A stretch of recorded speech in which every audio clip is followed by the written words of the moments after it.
Okay. Hello, travelers. I'm Chris. Welcome to Lorespire. So sorry that you all had to endure that excruciating wait. I'm sure that you're chomping at the bit to play some Pathfinder Wrath of the Righteous this morning. So let's go ahead and get started. We were having a bit of technical difficulties getting our audio synced up. Sam is going to be joining me on stream this morning. He's been gracious enough to be waiting for us since 7 a.m. since that's when the stream was supposed to start. But life stuff happened, and I just wasn't able to keep that time. But anyways, so yeah, he's going to join us on stream today, which is awesome. He's a senior Lorespire Council member supporter, as I'm sure you saw in the credit scene. And after a couple of hours, we're probably going to have Poop Smash join us on here. He is also a senior Lore Spire council member, and yeah, so he'll probably be joining us a little bit later. And if our game will ever load here, then we'll be able to get started. No problems, ifs, ands, buts, nothing like that. Coconuts. Anyways, what's up, Sam? You got anything you want to say to the audience here?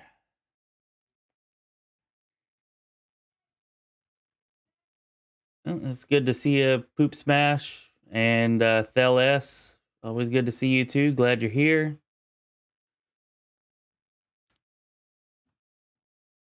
Let this here load up.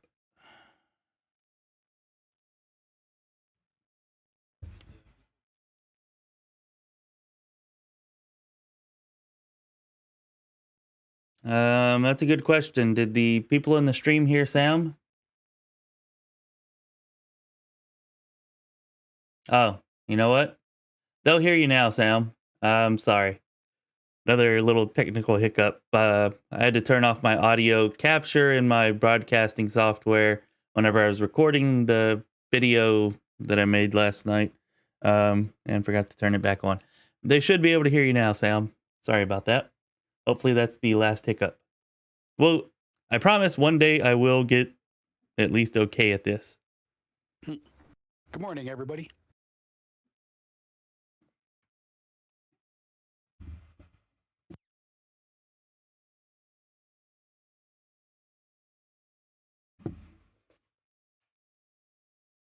There's definitely a delay. Yeah, I'm not really sure what we can do about the delay. I know that we had one last time, and I don't think that there's anything we can do about it. It's just, I think, the distance between us that causes that. I don't know. Maybe there is something we could do about it, but I'm not tech savvy enough to know what that something might be.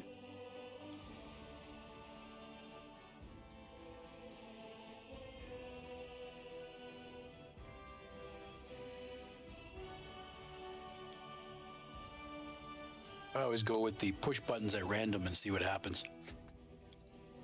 Yeah. I'm a big fan of the hit it as hard as you can a couple of times and hope that that helps. Yeah.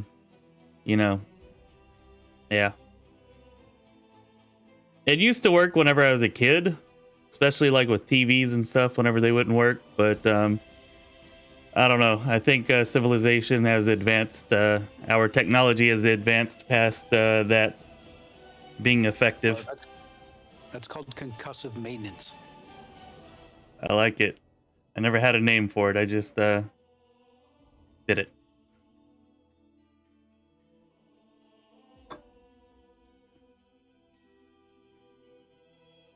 I must have concussed my TV, I don't know, 1,000 times when I was a kid. And probably my Nintendo controller 1,000,000 times. But that was more me like raging out because Nintendo games were ridiculously difficult than it was really me trying to fix anything.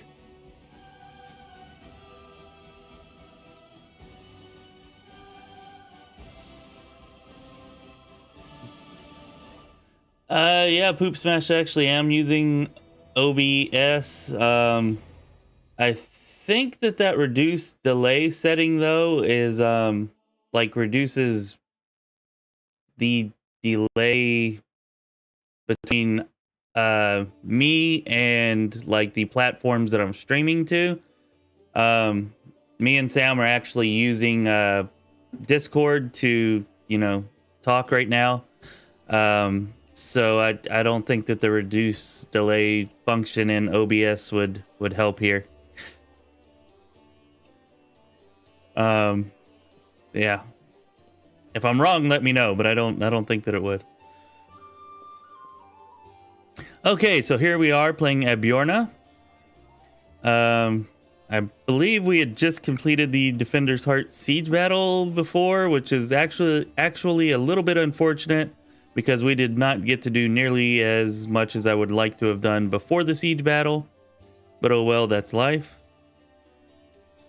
We did have a bit of a difficult time with the siege battle, a lot more so than normal, but we came through it well enough.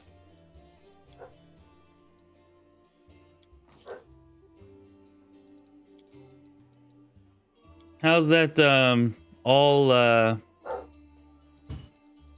wizard party you've been working on, Sam? Going very slow. Very. They all have to be, other than Nino, they all have to be mercenaries. So it's hard to get them all. Oh, you actually started a playthrough for it? I thought you were just kind of like theory crafting the builds and whatnot and still playing your kineticist. I went to my Necromancer's 3rd level save. Ah, and you started from there? Yeah, so I just got into the Defender's Heart and I'm starting from there. Okay. Cool. Because there's no point in playing an all wizard party if it can't survive to the point where you get 6 wizards, right? Yeah, I suppose that's a good point.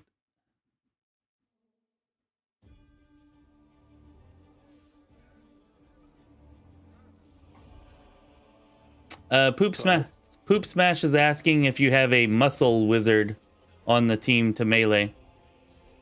I am working on it. Currently, I have a tank wizard.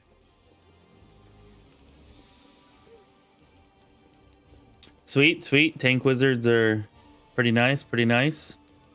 Yeah, he's a dwarf with a massive amount of hit points. Hell yeah.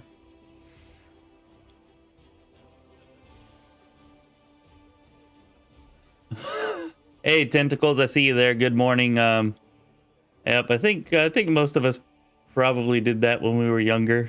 Certainly the 90s and 80s kids did, I imagine. That's pretty weird that your PS1 only worked upside down. I'm not sure what's up with that, but it's totally believable for me because my PS3 only works sideways, which is really, it only works if it's on its side standing vertically. That's, well, not straight vertically. It's got to be like leaning a little bit. I think it has something to do with the eye being in the right position to actually read the disc. That's my guess, anyways. But yeah, maybe it's just faulty PlayStation craftsmanship. Although you'd think after several decades they'd have fixed it. Well, not several, a couple. Okay, so I guess we can safely head down to the Silken Thread. We really need, I think we're going to end up having to recruit some mercenaries into this party once we get a little bit more gold. Because we really need an archer, I think. And then we really need a healer, but I am kind of considering maybe possibly just using Darren for the healer. At least early on. They will break against our resolve. Good morning, Mustang. Glad you could join us. I hope that you're having a wonderful Sunday morning. I do. Oh, I do know why this is on turn-based mode, but we're gonna go ahead and take that off because hopefully we don't need it for a bunch of spiders. Hopefully, famous last words and all that. We'll see. Especially with two of them right up our back ranks. Cover me, all right? The inheritor, guide my blade.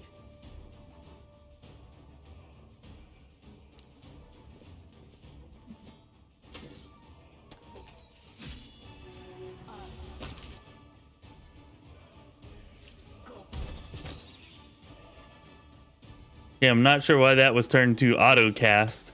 Because it probably started it in the fight originally.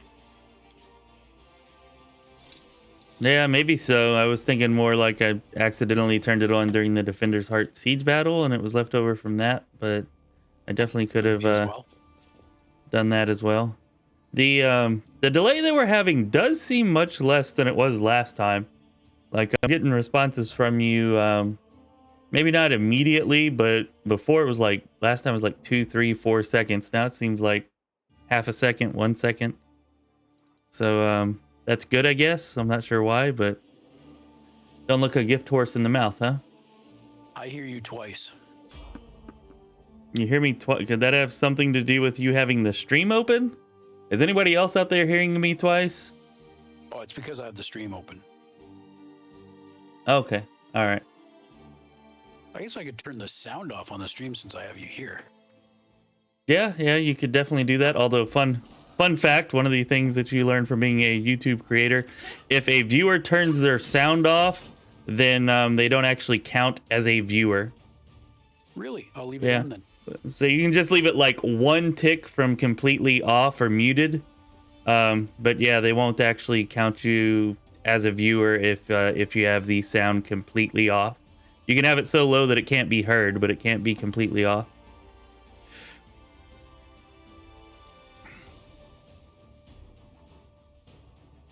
The light take you.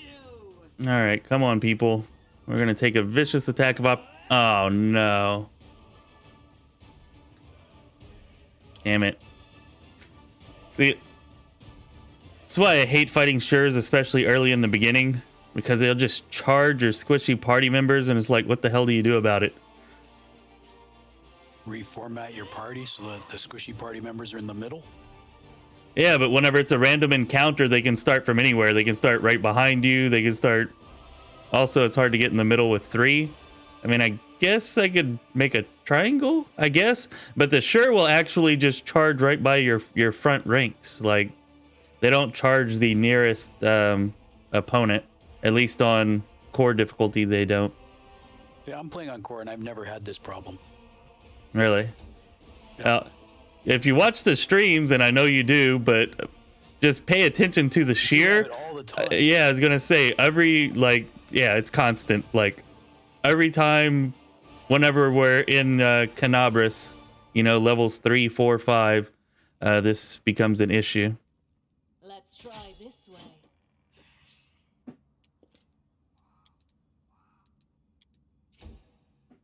All right, we're really playing risky business here. There we go. At least he's blinded. That's really good. Thank you, Ninio. And the other one seems to be focused on Windowog here, which is definitely a good thing. There we go. All right. Actually, I think maybe it's Sela, but either way, that's a hell of a lot better than him being focused on anybody else at all.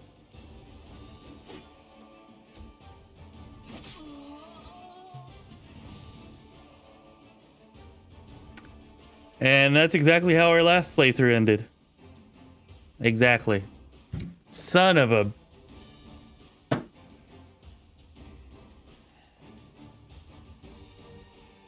Even with the blind...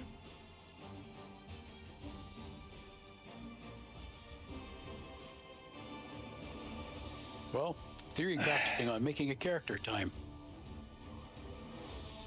I guess so. Damn it. I freaking hate Sheer. They're definitely my most hated enemy in this entire game. Like, definitely, easily. Mostly because, I don't know. Once you make it out of Act 1, it's not too big of a deal. But in Act 1, they just charge up and 1 or 2 hits and you're dead. That's it. Game over. All right. Well, I'm sorry, everybody who showed up for a good show, but I guess you're not going to get it. Or maybe you will in the form of theory crafting.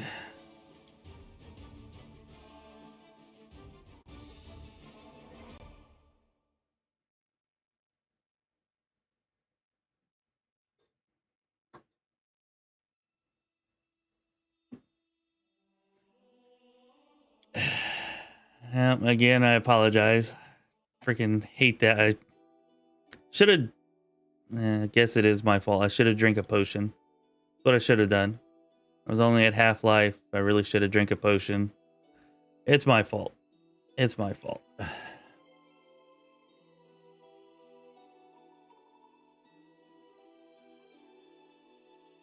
Hey, Poop Smash. What ideas did you have for a character? You were wanting to get in on the theory crafting for our next character, you were telling me. We were hoping that it would be much longer than this, but alas, it is not.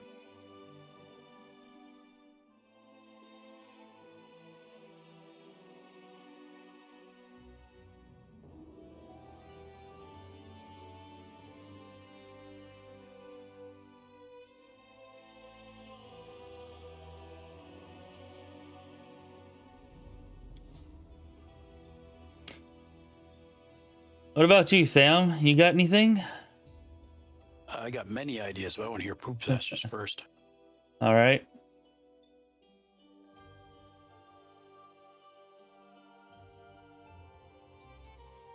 I don't know. I was really wanting to stick with the Aeon theme given the DLC that's coming out, but we're probably never going to get far enough for that to matter anyways. So I don't know. If you got a good Aeon idea, then cool. If not, then just lay it on me, whatever it is that you do have. Because the Aeon thing's probably not going to matter. I'll probably just end up loading up another, like one of my saves from a playthrough and just play through that DLC as a non-Aeon.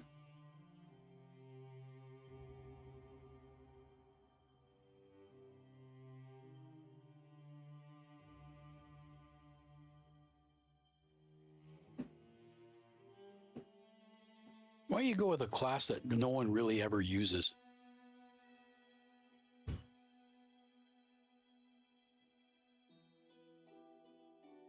Okay, what is the least used class?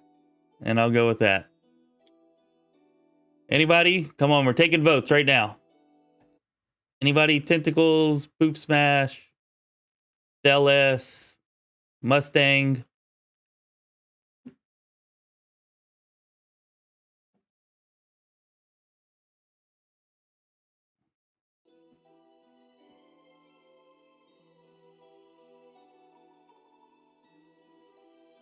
A judge? A judge would be what? An inquisitor, I guess? Oh, they actually have an archetype called judge. Well, I never would have guessed that judge was an actual archetype. So it's obscure enough that I've never even heard of it, I guess, or even looked at it, I don't think. So maybe judge is good. Can a judge use a bow? Because that's kind of a good idea on last Azlanti mode, although it definitely doesn't guarantee anything, as we just saw.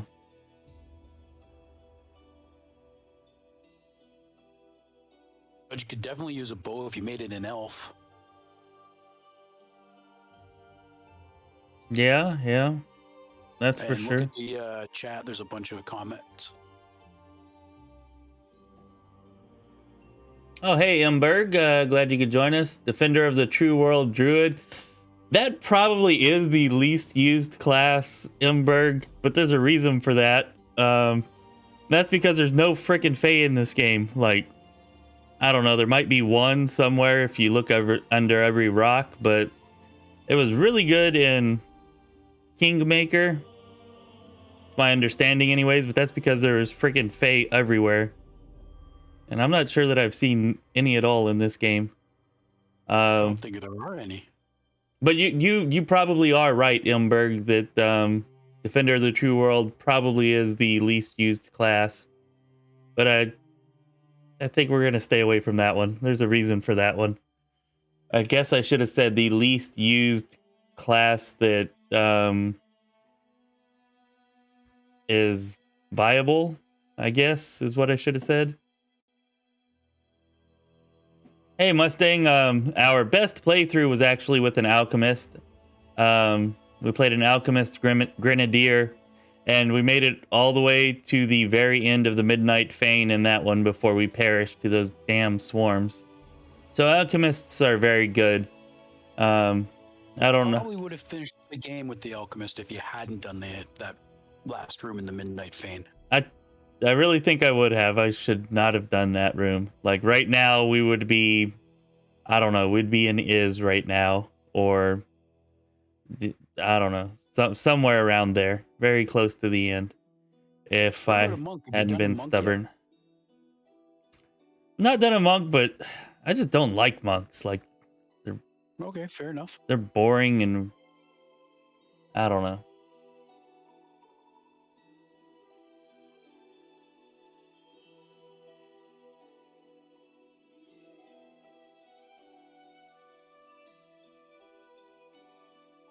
What about a rogue assassin and goes with the trickster mythic path?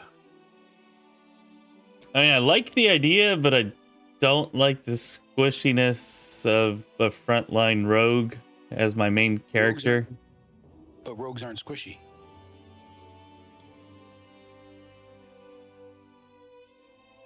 I don't know how they're, I mean... It's called using them, you wait, you put in your tank or 2 tanks first, and then you have your rogue come in and help. Because as long as you're flanking somebody, you get those sneak attacks. Yeah, I know, but they're still, like, in melee range, and as we saw last time, like, not all enemies just focus on the first one they come in contact with or the one that's closest to them. Like, you know, we had that group of freaking crusaders that chased us all around the library in the last stream, and as we've seen this year, they'll just charge past whoever to get to whoever else. Like, I don't know, I just...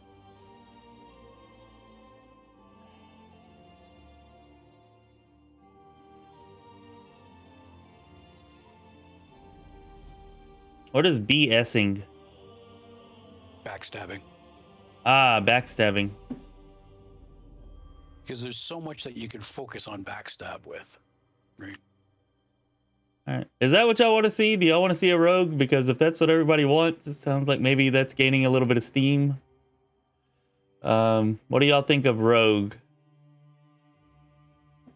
Kind of think Poop Smash's Hospitaller Archer is the correct choice, but we're not here to be correct. We're here to be fun, right? That's right.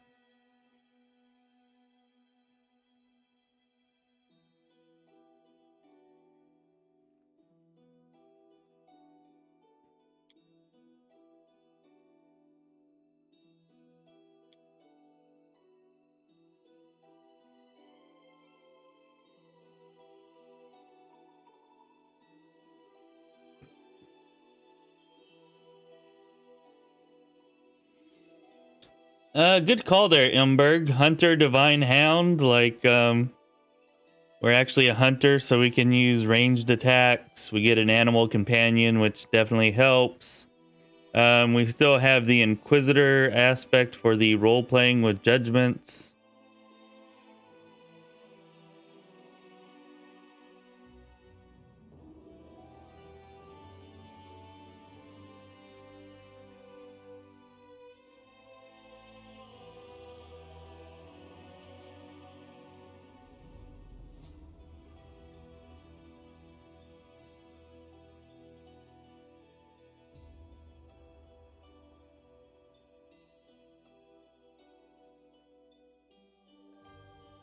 I think the power of the rogue, Alex.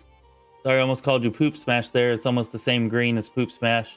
Um, I don't know. I feel like with all sneak attacking classes, like, well, you don't need to dual wield with them. I just feel like they're more powerful. But on the other hand, we are going for what's safe.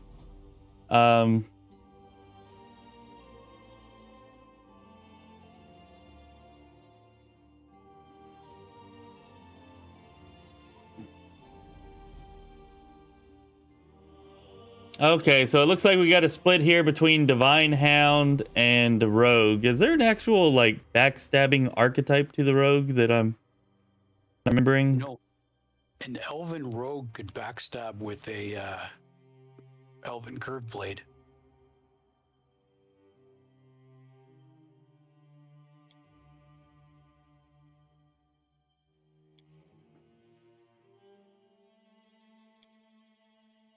Whenever you say backstab, is that an actual ability that I'm not familiar with, or are you just talking about sneak attack? Look at that's sneak attack. That's backstabbing.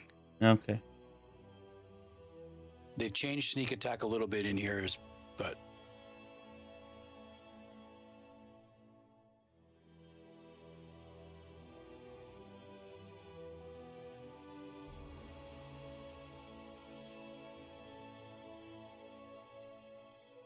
Oh, I like that, Alex. I like that. All right. We're going to play a rogue with throwing axes. We're going to use throwing weapons because I never really used any build with throwing weapons. And that will allow us to dual wield. And we can do so from a range. So it's a little bit safer. And we can still get our sneak attacks. So it kind of has everything that we're looking for, right? We're getting the sneak attack bonuses.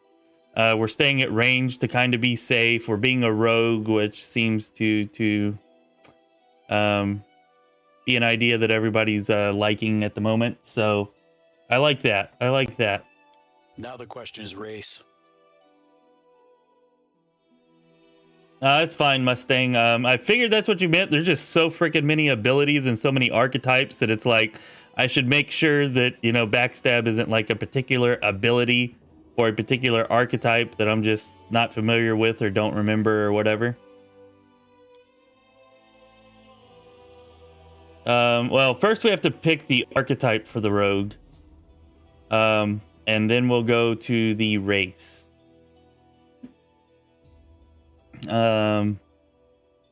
Which I really... Not Knife Master, because we're not really going to be using knives. Because Vital Strike's not going to be good. We don't want that. Sylvan Trickster I really don't think is that good either, is it? No. Underground Chemist, we could brew some potions. What do they lose, though, for... Oh, they lose Evasion, which sucks because Evasion is really, really good. But is that really all that they lose, is Evasion?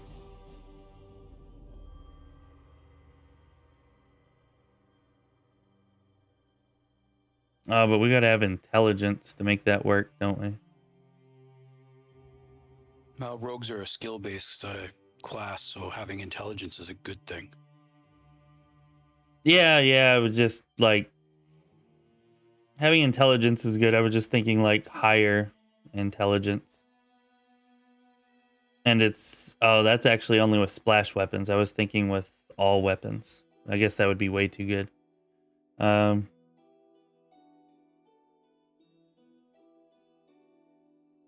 don't know. I'm actually kind of thinking... Oh no, Eldritch Scoundrel loses too many sneak attacks. Kind of thinking base rogue. What do y'all think? Base rogue? Check the Knife Master again. Can you switch out the knives for axes? I don't think so. It counts for daggers, kukri, punching dagger, star knife, or sai. Star Knife is a ranged weapon, but they're rare. I actually didn't realize that that was a ranged weapon. Do you throw two of them? like you do with, or can you wield 2 of them like you can with the throwing axes, like 1 in each hand? I never know. I've never used one. Neither have I. Damn, I almost want to try it just for the. And I want to make sure I'm right on that. Jeez. Okay.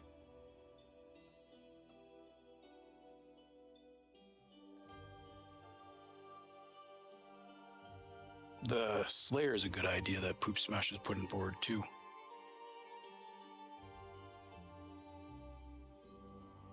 I guess Slayer might be better. Yeah, actually, that probably is better, huh? Okay, we're switching over to Slayer. I feel like Slayer keeps everything that we really wanted from Rogue. Although we do lose some sneak attacking, don't we? A lot. Yeah, we get it every 3rd level, so we lose like 3-4 sneak attack die. We get a lot of talents though. Studied target. I don't know. I feel like we could make it work with Rogue, right? Yeah, we could make it work with Rogue. And I think we're gonna stick with Rogue. Except that Imberg wants us to now be a vivisectionist. I don't know. I don't think I'm really feeling the vivisectionist thing. It might technically, mechanically be better, possibly. I'm not sure. I haven't really paid too much attention to that. Oh, you know what? The Rogue only has a medium base attack bonus, right?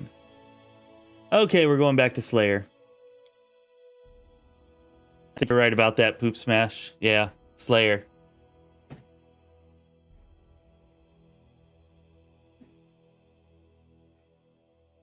Now the question is, do we want something like Spawn Slayer?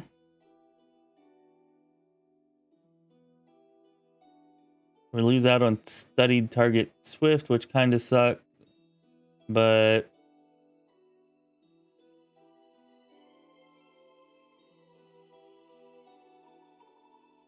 there are a lot of large enemies in this game, so that would help. I'm not using combat maneuvers, so that doesn't matter. Poop Smash says Deliverer. Deliverer. Okay, we're losing a Slayer talent, but that's probably all right. Moral opposite, so what are we going to be here? Lawful good? I guess we don't have to be lawful good, just some kind of good, I guess. Although if we're going Aeon, then probably lawful good.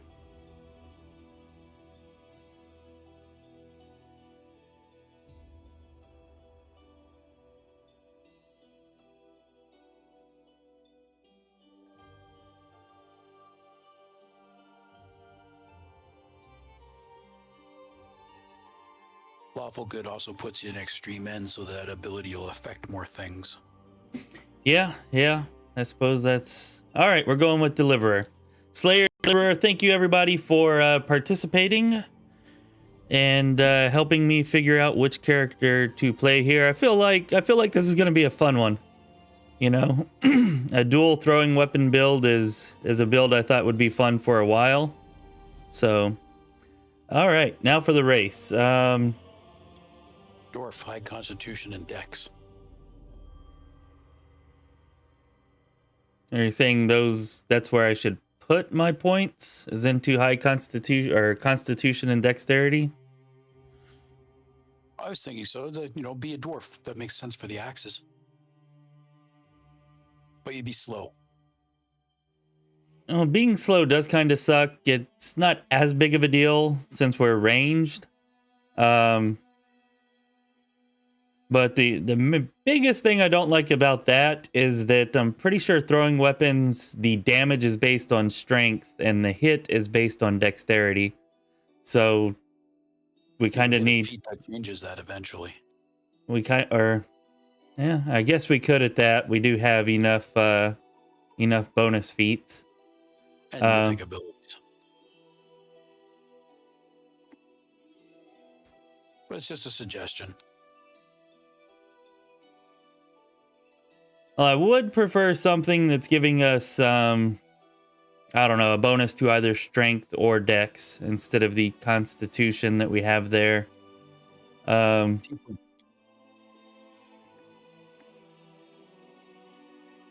Yeah, we could go with tiefling. I was actually thinking more half orc, but there could be some good tiefling archetypes here.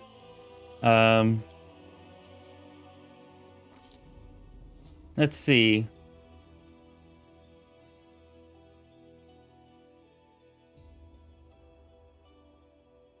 Because you also get the resistances, right? Yeah, we'll get some resistances for being a tiefling, or some resistance abilities that we can use. Let's see here. We got dexterity and charisma, constitution, charisma, strength, charisma, strength, wisdom.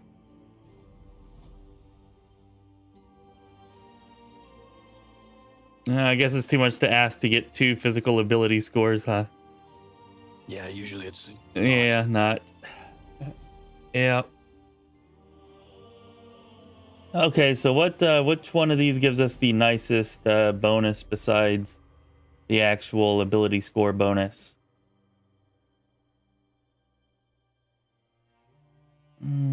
Acid resistance 5.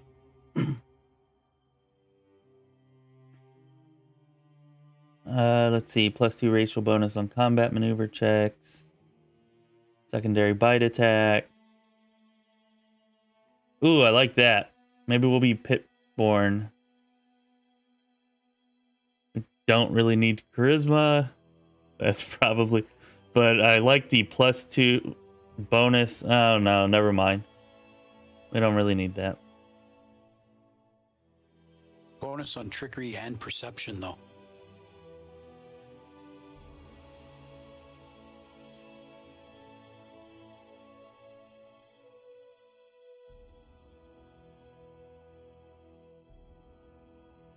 Oh, what the hell? We'll go with Pitborn. Yeah, let's do that.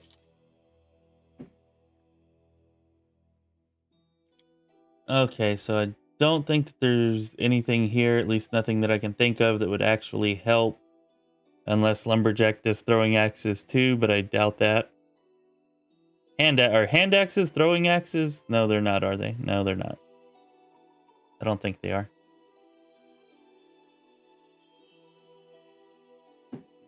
Let's check down here and make sure. I don't think anybody here does either.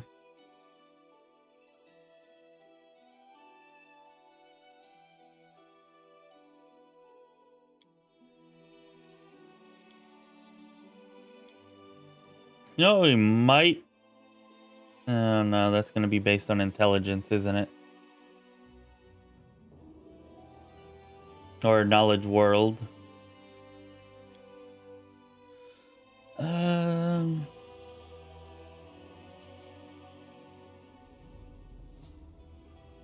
River Kingdom, Daredevil, I think it's called. It's just short swords and daggers. Damn, I can't believe that we died on that random encounter. I don't know why, but it's still in my head. Sorry. Let's see here. Yeah, I don't think that there's really anything that's going to help us with our weapon attacks. Maybe Since you're thinking defense, if you went with the River Kingdom, they get a +2 bonus to their attacks of opportunity against mobility, like when you move, right? Yeah, well, yeah, that's true. And that's what killed you. You moved out of an attack, and someone attacked opportunity and killed you. So. No, actually, I didn't move. He just got his turn. I did move out with Ember, and they missed her with the attack of opportunity. But with whenever I died, it was just the Sure's turn, and he attacked me. I was purposely not moving my main character because I was afraid of dying to an attack of opportunity. But all right, yeah, we can do that. We can go with that. I'm hoping to not be within range to be affected by an attack of opportunity, but you do make a good point there. Um, just because I don't want to be doesn't mean that I won't be. Poop Smash says pickpocket is the best. That's what everybody says. Does it actually have something that will help? I mean, I don't know. I don't really plan on using... I might use trickery with this character. We'll have to see. But...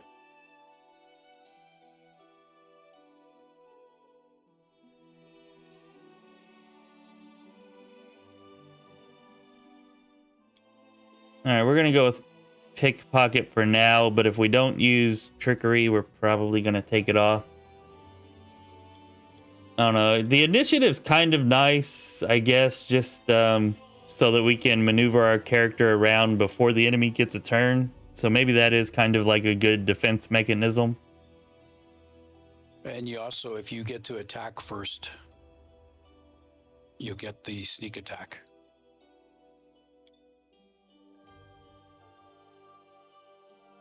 Yeah, that's true. That's true. Because they're caught flat-footed. Yeah. That's a good point. I hadn't really thought of that. I don't know, maybe like... And you're going to be high dex anyway, so you're going to have a good initiative. Or are you going to high strength? I just want to do damage. I want to do both. Like, I want both of them high.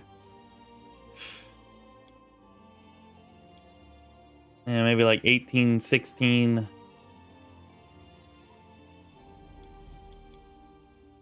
The only thing that sucks about being a Pit-born is we really don't need that charisma bump. So knock it down. Give yourself extra points. Yeah, I am. It would be nice if I could knock this down to 7 instead of 9. But oh well. Gives you the same amount of points with less negative. Well, yeah, but if this would go down to 7, then that means one of our other stats, like intelligence, we wouldn't have to spend points on to bring back up to 10, like is what I was thinking.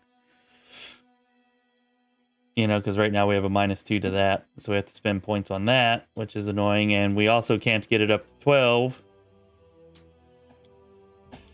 Yeah, first world problems, man. They're a pain.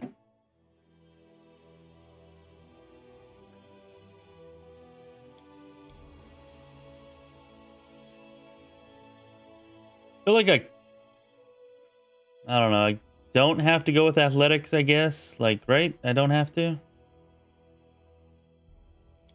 Even though I want to. You want the mobility for the fighting defensively thing, right?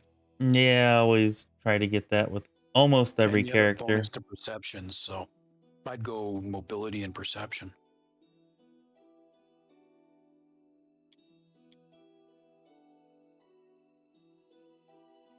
Stealth's a good one too.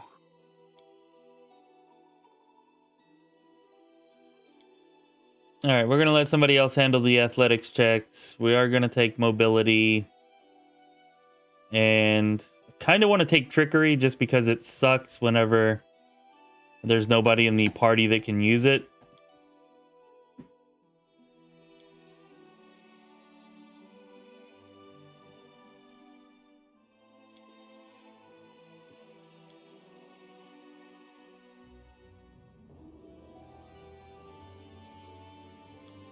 All right, yeah, we're going to go with that.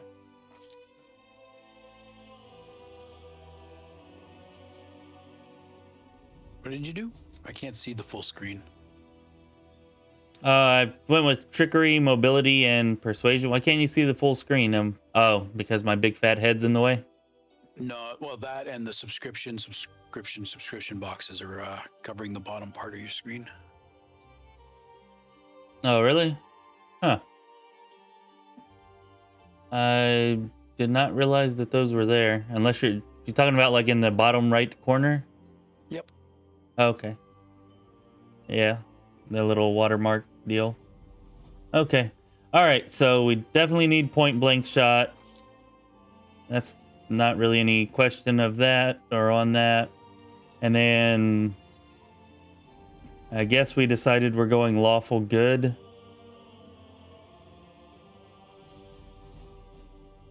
Although I really think this character would make a better trickster. Then be a trickster. Yeah, but being a lawful good trickster is... Can you be a true neutral trickster? Yeah, but a true neutral is not...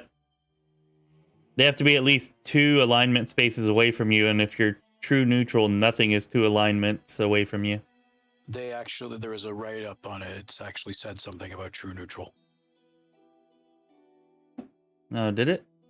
In Yeah. the actual class? With that ability, yeah.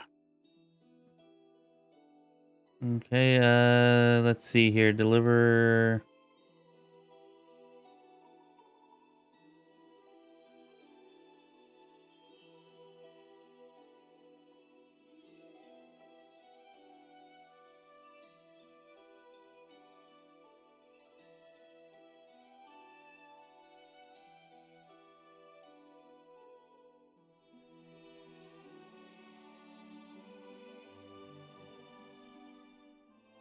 Oh. Okay.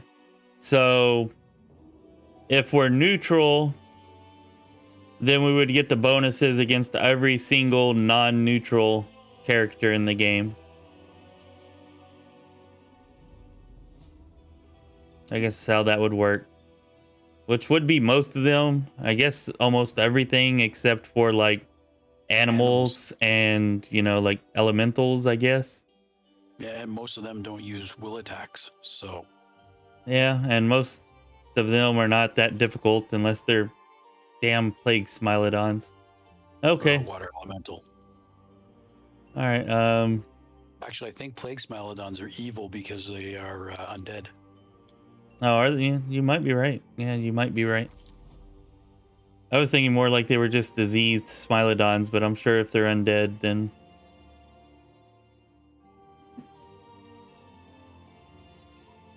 I gotta say, the Slayer, I think, has the coolest base outfit, right? Don't you think? Like, the coolest looking... Actually, their headgear actually looks pretty good. So I'll leave that on. Normally, I take the headgear off. Now, the real question is, what horns do you go with? Oh, no, not the horns. What the hell? What, I don't know. I'm kind of thinking small horns for this one. Although those ram's horns do look pretty good. What do y'all think? Small horns, ram's horns? This one? Or... this one?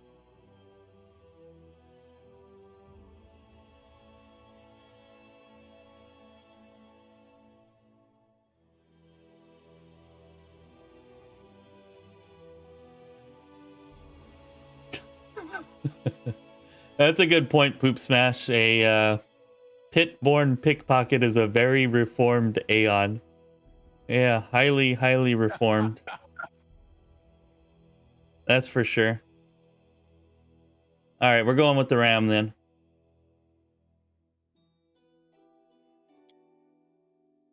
Interesting.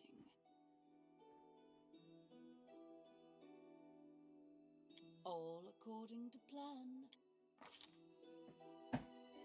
All right, anybody got an awesome name for this? All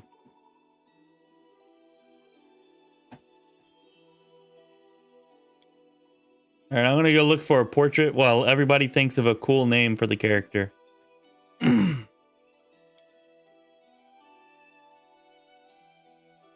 really only have one female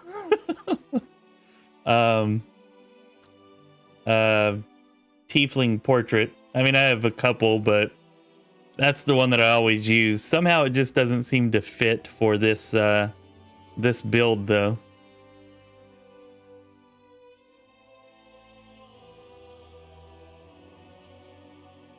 And I'm not actually sure if I have any other female tiefling portraits.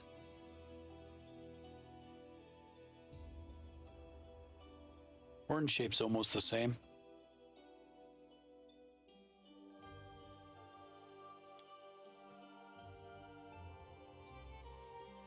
Yeah, I guess that's a good point.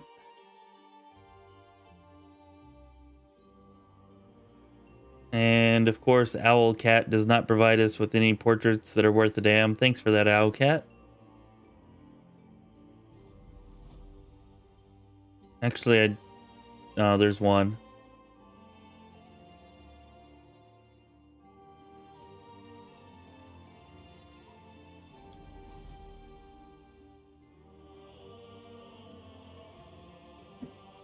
I gotta say, I think our other one was better.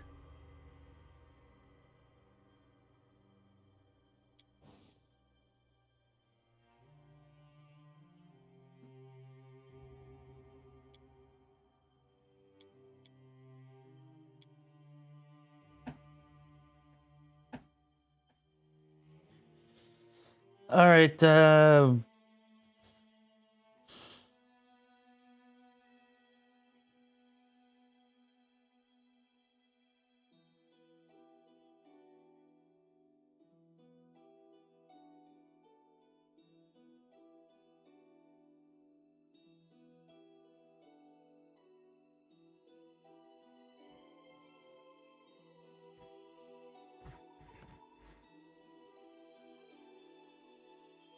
All right. I think that works well enough.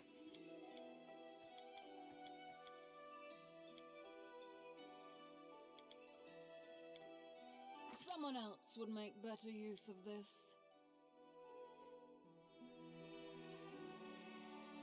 All right. Let's get started. Yay. We're back at the beginning where we were a week ago.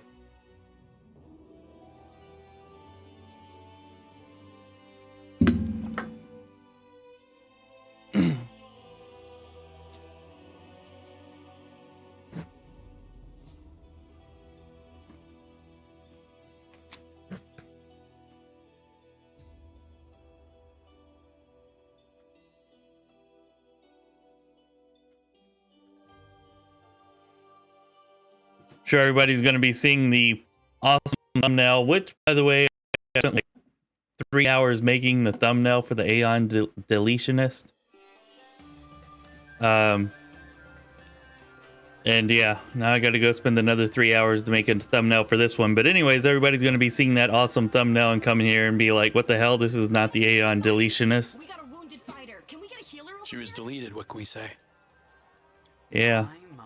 Yeah, I suppose she was. Suppose she was. Walls, you say. We'll get you patched up. I really like that idea too. I feel like that was going to be a really, really good, fun build. Be quick about it before it's too late. I don't know, maybe I'll just go ahead and put out a build video on that. I think it was going to be really good. Pry loose the grudging grip. It should have been. Cast off the veil of suffering flesh. Certainly, but be careful. I am not entirely sure what the demons did to you. This wound is no ordinary injury, and it was. But do not be discouraged. Hey, Poop Smash. Yeah, dual wield feats. I'm not sure why you're saying the non-archery ranged feats. What do you mean, just like the non-archer specific range feats? I'm assuming you're talking stuff like point blank shot and precise shot, things of that nature, and not things like mini shot.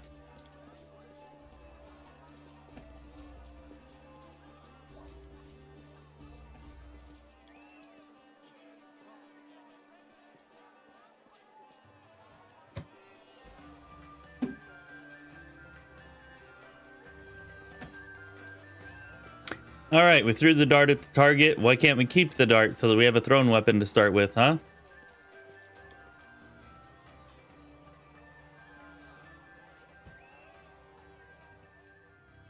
Where's my option to do that?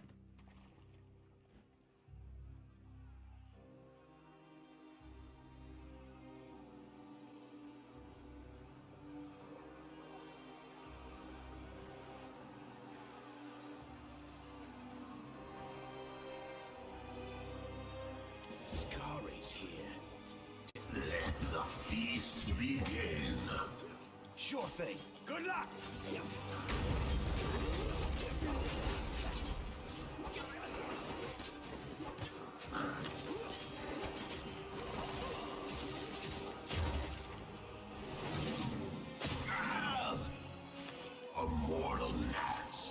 clenches its jaws at the Lord of Locusts.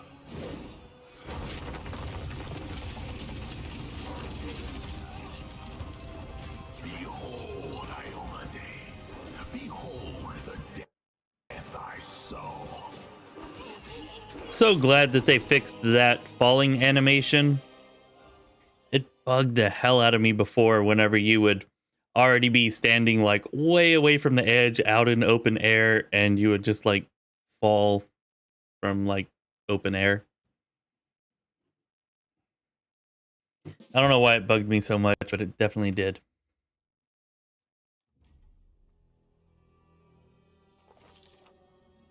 The silver dragon. And that's the scene that proves that Daskari is an idiot. Why? There's no way that a normal bow should have been able to hurt him, so he should have paid more attention to the fact that someone did. Yeah, good point, Sam. Good point. All right, so fun fact, thanks to Lunaraya, RIP. I know this, but whenever you first get here, you do start off with the Featherfall effect, which you find out later on in the story why that is. As it should be. But just a small little clue that that you can find. Small little hint at what's to come later. Try and pick up both dragon scales this time. Yes, picking up 2 dragon scales is highly preferable. Certainly much more preferable than only taking 1. So I shall endeavor to accomplish that feat, Sam.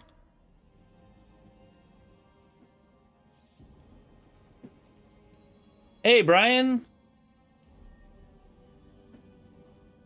Good to see you this morning. And yeah, I guess we could have rolled a natural 20. Maybe Daskari's thinking, oh, he rolled a natural 20. That's why he hurt me. I guess. Although I would still think that he has enough damage reduction that our nat 20 would probably wouldn't get through that at level 1. But I don't know. I could be wrong.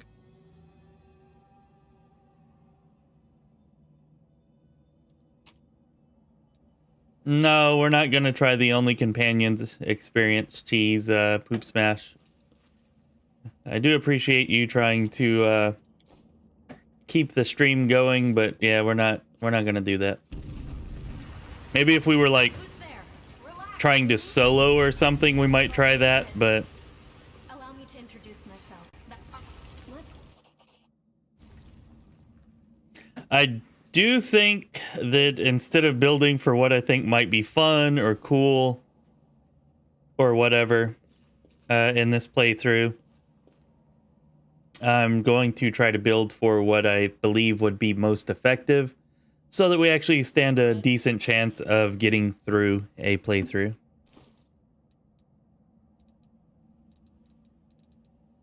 And maybe not 100% like most effective no matter what, but maybe like, you know, at least like 85% most effective or...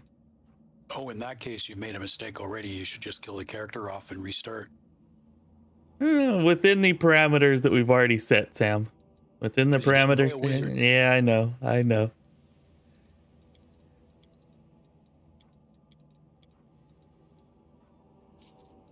I guess we'll just take a bow for now.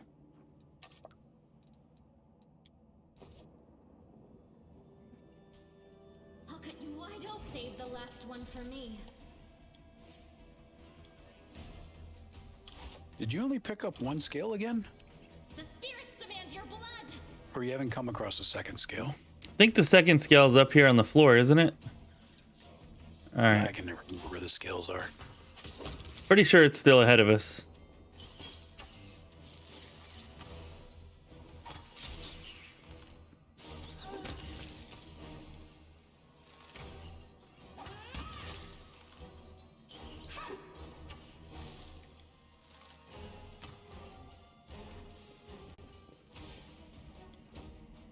So what do you think? Can we make it through the shield maze in record time this time?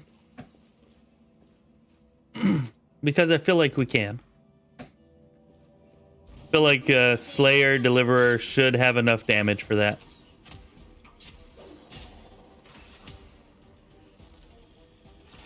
guess it really comes down to the water elemental. We ought to pwn that guy. Oh, the heartbeat quickens. Maybe.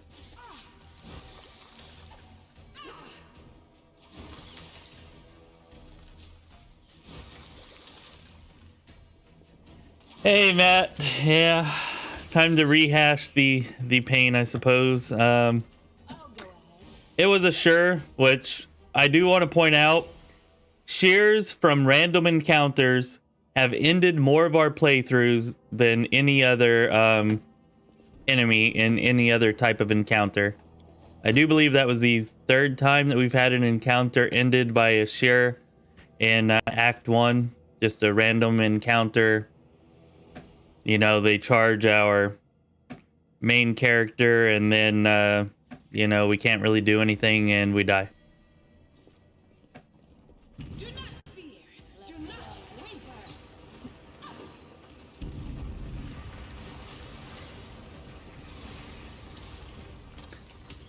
Yeah, Mustang, we used to say it all the time back in the day when I was a kid, so sometimes it still, you know, creeps through. You know. Back in the Baron's chat, 18 years ago. As it should be. This will hurt. Actually, probably a lot more recent than that. We were probably still using it, like even like 10 years ago, probably. But back then's where it started, at least for me. No, when to look? Yes, not a lefty. That is a very good point. We did have our Eldritch Archer playthrough ended by a random sniper encounter. And that bastard just would not stop shooting our main character. Even after we were unconscious, still just kept shooting the main character. Didn't matter. And yeah, of course, we died and the playthrough was ended. You didn't. I realize that you guys have your. So yeah, the sniper encounter definitely sucked. It's not gonna stop.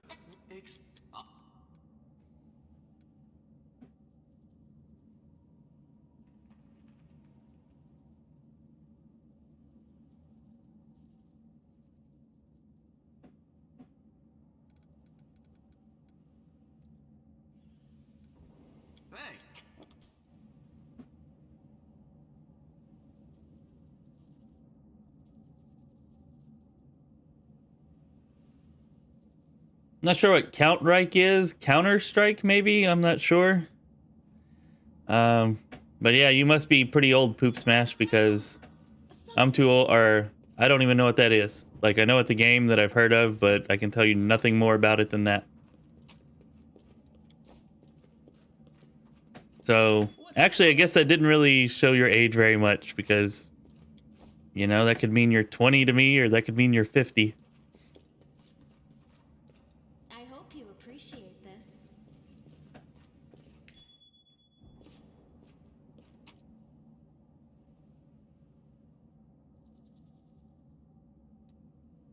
No, Brian, it was not. If you go back and you watch our very last Eldritch Archer episode, you'll see probably less than halfway through whenever we run into it and it ends. Our main character was actually, I think, the second farthest away from the sniper. Like, we actually had characters in melee with the sniper, and the sniper was still shooting our main character. That is not far.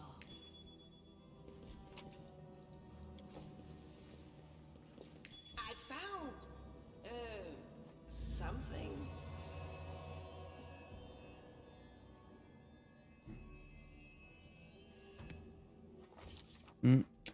Very, very, very few enemies continue attacking you once you're unconscious. Actually, I can't think of any except for that one. Once you're unconscious. Unless there are, of course, no other conscious party members. But that sniper sure the hell did. Can you tell I'm still bitter? You probably can. Just a tad.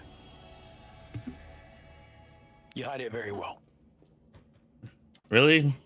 That's unfortunate because I wasn't trying to hide it. What did you do with it? It's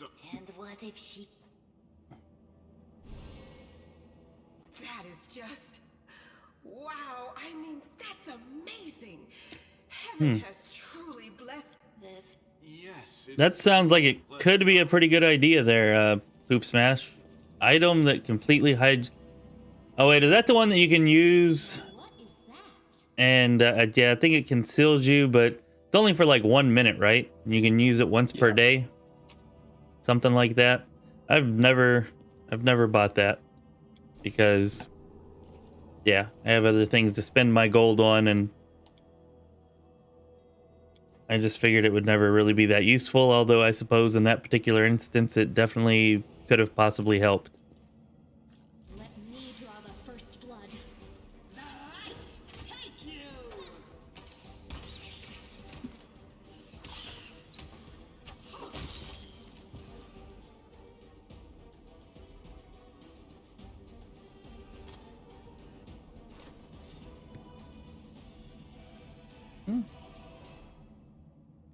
Oh, maybe we'll try that on the next one, not a lefty, or maybe I'll at least look at it.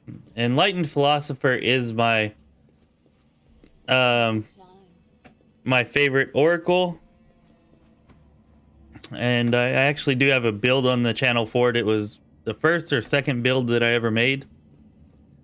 So yeah, maybe we'll give that some consideration for the next one.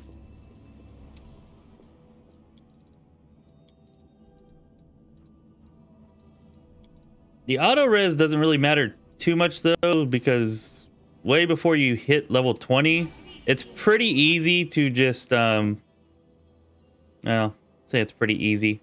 It's highly possible, even probable, to actually resurrect your character, especially if you have a lot of characters with the use magic device skill, with a scroll of resurrection or a resurrection spell, before the game actually ends. You know, you'll get like a couple of seconds after your character goes down, and usually you can get a resurrection off, or at least that's been my experience before the game actually ends. Once you're that late in the game, now for sure it's not a definite, and I suppose having the auto res would cover the times whenever you do not get it off. But that's assuming that we actually make it to level 20 somehow in some way at some point.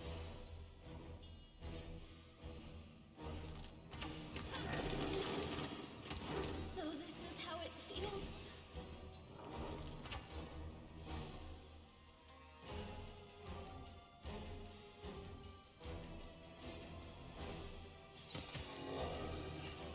Someone's asking what build you were using in this one. Hey, is that the Lord? Glad you could join us here. Good to see you on this fine Sunday morning. Super Bowl Sunday morning, if anybody cares about that. I kind of don't, because my team didn't make it in. But anyways, I'm getting off of the subject. This build is a Slayer Deliverer build. And we're going to be focusing on using thrown weapons. And I think we're going to go with the Aeon Mythic Path. I'm not 100% certain. I feel like the Trickster would just be a better path for the build, but I kind of want to try Aeon anyways, or go with Aeon anyways, even though it's not necessarily optimal. I'll go ahead. So yeah, we're probably going with Aeon once we get to that point. All right, and now I should pay attention before we rush in there.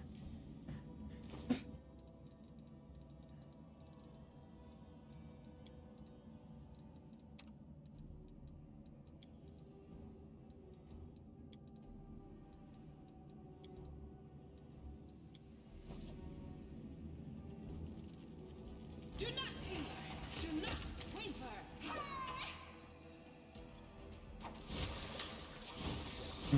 Well, I do like all of the immunities that the Aeon gets. Like, that should be extremely helpful on last Azlanti mode. And then, of course, it can extend a bunch of those to our party members, which is helpful. The gazes are kind of like, yeah, like, I guess it is kind of their main thing. I don't feel like any of those are like crazy good. As it should be. I don't really remember what these spells do, but I do remember that they have some pretty cool, awesome, interesting names and flavor to them. But yeah, don't actually remember what their effects are so much. Yet another obstacle. I found something. The world in crimson.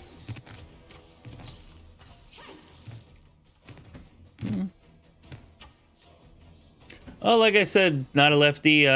The Trickster, I feel like would definitely be much more optimal.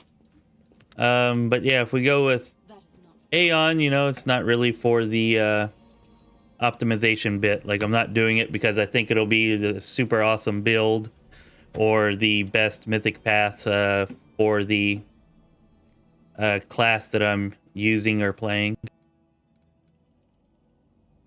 It'll mostly just be going with Aeon because I haven't played an Aeon as much as I would like, and it also kind of meshes with the DLC that's coming up, if we ever make it that far. Those would be the two main reasons why.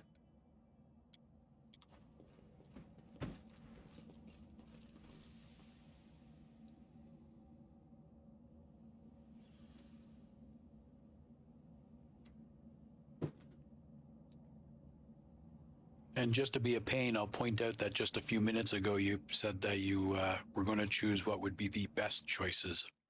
Yes, I know, Sam. Thank you for pointing that out to everybody. You're welcome. You know, that's what I'm here for. Okay. Let me refine my earlier statement. Considering non-player characters in this game, I plan to choose what is the most efficient or the best optimized build for them, or at least something that is highly optimized, because I'm not omniscient and I don't know what the best build is for every character, you know, no matter what. But yeah. Keep Wendog as a fighter and keep her on the archer path. Yeah. No, I'm pretty sure I'm going with Lan again. I tried Windwog last time, and the plan for her didn't work out nearly as well as it did with the Alchemist. And like I said, I've still never used Lan past Act 2, past like halfway through Act 2. So I really kind of want to choose him. Plus, everybody says that he's freaking crazy amazing as an archer. And I already know Windwog's amazing because I've already played her through, you know, multiple times.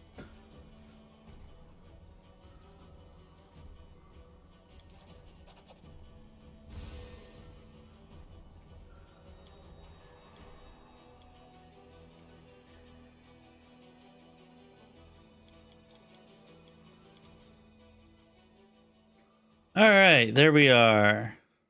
Level 2. Oh joy, oh joy. All according to plan.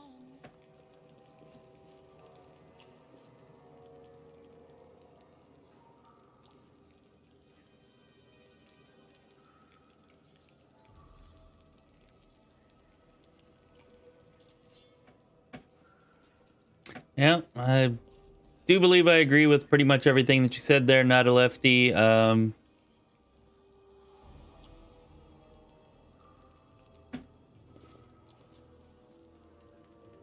Well, everything after Aeon is a bit of a waste if you already have divine power. I agree with everything else. I'll go. Even that, I guess I kind of agree with, because it, I guess, technically is a bit of a waste if it's not the absolute best choice or most highly optimized choice.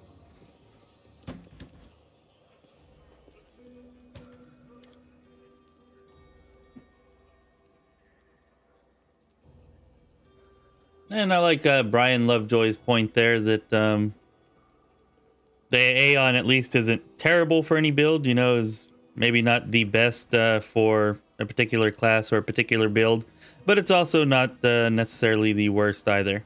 So thanks for pointing that out for us, Brian. Definitely appreciate that. Wah, wah, wah. Damn. And there goes half our gold.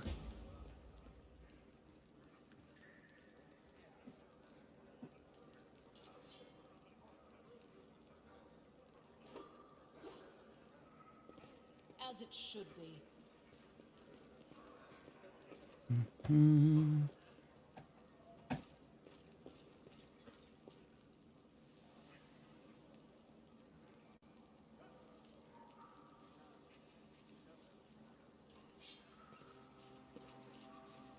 Oh, I do kind of like that poop smash. I'm not going to do that, just to be clear. Oh, jeez. I'm Good idea. I'm becoming pretty set in my mind on the Aeon path. The more we talk about it, you know, but that's definitely a good idea. I could see that being highly effective for sure.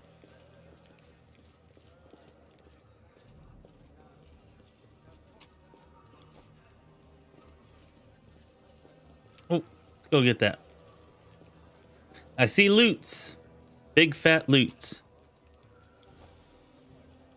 Remember to check out the merchant.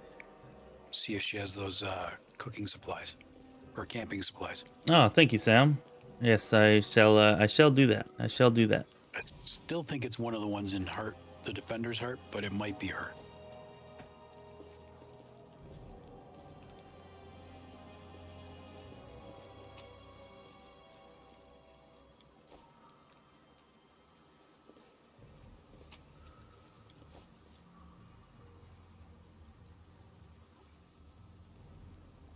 All according to plan.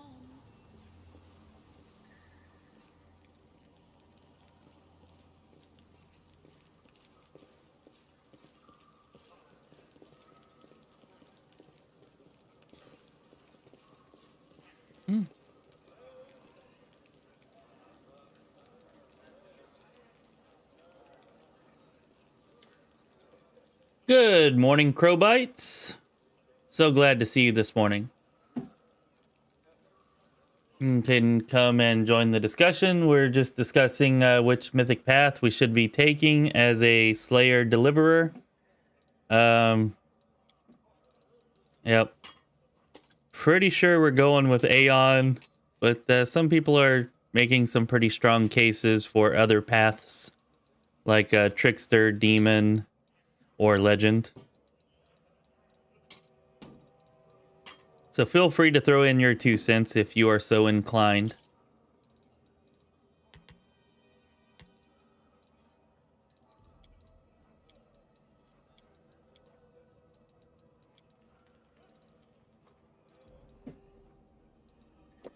Take the quiver.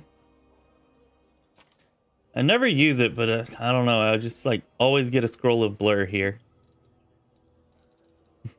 Just comforting to me, I guess.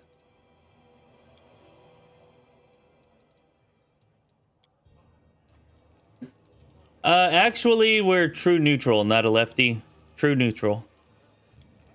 Don't you have to be lawful to be a Aeon? Damn it, Sam.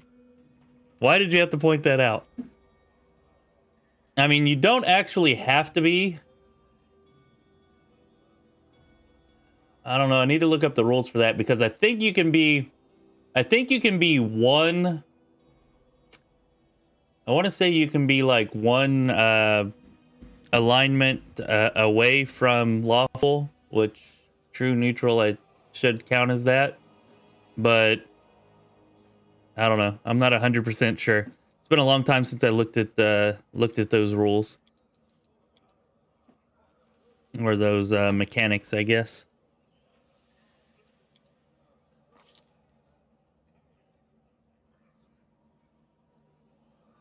No, I'm not even sure what divine anathema is, but I'm guessing it's a spell that the Aeon gets that's good.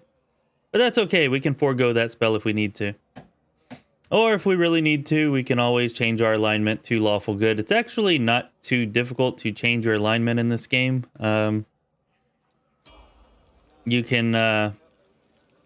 I've gone from neutral evil to lawful, or not lawful, but chaotic good in like maybe about 3/4 of Act 3. So it's definitely doable if we decide to do that.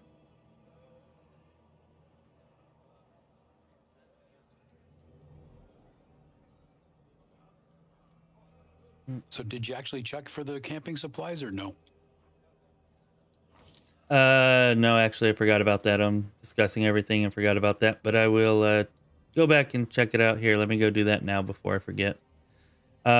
Actually, we checked that out, not a lefty, and true neutral counts as 2 alignment spots away from anything that is not neutral.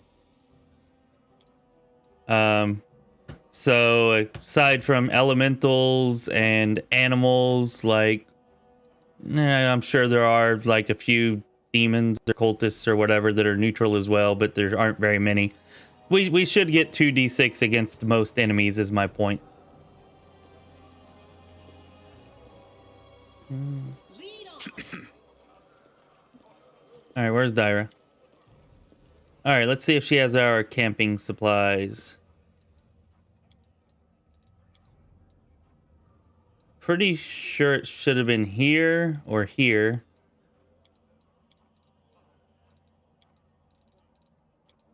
Yep. She definitely doesn't have it.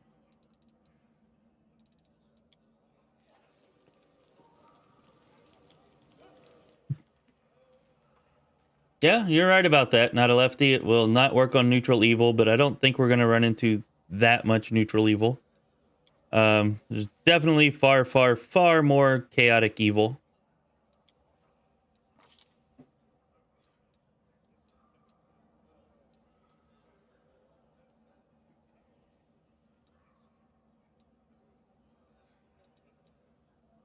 I think most of the neutral evil things in the game are undead. I'm pretty sure there are some demons and cultists that are neutral evil too. Maybe even playful darkness is neutral evil. No, he's got to be chaotic evil, huh? I don't know. I'd have to. I think all the demons, with the exception of what's her name, are chaotic evil. Oh, I hope you're right about that, Sam. I hope you're right. But the point still stands that there's not going to be nearly as many neutral evil enemies as there are, chaotic evil enemies. True. Okay. Back to what I was trying to think about here. Do not need persuasion, take mobility, and use magic device.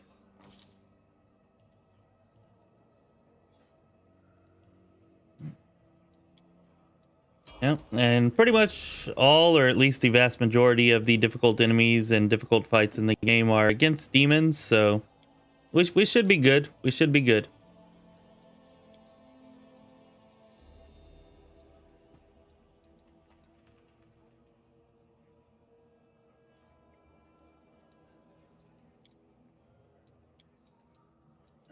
Trickery and mobility. No, give her a perception check.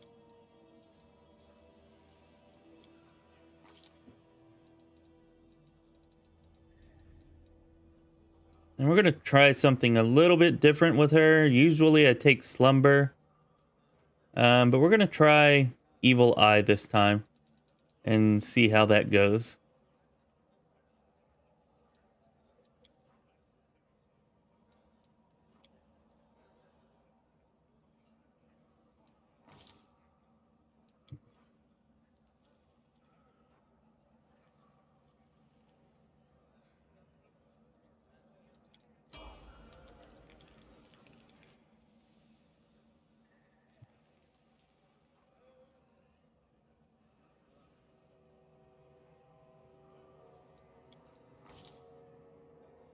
Yeah, that is a very good point, not a lefty. It would be far less helpful in Kingmaker.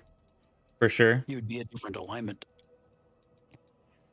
Yeah, yeah, I wouldn't choose true neutral to play Kingmaker. That is definitely for sure.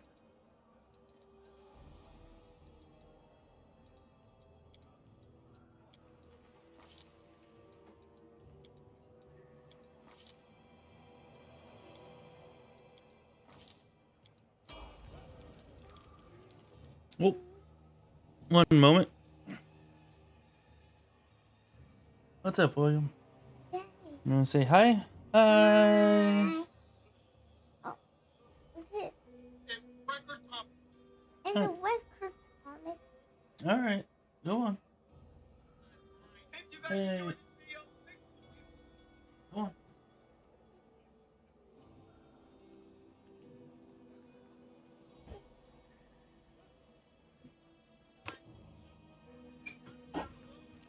One moment.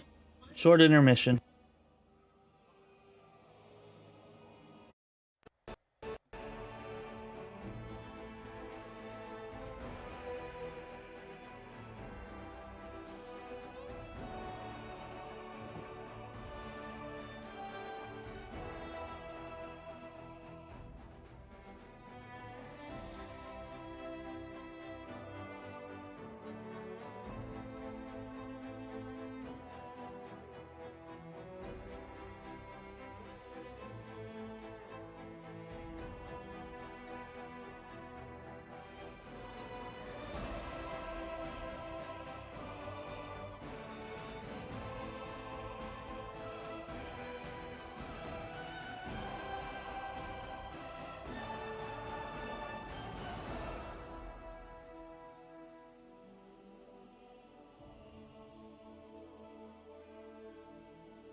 I do apologize for the abrupt intermission there. I had to help my son William with something right quick. But yeah, I'm back now. Good to go.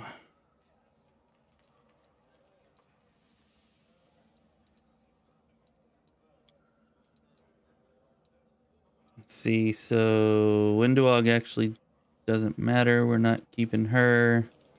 So yeah, we're good to go. All right, let's get this party started, shield maze Remember to style. take this stuff off her. Oh, good call, Sam. Good call. Knew there was a reason that that you were here.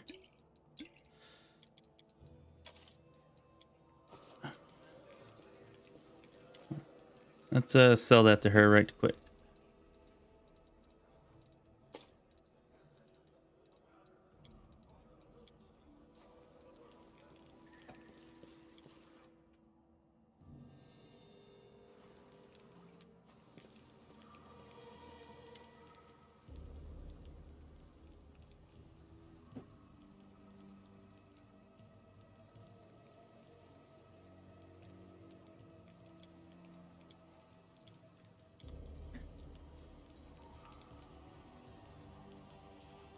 Yeah, the timer, Matt C, the timer in Kingmaker was definitely an annoyance. I think that's why they, you know, mostly did away with timers in this game. And yeah, definitely thankful that they did.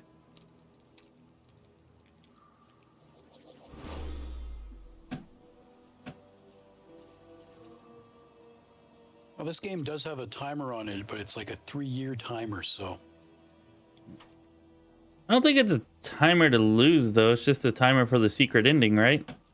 No, it's a timer to lose. If you don't finish the game by a certain point, you will lose. Oh, really? Okay. Yeah, Well, but it takes like 3 years. I mean, if you're doing that poorly, you're not going to win. well, that's news to me. But thanks for enlightening me there, Sam. Yeah, it'd be really hard for me to imagine it taking three freaking years.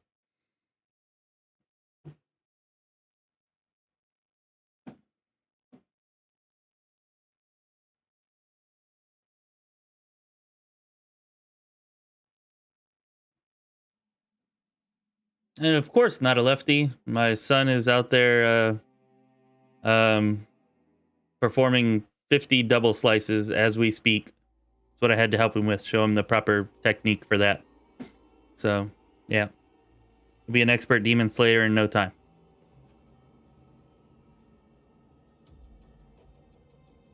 Yeah, Matt, they did a much better job in this one. The pacing of the story, you know, the way that they make you feel more powerful.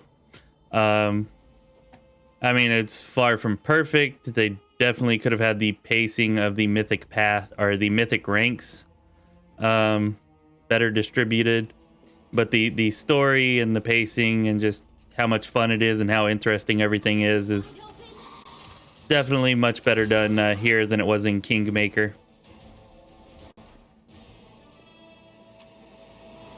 And dare I say, hopefully, in the next Owlcat game, it'll be even better than it is here. Although I seriously doubt they can make the same kind of leap that they made from Kingmaker to Wrath in the next title. You know, from Wrath to whatever that is. I'm pretty sure the next title will be Starfinder. Starfinder does make a lot of sense. Yeah. In due time. I'm really not sure how they can kind of top this in the Pathfinder, like, part of it. Like, yeah, I don't know what they could do to top this. So going to Starfinder would be a way to kind of top it, I guess.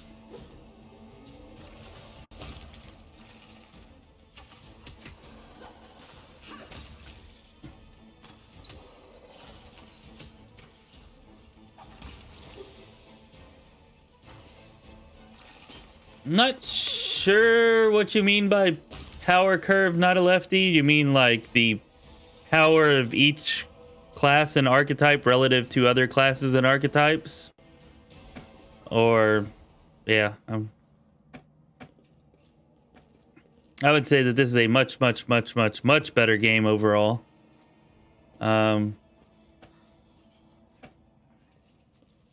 But it's definitely not perfect, and there were some things about Kingmaker that were better. Particularly the book events. I enjoyed the book events more in Kingmaker than I do in this one. They add more of them too. Yeah.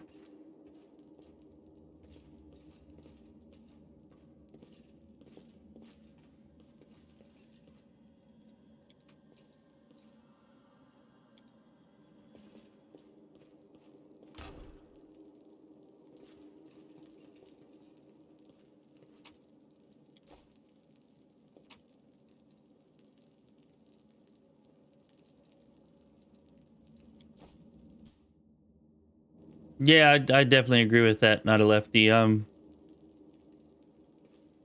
Yeah, one level or one act as compared to another, like, was a much more steady gain in power than it is here. Here, it's kind of like power goes up and down and up, and depending on what class you are, what mythic path you are, there's definitely a lot more variance in this game. Eye on me.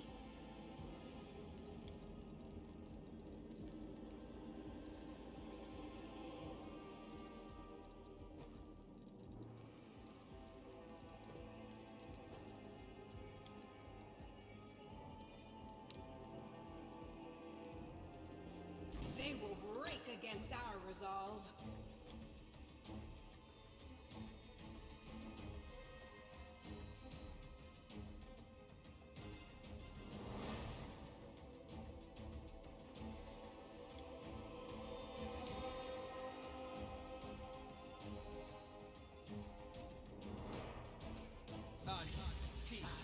A calculated risk.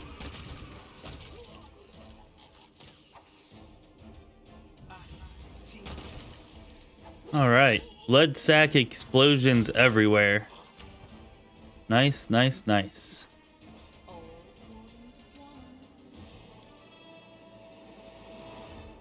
This one was beyond me.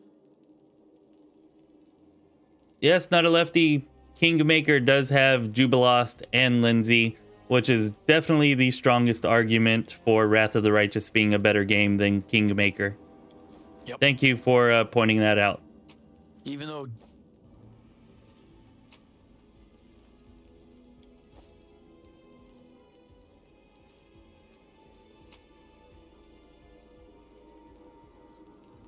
Jubilost does make an appearance in Kingmaker.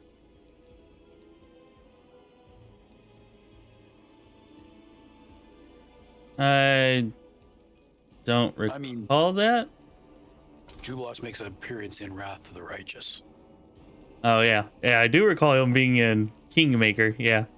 Even though I just said that I didn't. I knew what you meant. And I guess that's how it registered in my brain. Where is he at in Wrath of the Righteous?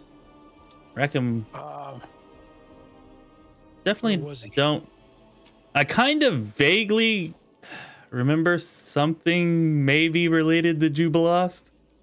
He's at a car. Now that you mention it, he's basically admitting that he's time traveling and he's taking notes. All right, now we have to start checking every person by a cart because I definitely want to see what Jubilost has to say. It comes across like a random encounter, but it isn't. Okay. Cool. And his book is in the game. Nice. Thought it was Lindsay who was making the book. Jubilost wrote a cookbook. Oh, yeah, the cookbook.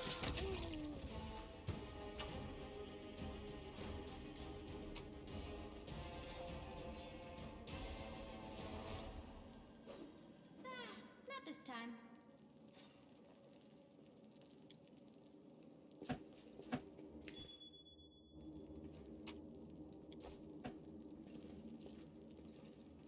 Well, Suppose we ought to heal up here, huh?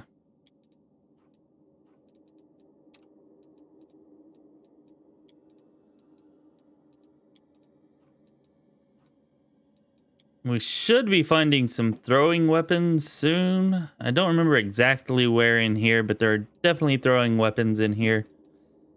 You did notice you're getting your sneak attack damage with your bow, right? I hadn't been paying that much attention, to be honest. But it's good that I'm getting the sneak attack damage with my bow. Definitely glad for that, because I should be.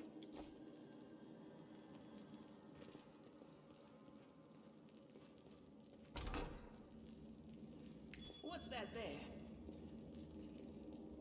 you can trust me.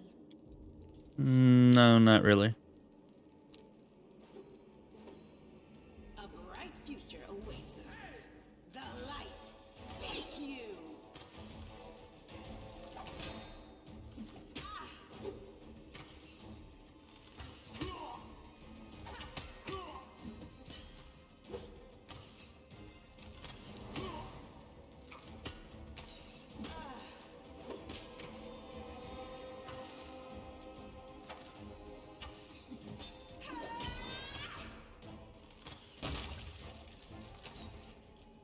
Hell yeah. That did not take 5 minutes, which is always a plus.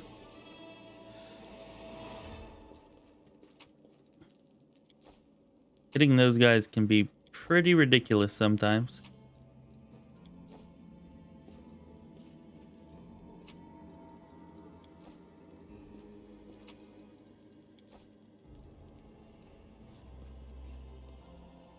Thought maybe one of these containers was going to have our thrown weapons, but it looks like not. Together we stand. I think you have to buy them a bit for the most part.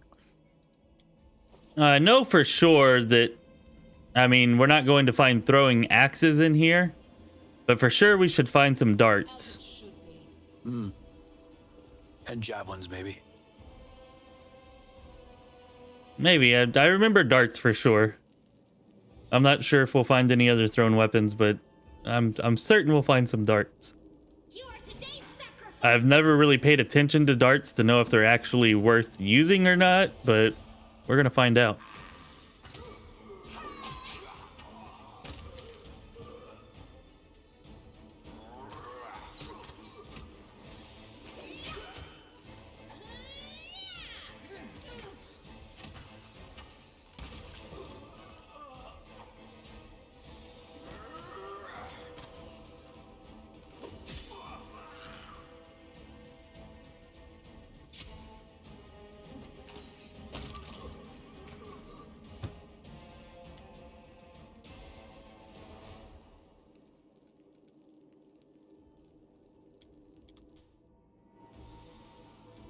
All right, sweet, sweet.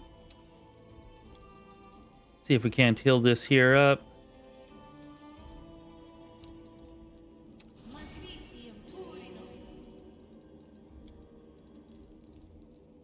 I would never really use cantrips, but we probably should, especially this early.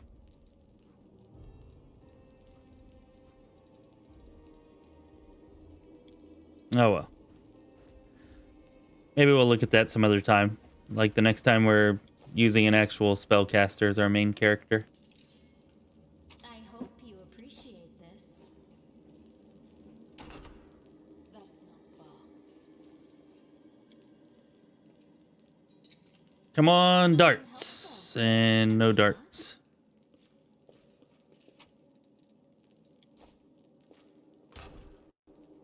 Not a lefty thinks you picked up a cold iron Now what is javelin already. Are people talking in the chat? Because if so, that's not good. The last thing I can see is Not a Lefty saying, plus Kingmaker has both Jubilost and Lindsay. Yes, people are talking in the chat since then. Well, what the hell? Okay. I will bring up my YouTube specific chat box so that I can see the chat. Hopefully, okay, good. My YouTube chat box is still working, but my Restream chat box is not. I don't think we actually have anybody in here that's not on YouTube anyways, though. All right. Sorry about that. Just had to pull that up so that I can actually see what y'all are saying.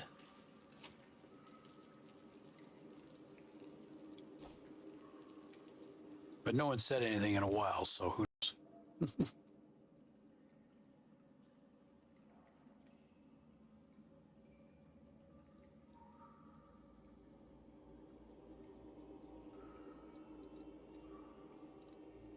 Okay. Let's see. Do I have a javelin?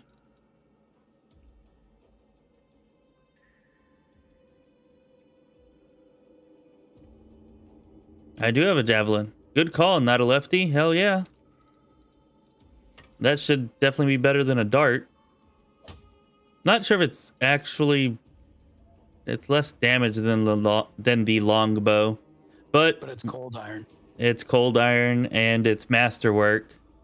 And we do get to add our strength to the damage for it.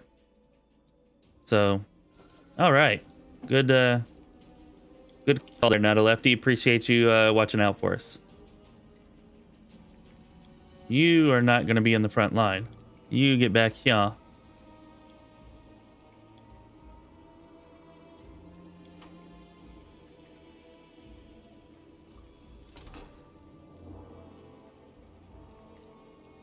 Hey, Brian.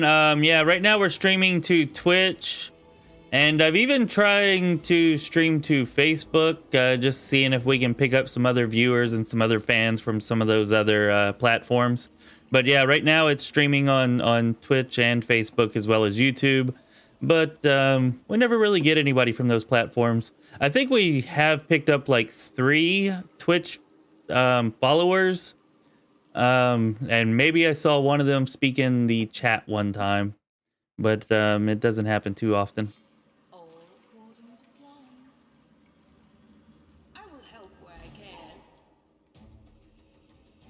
But, you know, streaming on Twitch and Facebook, though, is mostly just to try to get more people to come and watch on YouTube or, you know, to join the Discord or, you know, whatnot like that.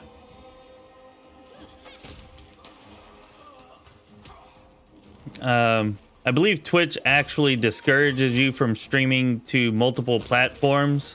So if you, like, partner up with them so that you can actually make money on it, I think it's in the contract that you sign with them or agree or whatever, that you won't stream your streams to anywhere other than Twitch.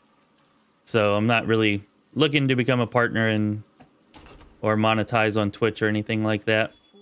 Just trying to, you know, get the word out about Lorespire to a wider audience.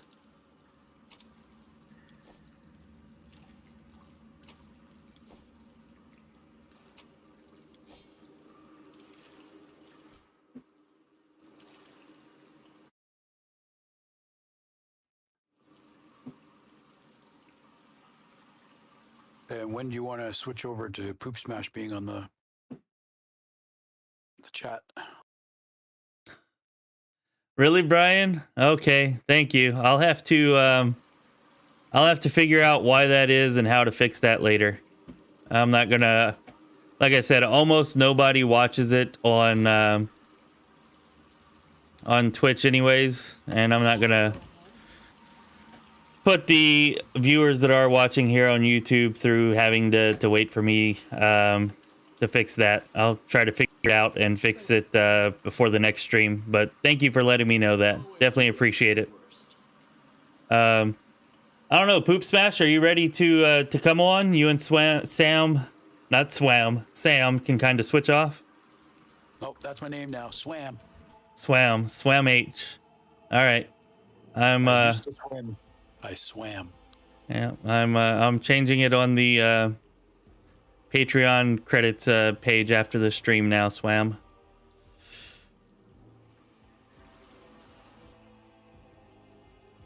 All right. So anyways, yeah, let me know, Poop Smash, if you are ready and we can get you in here. Okay. All right, then I'm going to go ahead and call you on Discord right quick and we'll get you in here. For anybody who's wondering, Sam and Poop Smash are both senior Lorespire council members. They support us on Patreon at that level.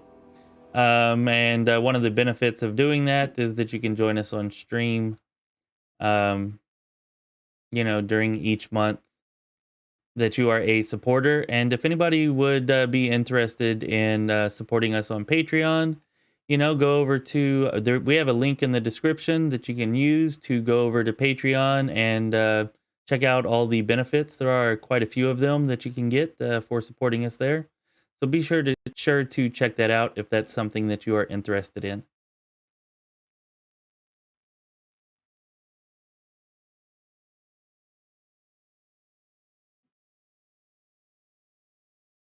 All right, I'm gonna disconnect here, Sam. Hey, what's up? Hey, what's up? Poop Smash. How are you doing today, this morning? Yeah, I'm just been watching the stream. Nice. Playing some magic cards. I don't know if you are into magic cards or anyone on the streams into magic, but Magic the Gathering? Magic the Gathering, that's right. I'll say most of my teenage years, if I was not gaming, I was playing Magic the Gathering. I used to like travel around to like tournaments all around Texas and stuff. Oh wow. I'm not. Yeah, that was before you could like really play online. Um, I I haven't kept up with anything that where they're doing now. Although about 2 or 3 years ago, I did get into the Magic the Gathering online whenever they opened up the new whenever they redid it, because it used to be really crappy and clunky and old. Whenever they remade it 2 or 3 years ago, I did get into that for a little while, maybe for about 6 months or so. And the game is still super fun, super awesome. Love playing Magic the Gathering online. And I love Magic the Gathering, you know, just pretty much as a whole. Definitely an awesome, fun game. And every other trading card game that I've tried, from Pokemon to I forget the Warcraft one, which is the one that I played the second most after Magic the Gathering. But even that one couldn't compare. Love Magic the Gathering, I guess, is my point, and I'll stop babbling about it because I feel like I'm babbling. No, it's all good. I'm playing the new set on the MTGA platform here. What is that? The Kamigawa Neon or something like that? Yeah, that's the one. Yeah. Oh, go ahead. I will agree with you. I used to play on the old Magic Online thing, and that game client was awful. This one's way easier to use. Yeah, it was pretty terrible. I still used to play it because I really liked the game, and once I became an adult, I couldn't really travel around and, you know, like actually go out and play the game anymore. So it was a way for me to still play it sometimes. But yeah, it was pretty awful. How's my sound coming through on the stream? Is it too faint, or? Can everybody out there, can y'all hear Poop Smash okay? I mean, I can hear you fine, but yeah, good point. We should definitely check to see if they can.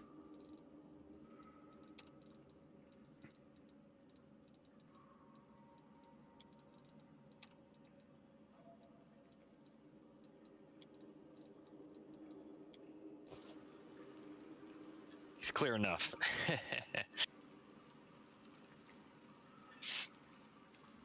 Little quiet. I could turn up my mic. I don't know if it's my mic or if it's something else, but right quick, I will think I figured out how to turn up the volume for you whenever I was trying to figure out how to turn it up for Sam. Say something now. Say something now. All right, did everybody hear Poop Smash say something now? Better volume? If You- not, whatever. You definitely sound louder in my ears. That's for sure. I don't know if it's coming across louder to everybody else, though.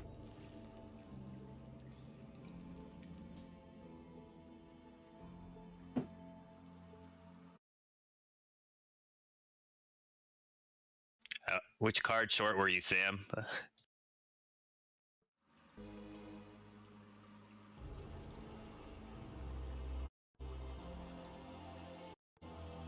Yeah, being one card short of an entire set is something that I definitely never achieved. Of course, I never really tried to collect entire sets. I just kind of built for the decks. But yeah, definitely not an easy thing to do, to collect every card in the set. Although, to be fair, you could just eventually you could just go online and buy the cards individually to do it. But some of them really damn expensive, especially the older ones back then, like from Unlimited. As it should be. I'll watch your back. Together, we stand. All right, so this here can be the most difficult fight in the shield maze. Hopefully it will not be, but it definitely can be. We don't have sleep to rely on this time, so that could definitely be a hindrance. A bright future awaits us. Actually, I'm a little bit worried now that I just reminded myself that we do not have sleep to rely on.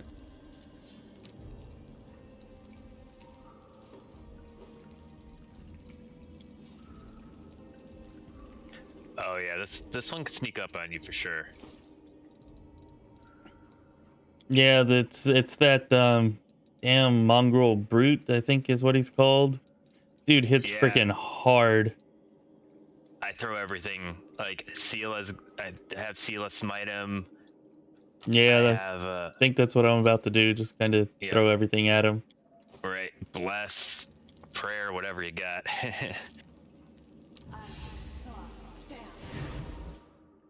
I've probably died to it twice, and then there are many, many more times where I had to switch to Help where I can. turn-based mode and do like 5-step moves back and shoot with land, 5-step moves back and shoot with land, which is kind of cheesy because they don't provoke attack of opportunities when you do that. But Yeah, I've never done that. I probably would have if I knew I could, but yeah, I've never actually done that.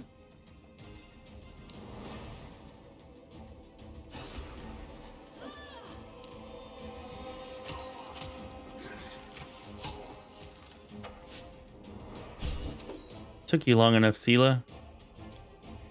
The world in crimson. We're actually doing pretty good. He's already down to half life. That's not bad at all. I'll just sit here. And Sela's down. Oh damn. Okay, this is not good. This is not good. not a lefty. I mean, I think the Cambions have. I'm pretty sure they have favored enemy human against Sela, so she can get. Not a lefty just mentioned that the Cambion packs are really hard sometimes. the Cambion packs are not that difficult. Like you'll watch us. We'll just mow through them here in the shield maze. Like not an issue at all. You know, every now and then they can be a little bit of an issue, but they're definitely never as much of an issue as this. You know, and usually as long as we have a decent party, they're not really too much of an issue regardless. This is how it feels. All right, we got a problem here. Yeah, things are less than great at the moment. Thought he was There gonna we go. die.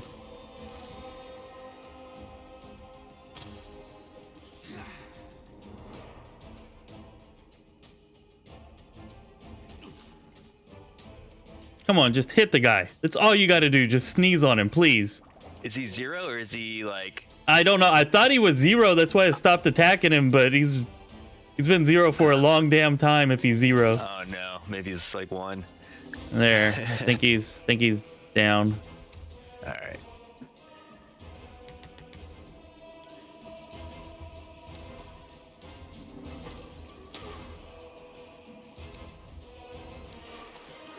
Yeah, not a lefty. That crit from land was pretty huge to just get that Mongol off the board. Yeah, this fight is definitely not the best or the easiest.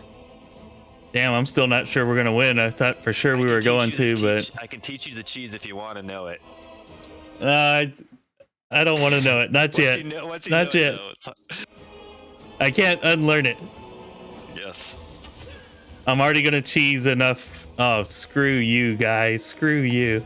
I'm already gonna cheese enough against the water elemental. I feel like the water elemental is cheese, but it's like sound tactics against something that's slow. Yeah, like it's cheese, but like you're supposed to. I feel like you're kind of supposed to cheese it. Do that. Yeah. I did defeat it one time on core difficulty, like meleeing it before I found out about the tactic to run around the table. Yeah. But it did require my main character being a two-handed weapon user with 20 strength and an orc and him getting a crit for 45 while he was in negative hit points. So yeah. This will hurt. Yeah, I think the way you melee it is reliably is you do something like Scaled Fist, Nature's Whispers, Oracle, and then you show up with like, 40 AC at level 3. Yeah, I have definitely never done that.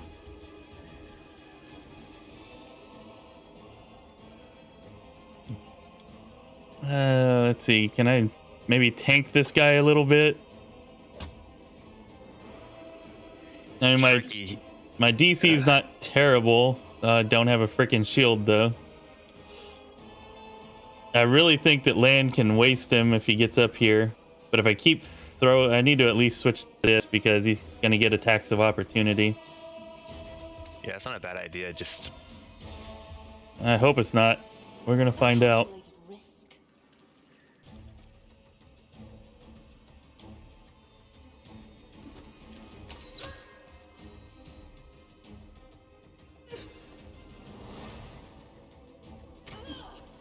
Come on, land. all right, 2 misses, and then land got a hit. Not bad. I mean, I'm expecting land to hopefully just finish her off or it off, whatever. At least it's not hitting us, which is good.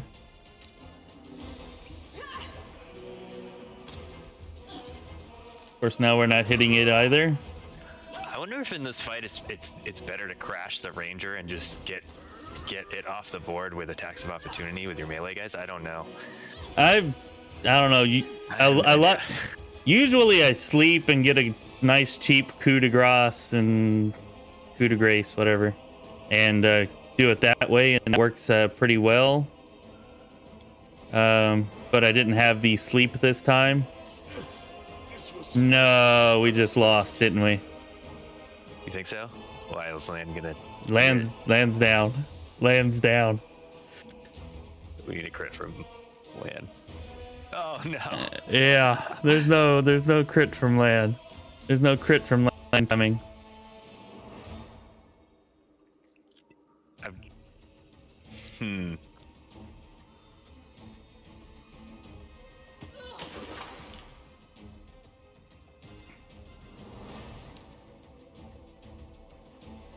I wish we had studied target swift. Really wish we had that. This should do it. Let's try this way. Damn it. We really needed that to hit. Well.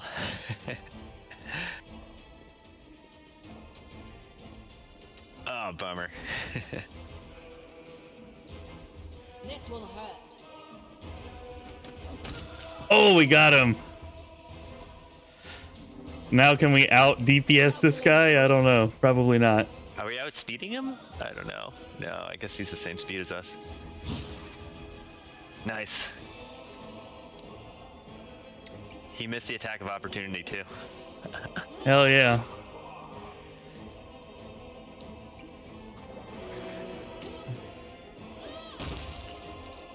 Bam! That's what I'm talking about. Ha!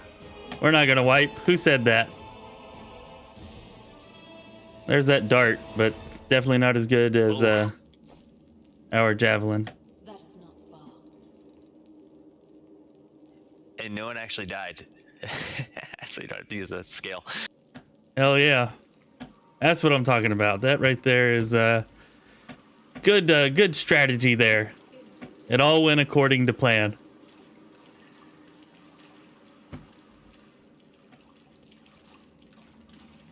After we set that whole fight up with a, this fight's actually pretty hard. You could actually die here. Yeah. Death was a definite, distinct possibility, but yeah, did not occur. So we're all good. Now, Lefty, does Spirited Charge Does that work? Some of those mounted feats don't seem to work for me, but I've never tried that one.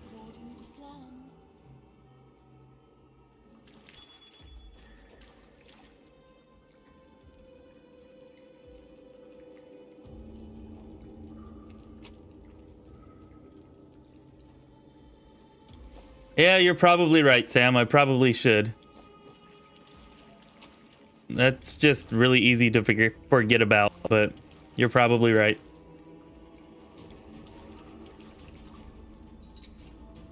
I hope you appreciate this.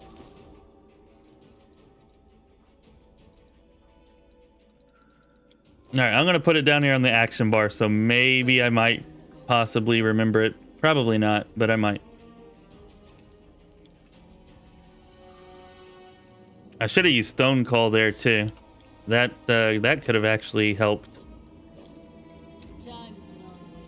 What's the range on this spear? I think it's 30 feet, right? 30 feet, I believe, should be far enough for the water elemental. Why am I looking over there? It's the far javelins here. When the water elemental goes to the back of the room and your guy moves up to hit it, and then it comes back around towards your guy to the bottom of the table, you might want to back him up a little bit. I've lost Sela a couple times. No, then I'm just switching to the bow. We're not playing that game. Like, yeah, especially not after what just happened. We'll just switch to the bow. We'll get our nice 50 foot of range and not have to worry about it.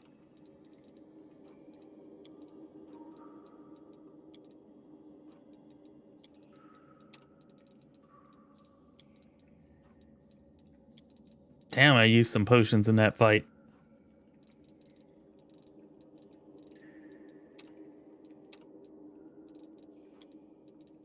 All right, right, bow.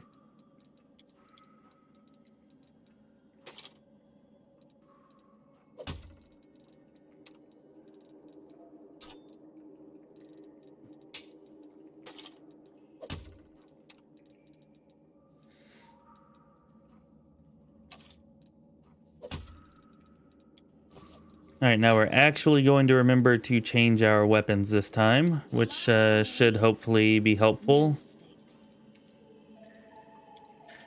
So not a lefty saying Spirited Charge is bugged, and you get the damage for a full round, which I'm guessing means if you have Pounce, you get a lot of double attack damage hits in. Not that that matters for this run. We don't have any mounted people, but. Oh, that is good knowledge to have, not a lefty. Maybe that's how CRPG bro got up to that 40,000 damage. That's nuts. I haven't watched the video, but 40,000 is pretty crazy.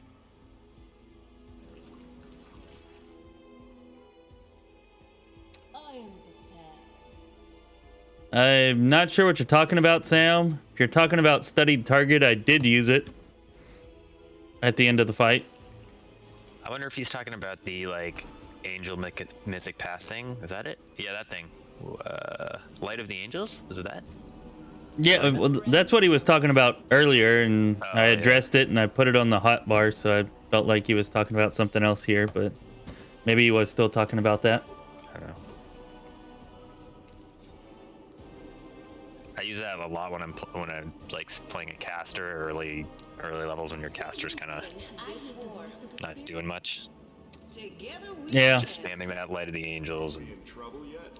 Yeah, I should probably use it more. Like, I've used it very rarely. It's just easy to forget about, and I usually do.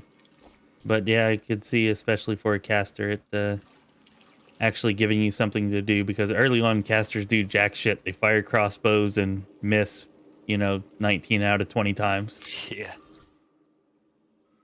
Well? Meditate on your mistakes. Might make you feel better. You can actually have this on. All right. Whoa, run. Don't like the way you just stopped there.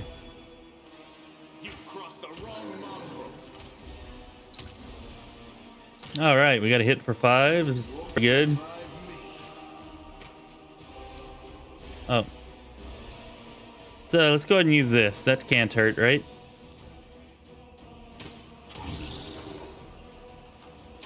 It's gonna be a long fight, so I feel like we'll get some good value out of that steady target. You've crossed the wrong mongrel.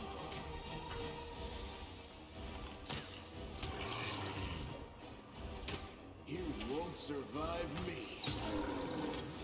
Endure this. Yeah, Frost Ray is actually very easy to forget, but generally makes for a better choice than auto-attacking with a crossbow. I mean, depending on the situation. Make every strike count.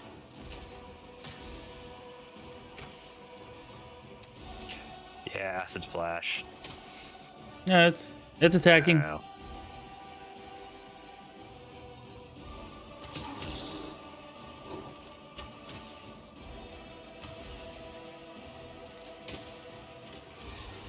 You've crossed the wrong mongrel.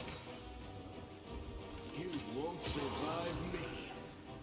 Oh no! Endure this. Oh, never mind. Thought he was turning.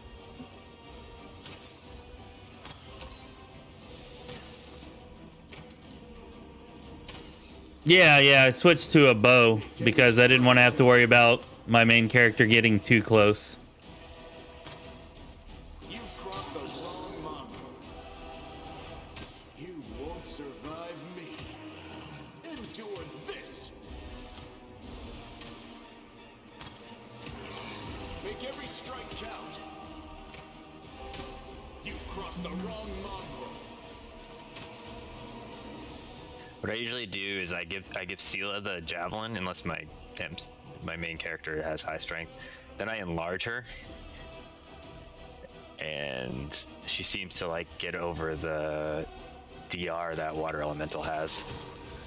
Yeah, I don't know. Enlarge might have actually been a pretty good idea. Put the heavy crossbow because it actually does the most damage, or put as many of them as I had. Yeah. But yeah, the enlargement on top of that would actually be even better. Probably should have done that. At this point, it's almost down though, and I actually feel like we're killing it much faster this time than what we normally do. And maybe because we have a ranged-based Slayer in the group instead of a caster or something like that.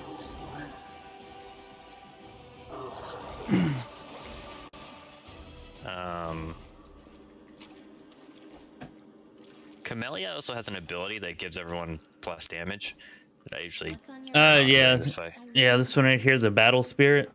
Yeah, it's all right. I don't know. I really like to save that for like the oh shit battles, and actually I was going to use it for the other battle, but if you look, like I kind of forgot to in the beginning, and then like whenever I was going to use it, Sela went down, and I was just didn't end up using it at all.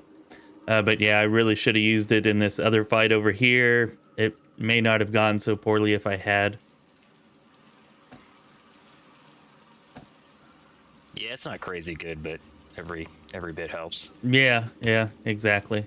Especially when you survive with one person left and Yeah, one person left at half hit points. yeah. But hey, a win's a win.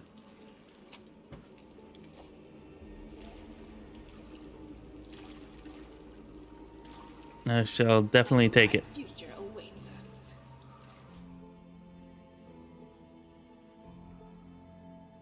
I'll cut you wide open.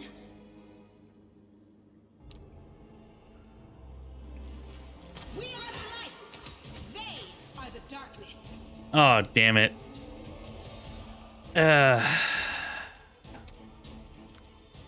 Good job, me.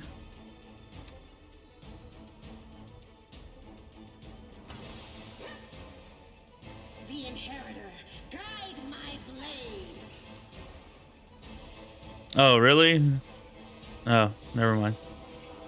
I guess she's still switching. Okay, good. She is.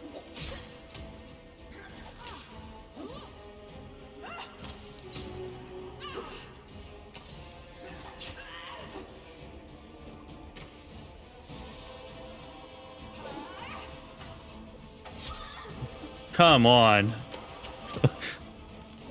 Thank you.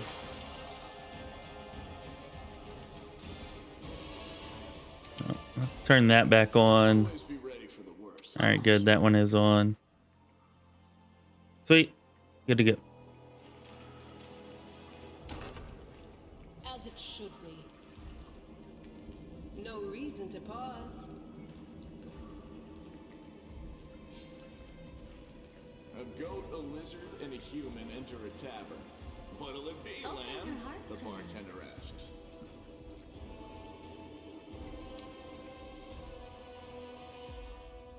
The light take you. Heartbeat It's like a slightly easier version of that hard fight.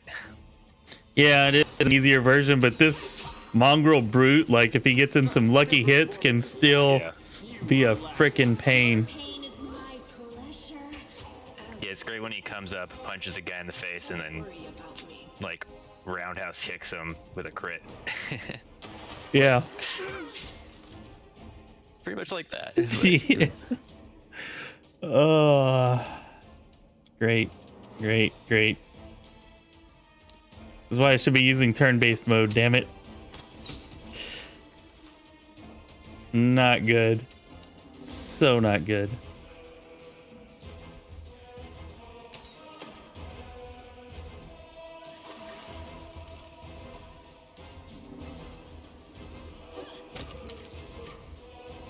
Okay, alright, we survived. We're okay. Anybody down for 3-manning the shield maze?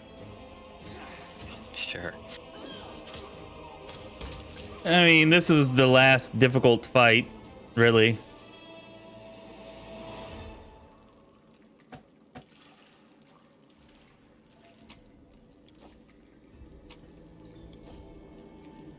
I think I've actually died to what's her name, the boss, once before too. I think that happened to me once. I have lost to Hosilla before, but it's been a long time. Like I've kind of got that fight down to where it's like, all right, it's not really difficult anymore. But yeah, I have lost to her a few times before.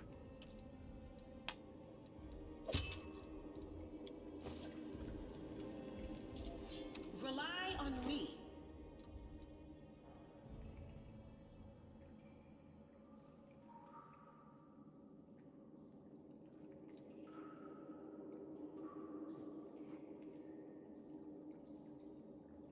No, we're gonna not a lefty. We're gonna choose the demon option, so that way we don't have to worry about Windowog. Especially now that Camellia is down, we're definitely doing that. So shouldn't really be an issue.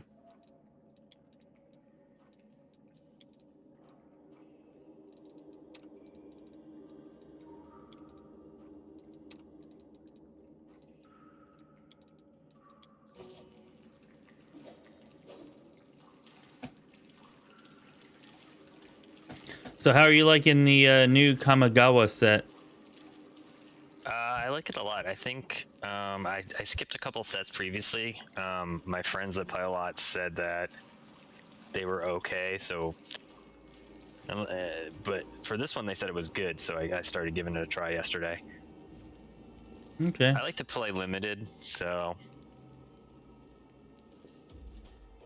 Yeah, the limited's what I like to play too. Whenever I would play, like at first, I didn't like it so much, but then like once I started actually going to tournaments and getting competitive, actually my favorite thing to play is booster drafts. I don't know, there's just something about having to like pick out the cards and like you know, you're randomly dealt cards and you have to like pick out the ones that mesh well together. And anyways, booster drafts are by far my favorite.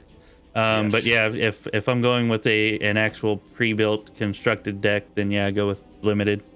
But yeah, sounds.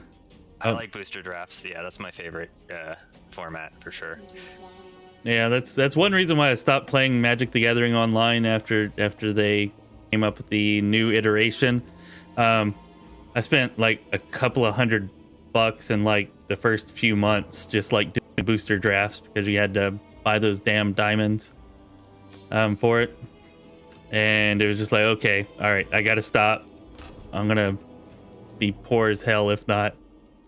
Yeah, that's the problem with it. They Wizards really gets your money when you do those. Yeah, for sure, but it's definitely the most fun thing to do, though. Freaking love that. A bright future awaits us. Yeah, that's what I'm doing right now. Well, that's what I was doing previously and last night, just doing booster drafts because I had some like free draft tokens and some gems from before. So yeah, that's the way to do it if you can be patient enough. But of course, they put limits and give you daily quests, so you can only earn certain numbers of gems and gold and whatever to be able to enter the drafts. And they've got it all very well strategically set up. They I don't know. They follow the pay for play model without making it seem like they are pretty well with Magic the Gathering Online.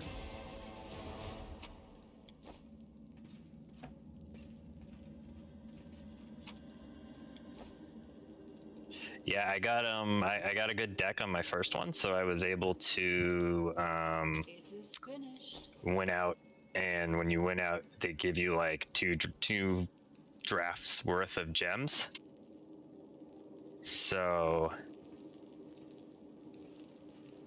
Oh, nice. Hell yeah. yeah. Yeah, that's definitely nice. I do have 2 skills, Sam, but I feel like we can 3-man the shield maze. Like I'm not too worried about it. All the hard fights are over. Like if we still had to fight one of those brutes, then I would use the scale.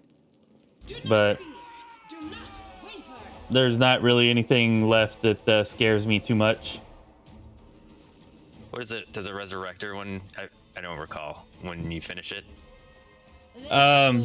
Camellia should resurrect, yeah, after Hosilla. Or everybody should. Hopefully it's only Camellia that needs to.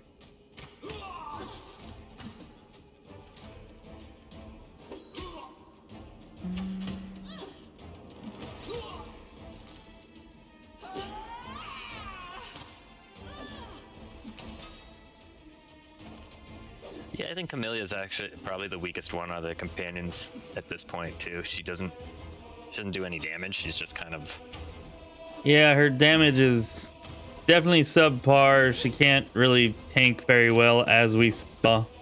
Yeah. She can give us some nice buffs, and I actually should have, like... I always think to myself, all right, next time before I rest, I'm going to set Camellia's spells in her spell book, and then I always forget to do it. Yeah, get Bark Skin or something. Can you get Bark Skin at 3 maybe? Maybe that's it. Well, not just that, but even at level 1, you should be able to, I don't know, I forget what spell she has access to at level 1, but I'm sure she has access to better spells than, What they give you. yeah, the healing spell that you start off with. I think she gets like Cure Minor Wounds, 2 of those, and then Enlarge Person. Yeah. And I don't know what else, but yeah.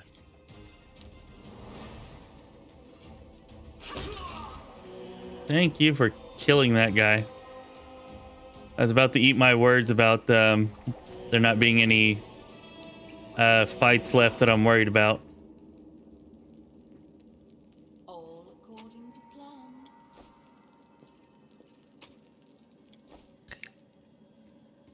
I've never died to the lizards, but I've definitely lost a character to the lizards.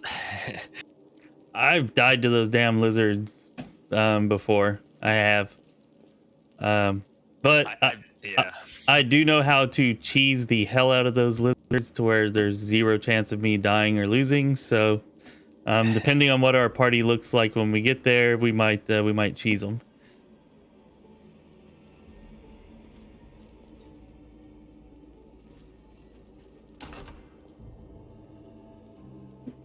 Are people talking and I just can't see it?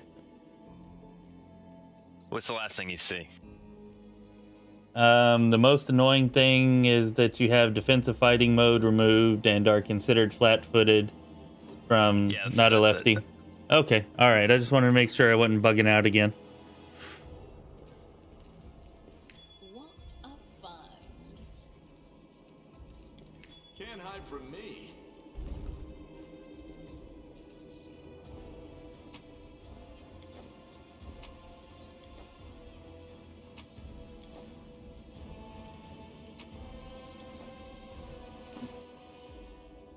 All right, I guess we're good there with all that. Yeah, that's fine. I'll go ahead.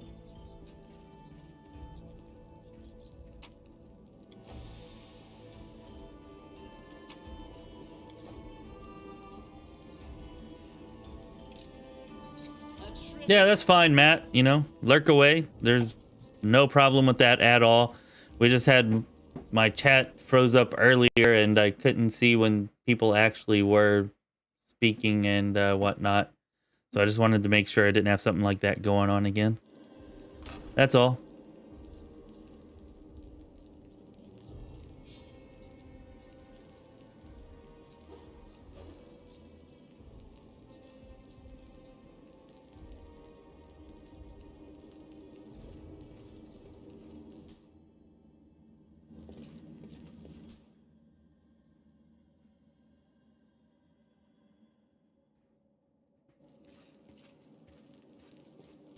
Together, we stand. I really wish we had another melee character for this just to kind of hold them there. But we'll let her charge. Time's not waiting. And yeah, let's just let her charge. No mistakes. They will break against our resolve. You won't survive me.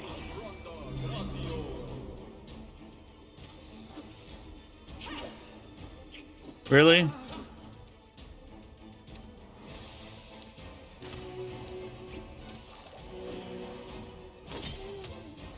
Endure this. All right, let's switch it up. Let's try this way.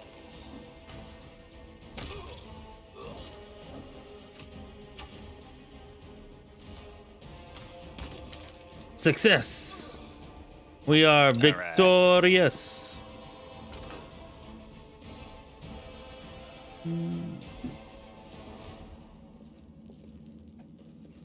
As it should be. So where do you live, Poop Smash? In the New York City area. New York City? Okay. I am not really sure what part of Canada Sam lives in, but I suppose New York should be closer, at least a little bit closer than pretty much any part of Canada. It definitely seems like there's not too much of a delay, like I was having with Sam. Although even the delay with Sam seemed to be much better today than before, so. Our victory is certain. Oh no. That could be bad.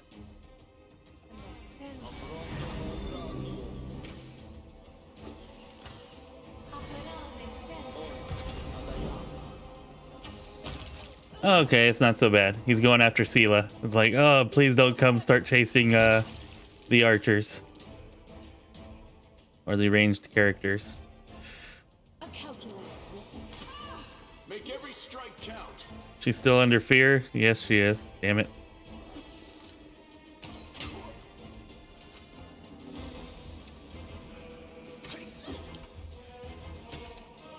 And she's down.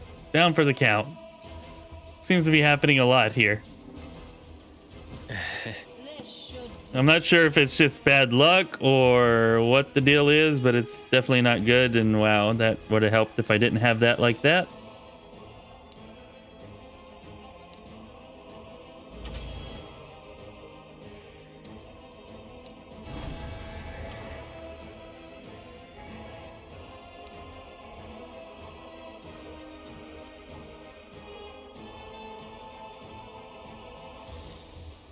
Oh wow, that's way too big of an area to be effective.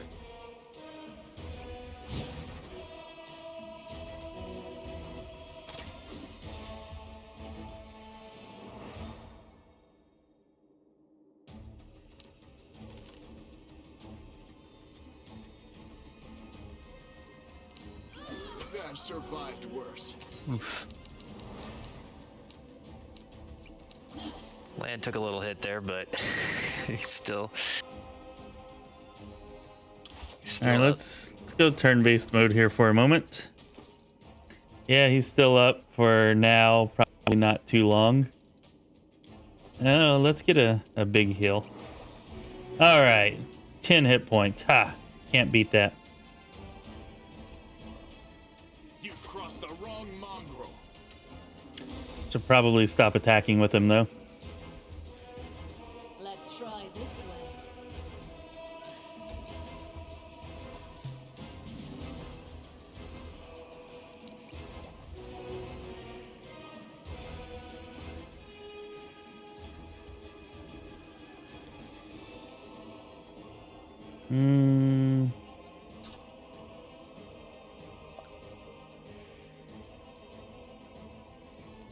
I guess that's really the best choice that we have.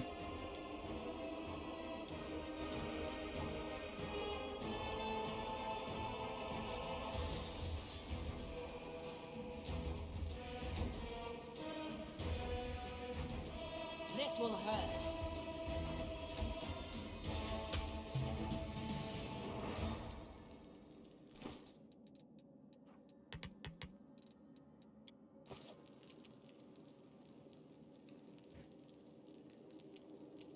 Oof. Oh, good point, Sam. I did not even think about that. He is a monk, so he can still punch. All right, let's punch our way out of this. Damn, how did I not think of that? It's a good idea. Yeah. Damn, I'm stupid.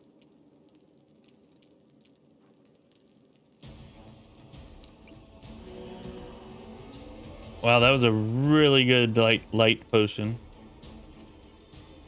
A calculated risk. Or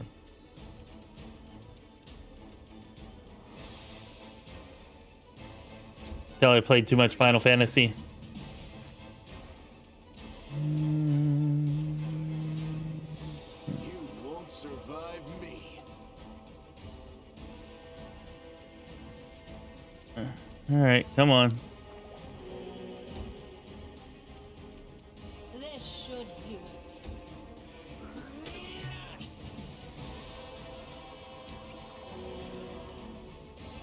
Endure this. Ha, we hit him. Let's try this way. Wow, you really cannot hit. Like, we have to get precise shot with you already. Land's gonna end up punching this guy to death. This will hurt. All right, there we go. Guess I need to disparage you more often.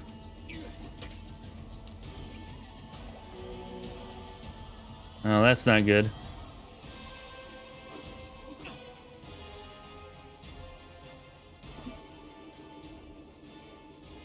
Oof. Come on, you can do it, you can do it. Oh, wow, for 29. You see that crap? That was not good. Oh, A calculated risk. Bam! Did it again. Hell yes. Are we a badass or what, Alnicia? As soon as they're not in melee combat, she can actually hit them. We really need to get a precise shot. Like, really need that. Desperately.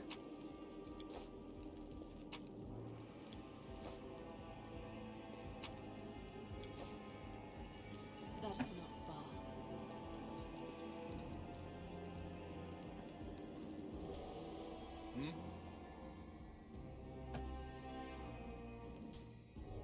I know what to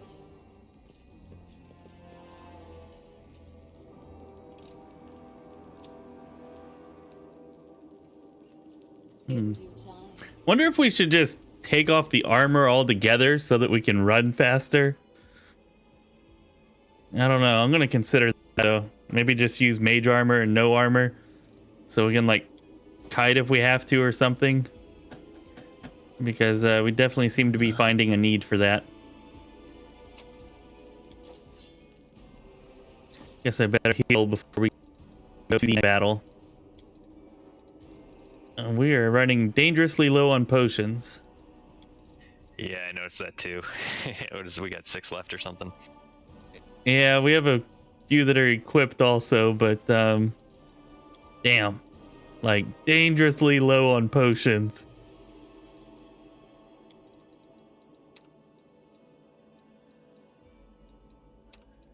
Alright, let's give you some cold iron ammo.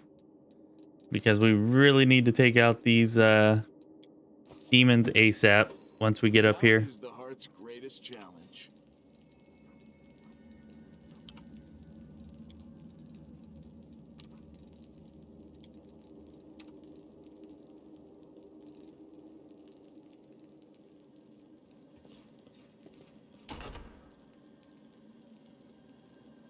I found something.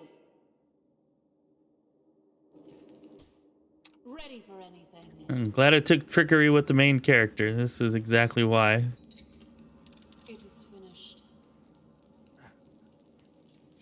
It'll probably come in more useful before things are done with.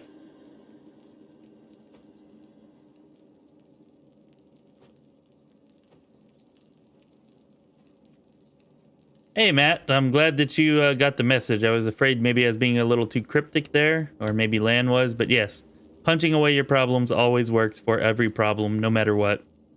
As Lan just proved by almost dying. Might make you feel better. Focus on the goal.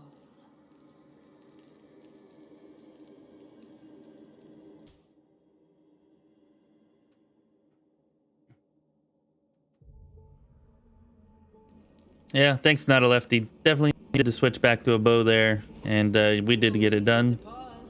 So let's try our stone call ability. Oh wow, that's really?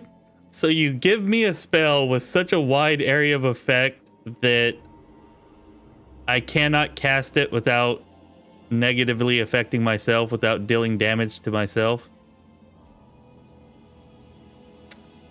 Well, that's basically worthless. So I guess we're not using that. I was a little bit excited about that too.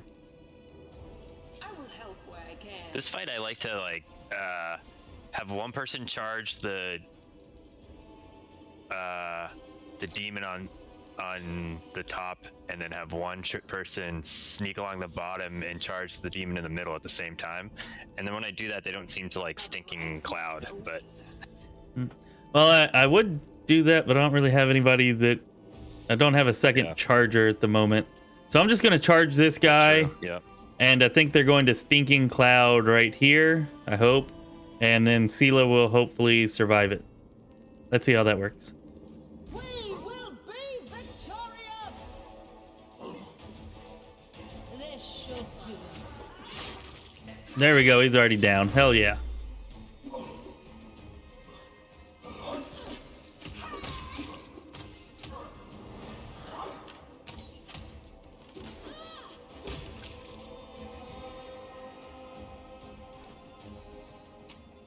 All right, good stuff. Good stuff.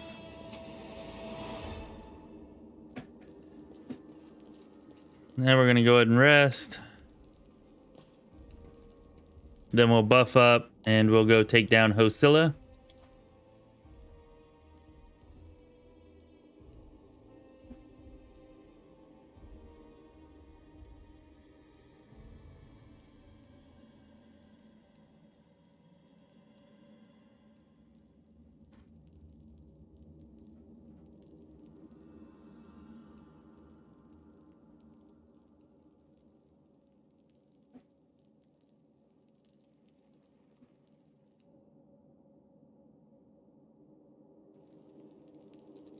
No mistakes.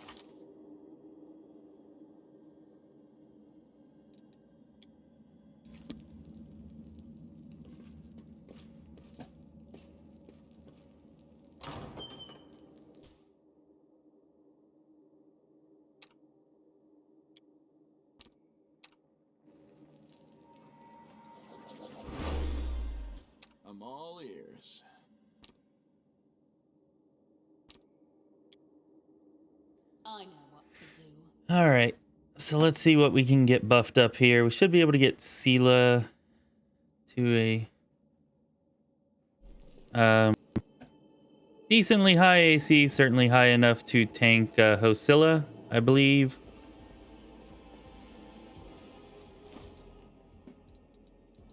Sela, have you drink the bark skin potion, take a shield of faith, bear's endurance. Damn, I only had one blessed scroll and I guess I used it. I guess so. You know what? I never used the blur scroll here, even though I always bring it. Today we're gonna use it. Let's just make sure. There's no way Sela's going down with the blur on. Famous last words.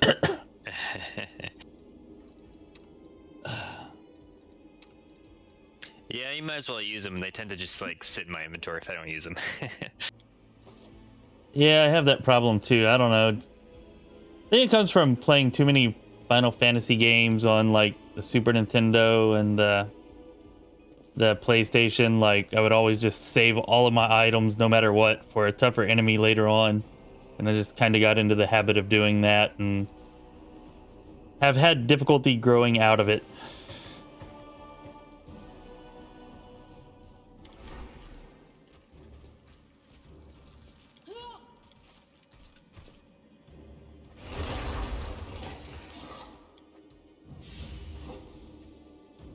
Goodbye, Savamalek. Hello, Windog. Do not fear. Do not waver.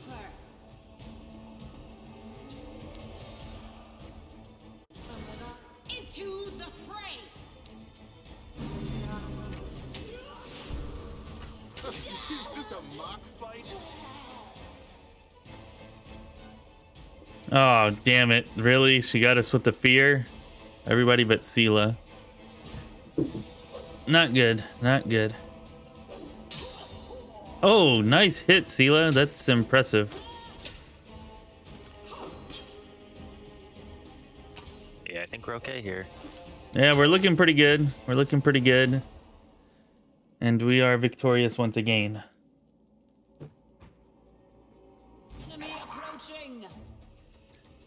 Sometimes these damn quasits can be worse than Hosilla, though. And just no ability score damage, please. That's all I ask.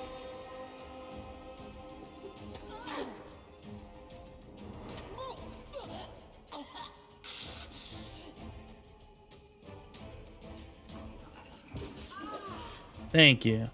Attack her.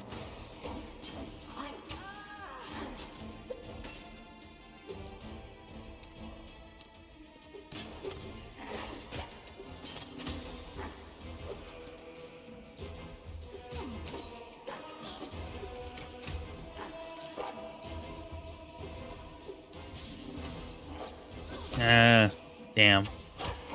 They damaged our dexterity. I was really hoping to not have that happen. But oh well. Unexpected outcome. They didn't have a choice. They were forced to do it.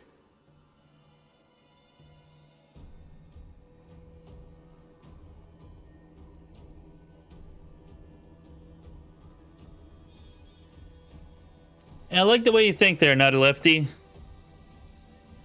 Keep telling If only we could fight Discari at the beginning of the game, I'm sure everything would be okay. Who do you want at your side? The person who betrayed. I hope. If we're befriended I mean, monsters, surely we're more fight powerful than demons. Tyrindalev Join forces with and the the Aeon Isn't that the that were rational felled choice? by Discari Both equally hideous. when we're at level 1. So. Makes perfect sense. She's gone.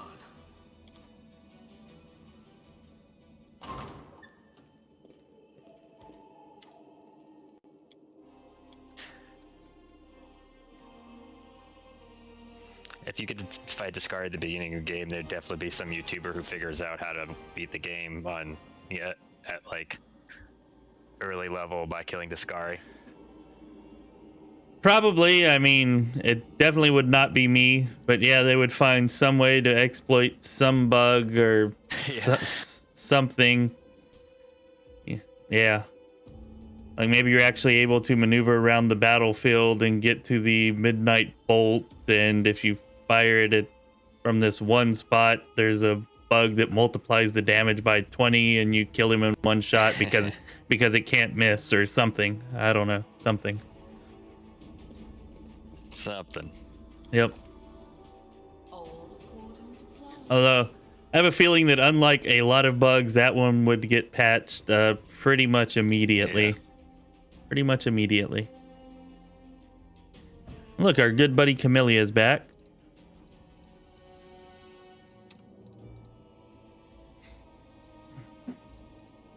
I'm a little bit No, I'm not. I'm not conflicted at all. I was going to say I'm conflicted, but I'm not. We're just going to give you Marching Terror.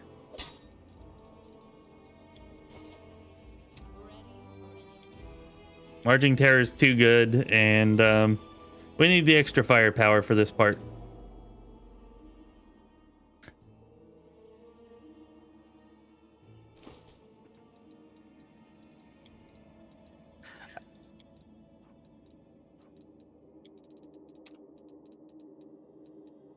Takes a little while to get 2 throwing axes worth of using. I guess you get the talking weapon, so you can use that.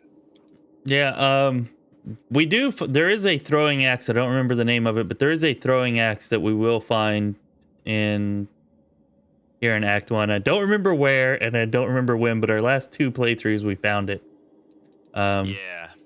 So if we get that, and then we have Finian, we should maybe around level 3 or 4 be able to start dual wielding those throwing axes. Yeah, the other thing you could do, I guess, is just use a shield to start and have 1, because you don't have the feats to do 2 really well. Depends if you want to take the hit to your attack. Yeah, I was considering putting 1 in now, but that's a good point. Probably shouldn't, especially not for a crappy little dart.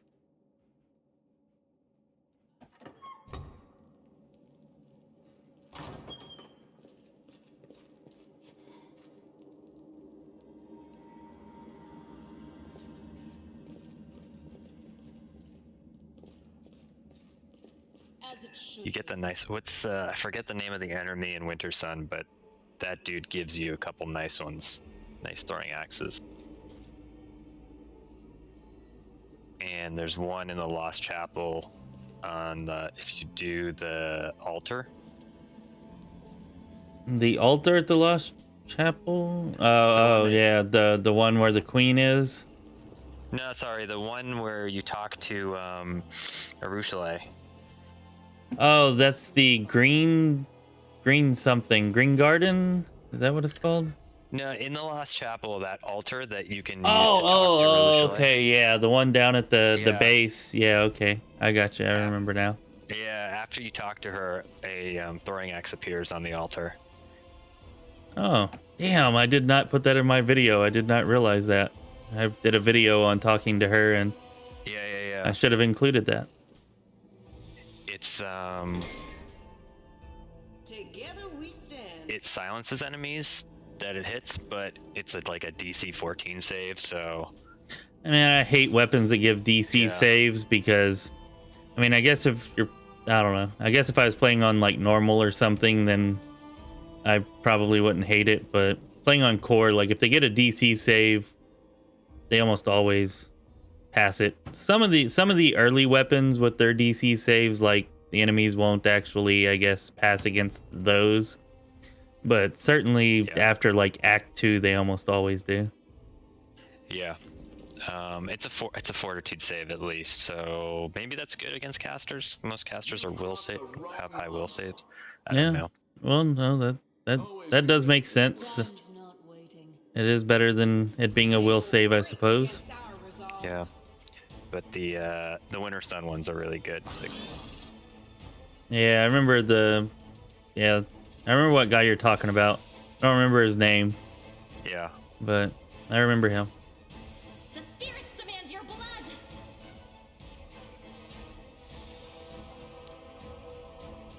it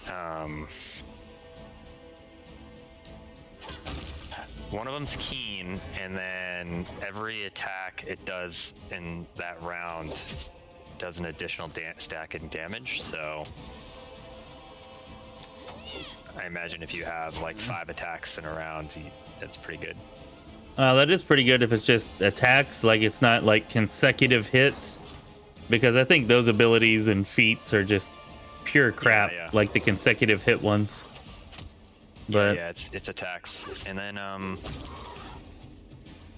forget what the other one does, but it's some kind of like decent DC stun or paralyze or something like that. So it's nice when it pops off. Not this time. yeah, stun, paralyze, those are about the 2 best afflictions you can give to an enemy. Yeah. And it is the DC, but I mean, when you're an axe chucker, you know, you're throwing a lot of attacks per turn, so. Yeah, and I mean, it still sounds like it's better even without that than most other options we're gonna have. Yeah, not a lefty. The silencing axe is, I think you're right. That's the one that you get in the altar, the Desna altar. Silence for 1d3 rounds or something. Let's try this way. Really? Yeah, Chris and just yeah.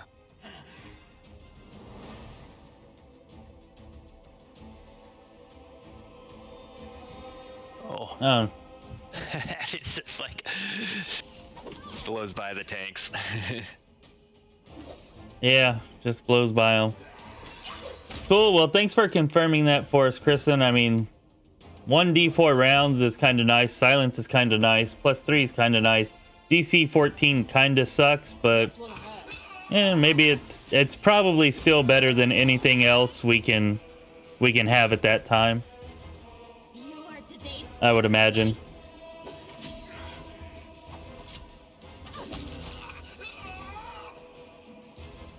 Yeah, like I said, I'm pretty sure it's a fortitude save, so it's not like the worst thing to target on a mage, I guess. I don't know. No, that definitely makes sense.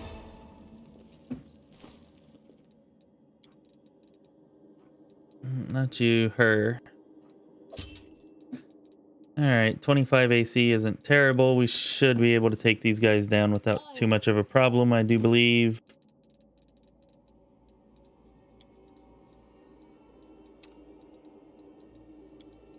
Yeah, not a lefty. Jinx, I haven't used it yet, but it does seem pretty, I mean, provided you have, like, Ember in your party or someone who's hexing. It does seem really strong.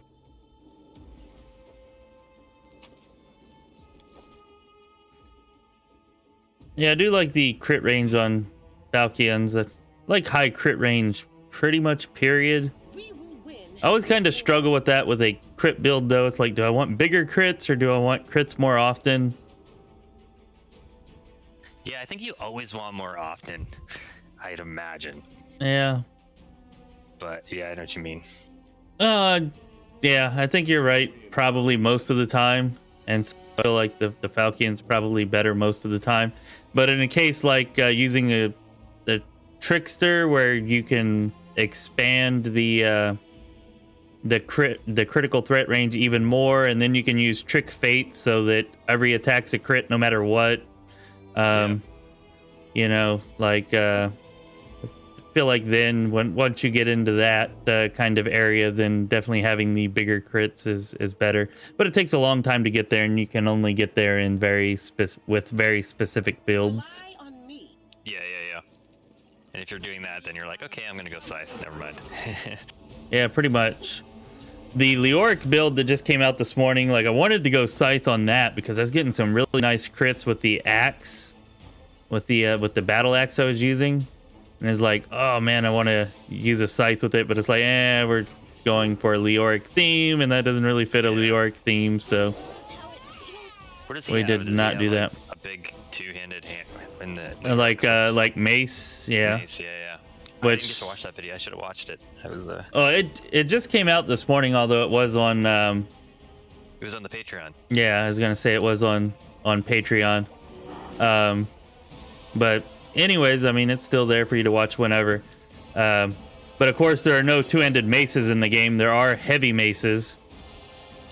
But anyways, I ended up going with a battle axe just because there were no two-handed maces. I feel like a two-handed flail or, you know, maybe a warhammer would have been okay too.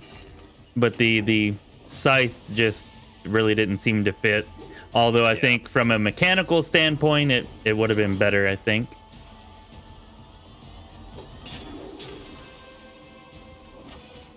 I also really like using blessed weapon on everybody. I don't even really take like critical focus or anything like that anymore, because using blessed weapon to just auto confirm all your crits is just too damn good.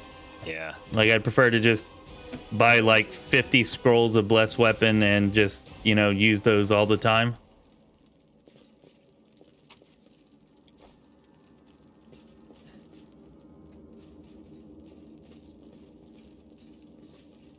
Oh, you know what? We should probably get these composite bows and use them, huh?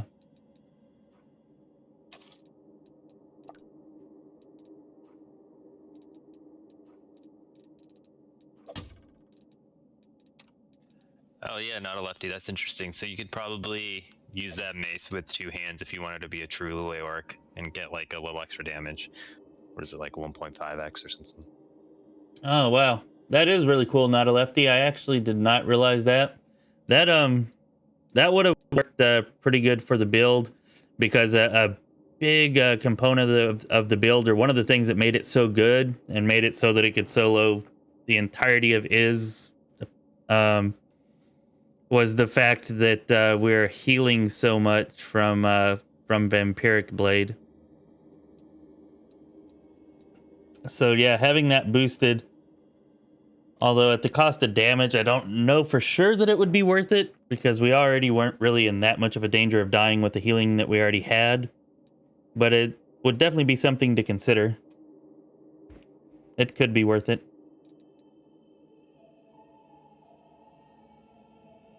All right, what was I doing? Oh, right, bows. Yeah, I guess we're just sticking with that for now. Yeah.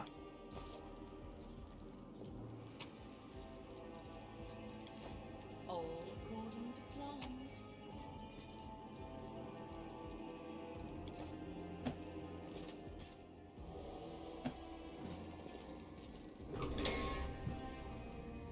Yeah, well, buffing your own strength would definitely help out with the difference in damage, so yeah, could definitely be worth it. Helpful. Am I not? Has anyone ever tried like a non-caster lich? What's on your mind? I haven't. I wonder. Well, the Orc's a non-caster lich, the build that I made this morning, Oh, there and you go, yeah. I actually did a full, my Death Knight of Urgathoa, like I did a full playthrough with that one, and that was as a Steel Blood Rager, which I guess you can argue is a caster, but I would kind of argue that it's not really a caster. No more of a caster than somebody who's using scrolls, because yeah. But yeah. And that did pretty well, although I've learned a lot since then, and the build could definitely be a hell of a lot better than what I made it in that video. I'll say that.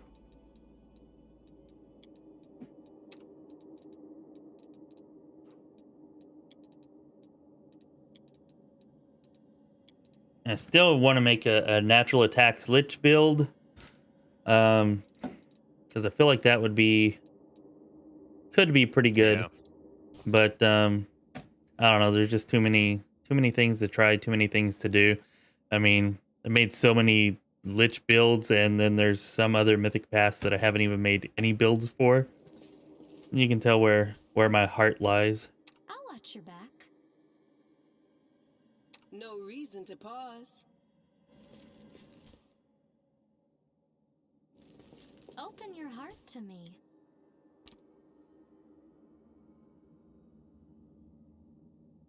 bright future awaits us. Save the last one for me. This should do it.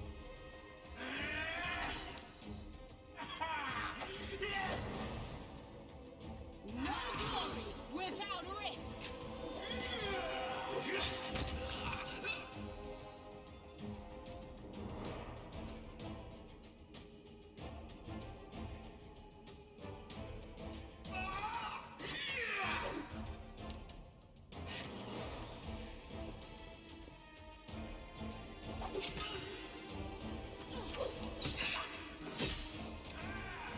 What a mess! Really, 1 hit point. Come on now. Go after the other one. Sela's got that.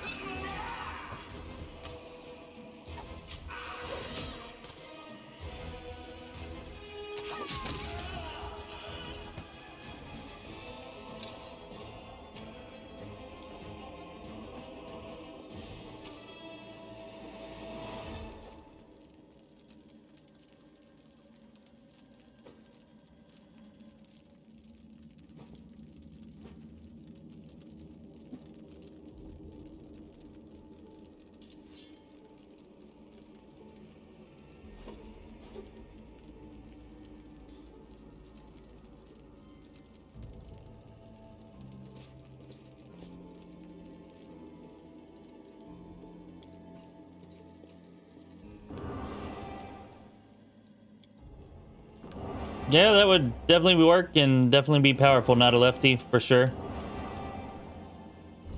That would make for a very nice caster melee lich. I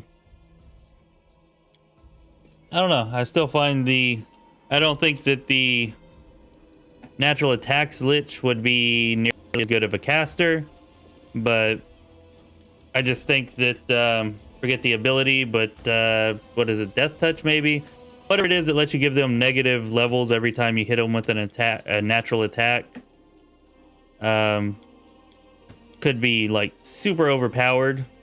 And I think there's also a lot of role-playing potential to play like a ghoul or a zombie, something like that. Actually, the person that gave me the idea way back in beta called it a Haggard Ghoul Lord build. And I really like the way that sounds and feels.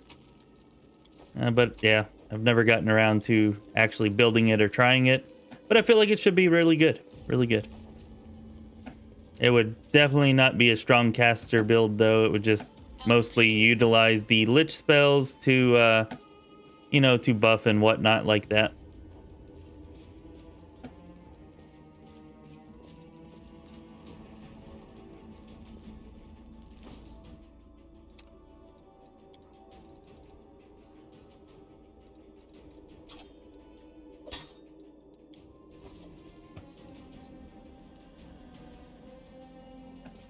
That is not far.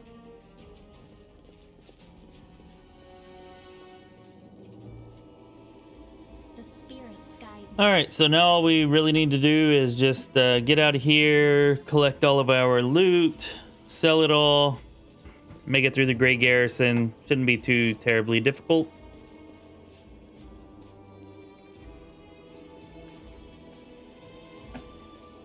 And while I'm doing all of this, I would like to encourage everybody to, like the stream and subscribe to the channel. It really helps us out a lot. Definitely appreciate it if you can do that.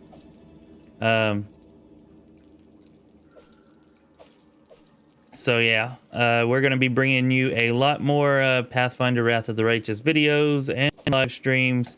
I think we're also going to be putting out running some Warhammer 3 live streams after it launches and I get my new PC, so it'll actually be a little bit after it launches, not as soon as it launches.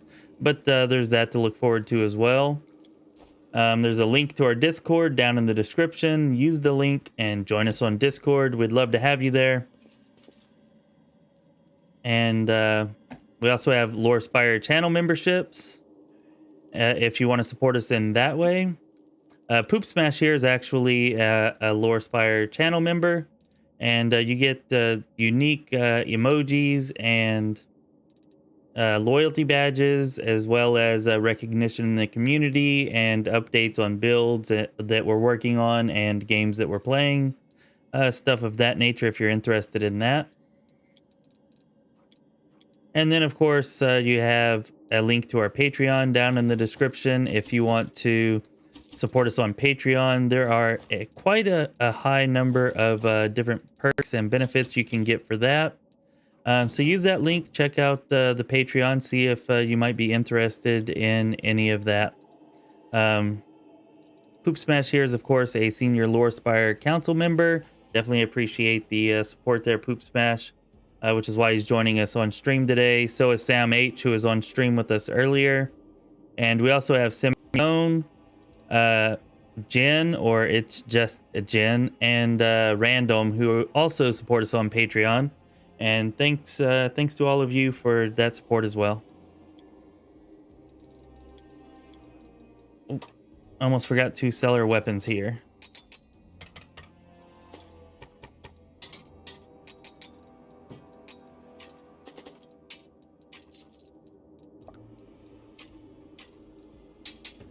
So Poop Smash, what kind of game or release are you kind of most looking forward to right now? You don't mind my asking? Yeah, Total War Warhammer 3 for sure. I do play shooters with my friends, so we're playing Super People right now, which is closed beta. I don't know when the release is, but it's kind of like a battle royale shooter game. Cool. I don't get into shooters too much myself, except for Borderlands. Do love Borderlands. Looking forward to Tiny Tina's Wonderland. That should be a pretty cool game whenever it comes out. It's really the only shooter that I ever play anymore, though. If they came out with a Division 3, I'd probably play that as well, but that's just like a group play thing whenever the family comes together, or actually have people over. Definitely not like a single player thing for games like that. And then of course I'm really looking forward to the Pathfinder Wrath of the Righteous DLC, and then Warhammer 3. Those are definitely the games that I'm most looking forward to, that are on the horizon at least. Yeah, I tried that Lost Ark game. A lot of people are playing that right now. It's free to play MMO, but looks more like Diablo, kind of. Yeah. I don't know if you've heard of that, but yeah, I know. I've heard of Diablo. In due time.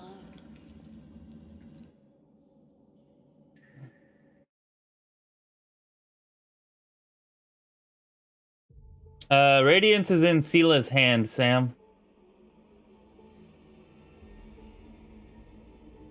Oh, and thank you, Poop Smash. You can see that Poop Smash did put all of the emojis that you can get for getting a Lorespire channel membership. You can see all the emojis there. And after we get one more member, there will be more emojis coming. I believe we get to add 2 more emojis once we have 1 more member. So yeah, looking forward to that. oh, we need more members then and get more emojis. Yeah, I don't know. Once we get 1 more member, I think we get 2 more emojis, and then yeah, it goes up like, I don't know how high it goes, but you can get a ton of freaking emojis if you have enough members. It's like every couple of members at first, and then later on it's like every 10, and then every however many. But yeah, there can be an absurd number of emojis that we can reach if we get more members.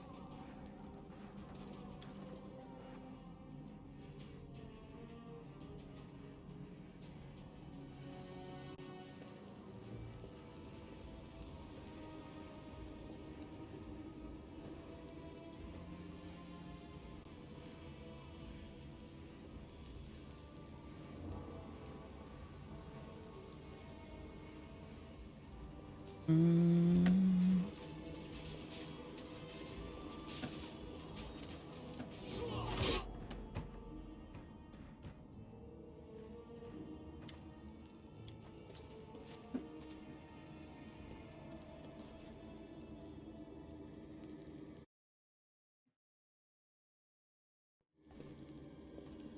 By the god, everything's fine. Let me... Until the army arrives, I'm the temporary warden of Canabras. And the city's gone. All right, you're the warden. We got it. Everything's good. Very good. I see that you had a... The ward stones are a gift of Iomedae. Let's get to battle. That's right. All right, yeah. Y'all go first. Last time we went first and we paid the price for it. I'll go ahead.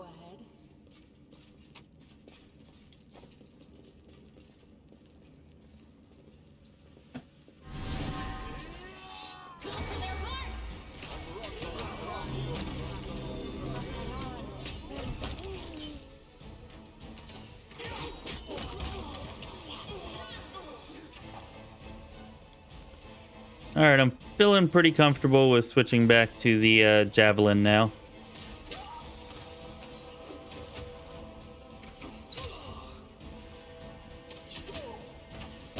That doorway. Excruciating. What's wrong with the doorway? It's always funny that there's like 8 people waiting for waiting to get in the next room. Oh, yeah. I got you. Yeah, it's kind of ridiculous. I actually thought you were talking about this doorway, and I was like, what? What do I not know about this doorway? Yeah. But yeah, it's a ridiculous number of people. I am helpful, am I not? Not really, because there's not much in here. You can trust me.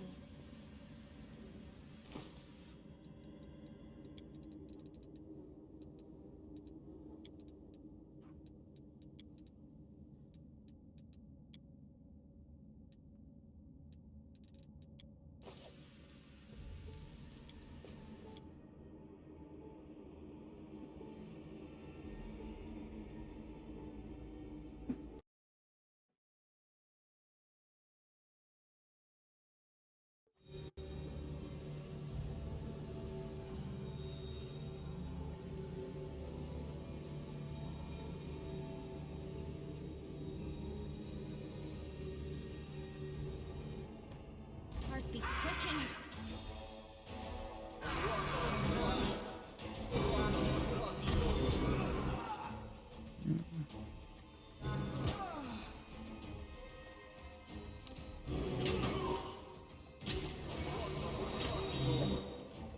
Let's try this.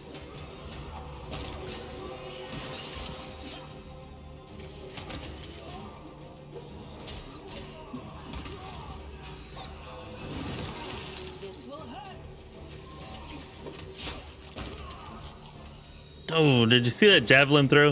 I actually kind of like the javelin throwing, maybe more than the freaking axe throwing.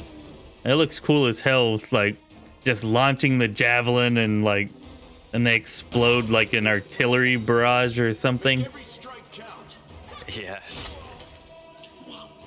You ever notice the animation where the character like throws it?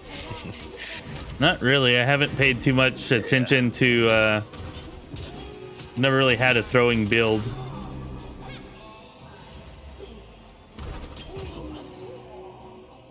But at the very least, it looks cool as hell.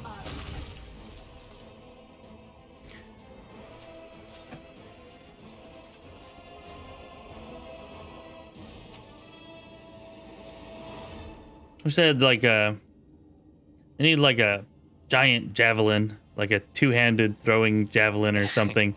I don't know how the hell that would work, but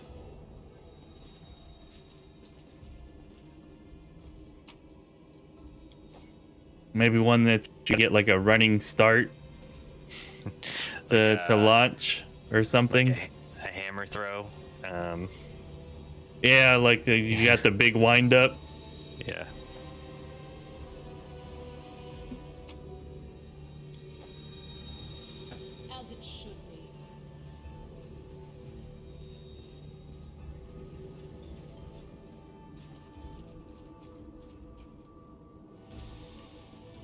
All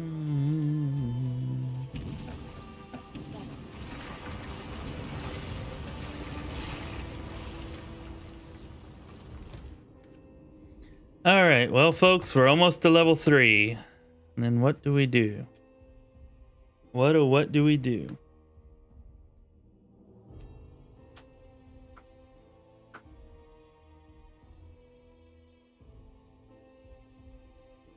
Are we doing mercs or companions or a mix? What do you think? I don't know. Like, that's part of what should we do? Like, what I was thinking of. I don't know. I think it'll probably be a mix just because I like the mercenary, or I like being able to build the companions or the party members from level 1. And I don't necessarily like what all of the party members start as either. Yeah, me neither. First couple runs I did the companions with no mercs, and then I was like, okay, I think I can add some mercs now. More interesting to build. Yeah, it would be so much better if they just let you respec the companions like, you know, like they were a mercenary. Make me pay the gold or whatever like I bought a mercenary, but just let me do that to the companion. Like, that'd be so much better. It would definitely add replay value. Of course, the game already has a lot of that, but still. Yeah. Can't have too much.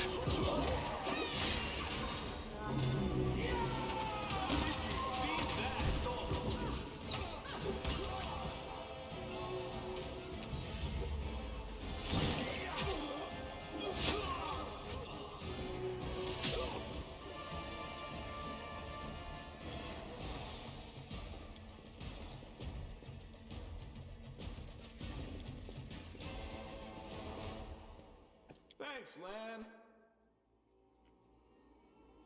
I don't know, Poop Smash, what do you think? Is there any particular character that you would like to see in the party? Let's see. So we're gonna have Congratulations. Sounds double axe throwing. Especially you, my pet. Did we start as well? There's always brown fur for Dude, I swear you just read my mind. Like I was thinking brown fur. Like we never really got to try that before, and it should be really good. And I've wanted to try one, and yeah. I'm tired of playing around now. Yeah, that'll work. Because you want both dex and strength. And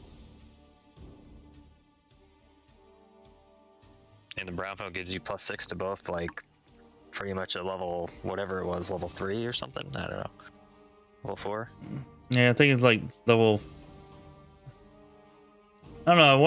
I want to say maybe it's level 6, but whatever. It's definitely fairly early.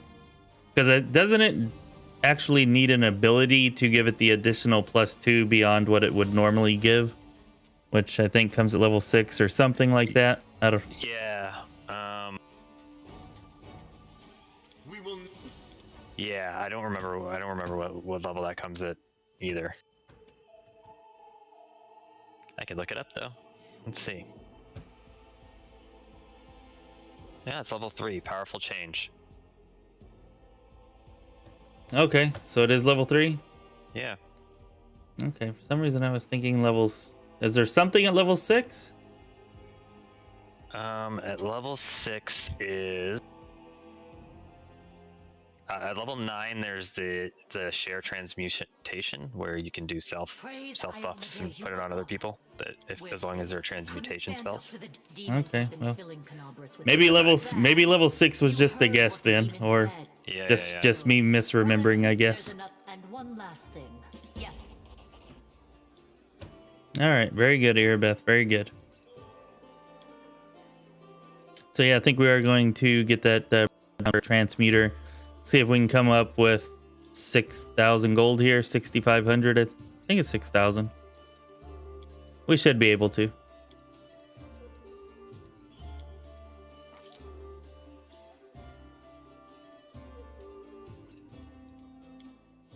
We could do a bard as well. For bard song, they could add either dirge or the the other bard songs, Yeah, Bard. Not very, and then the buffs. not real fond of bards. I don't know. What about a Scald? Don't they kind of have the same thing? Or Yeah, very Scalds very have- similar? Scalds have Dirge, yeah. I don't know if they buff the damage on ranged attacks. Is the only thing. Oh, all right. But- Well, what the hell?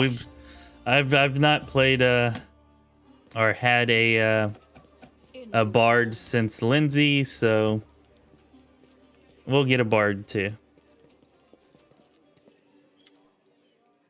Yeah, you can do. Actually, I should probably go sell so that I have enough gold to do this, huh? All according to plan. And talk One to thing I've Horgus. done- One Oh. thing I've done before is I've done like 1 level of Scaled Fist in the Bard, and then like 8 levels of Bard, just enough to get Dirge of Doom, and like Good Hope I think is the awesome team buffing spell. And then you have 11 levels to like do whatever you want. You could do like Dragon Disciple. You can do just like any martial character if you want to like keep it at. But the reason I do a monk is that it's actually like a tank as well as a bard. Yeah, it's like a tanking bard, Yeah. a barding tank. Is that the one you were telling me, or is that the one you also use freebooter with, or that was something different? Oh, that was a sensei. That's someone showed me that build, but basically what it does is it gives you the 4 levels of freebooter give you like +2 for everyone's attack, and also the like the not studied target, whatever the freebooter like friendship bonus is. So you get both of those, and then you put the rest in sensei, which makes it a tank that gives Bard Song, and also gives Bark Skin to the whole team. Okay. I think we'll go with the regular bard. And maybe we'll mix a monk in with it to go for a tank or something like that afterwards. But yeah, we'll start out with bard and see how far we need to take that. Not a Lefty says that brown furs are extremely powerful with genie kind, transformation, and frightful aspect. We can even try dragon form. I was mostly just planning on having it for buffing, but maybe we'll get crazy with it and try to get it into some melee combat using genie kind, transformation, and frightful aspect. I'm thinking Not a Lefty might be referring to the fact that they can, with that transmutation ability, they can turn other things into dragons. And genies. Oh, yeah, that's true. They definitely can do that and use frightful aspect. I've done that with like a pet before, like turn the Sealess horse into a dragon. Nice.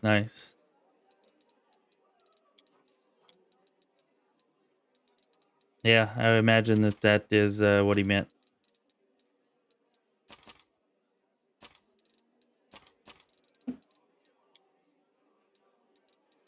All right, Sam reminded us that it's only 4,500 gold, so that's awesome. We should be able to get to 9,000 to pick up 2 mercenaries. I believe in us. We can do it. Just sell our souls. We don't need those, do we?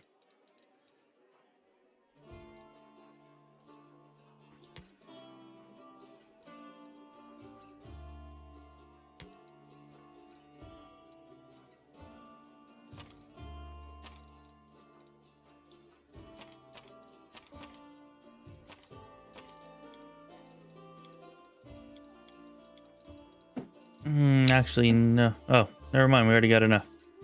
Sweet. 2 bards coming up.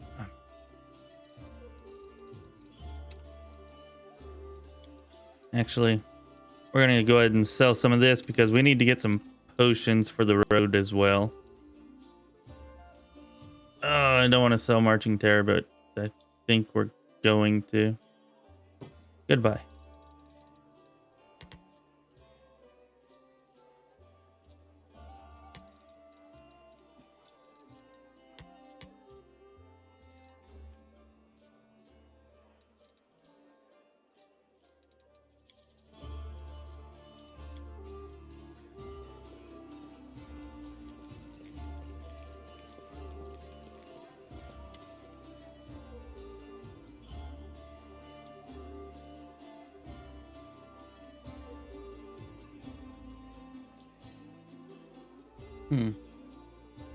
Oh, we'll take a look at the skull as well. If you say it buffs throwing, Yeah, we can, when we get to the character screen, we can just take a look. Yeah.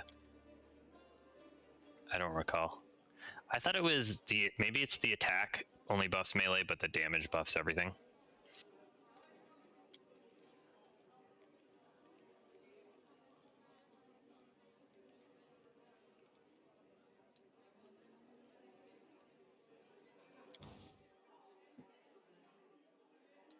all right. So first things first, the brown fur transmuter. That seems to be what we're most excited about.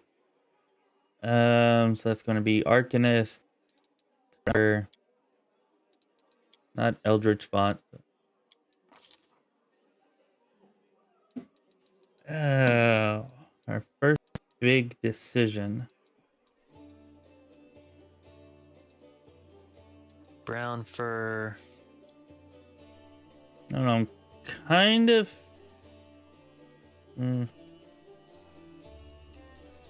Thinking either elf or halfling. Probably. I don't know. Elf would probably be better. Halfling's kind of cooler. I don't know. What do you think? Or do you think something else altogether? Yeah, just go with whatever you want. It's not a huge deal. Elf, I guess elf gets the better SR and better int or something, whatever. Actually, we're gonna go with half elf. Sure. Yeah, I just remembered that with half elf, because as an Arcanist, you know, we need intelligence and freaking charisma, which is lame as hell, but that's what we need. And with this, we can actually get an additional +2 to our charisma.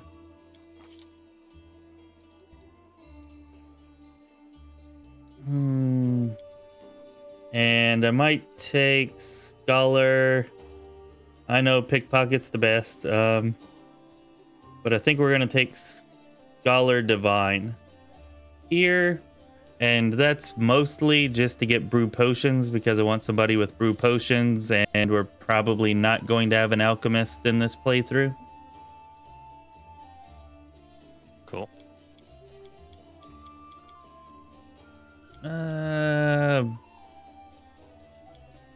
19's probably better.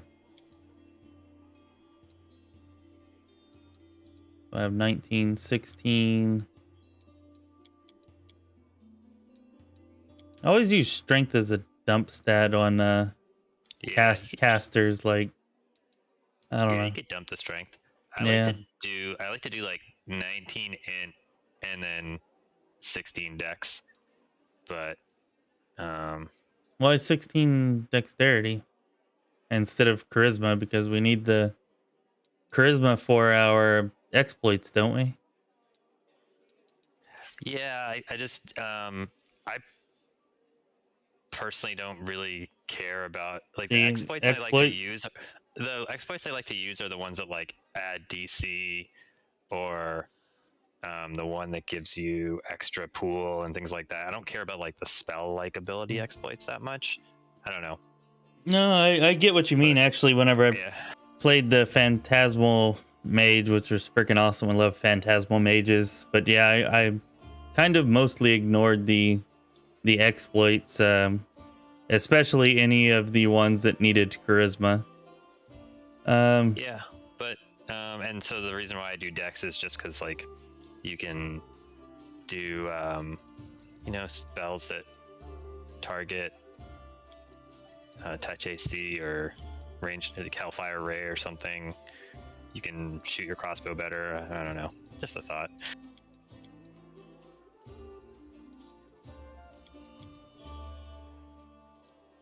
All right, we're gonna add in a couple of decks, and really, it's probably more for the reflex save than anything else because I put a really high value on reflex saves.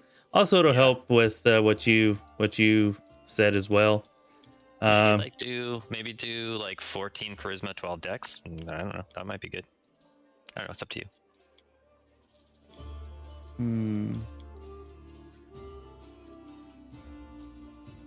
You have to go crazy on the dex.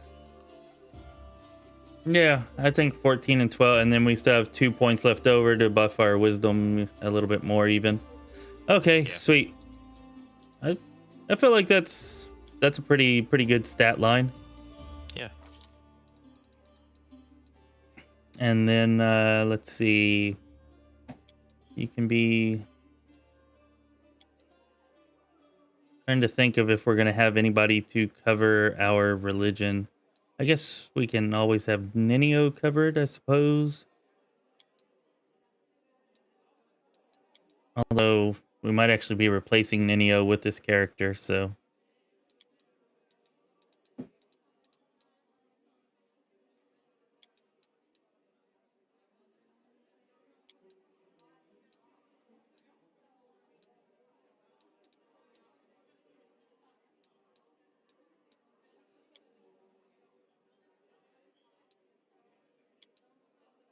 Yeah, we're probably going to replace Ninio with this character, so we'll do that. Let's see here.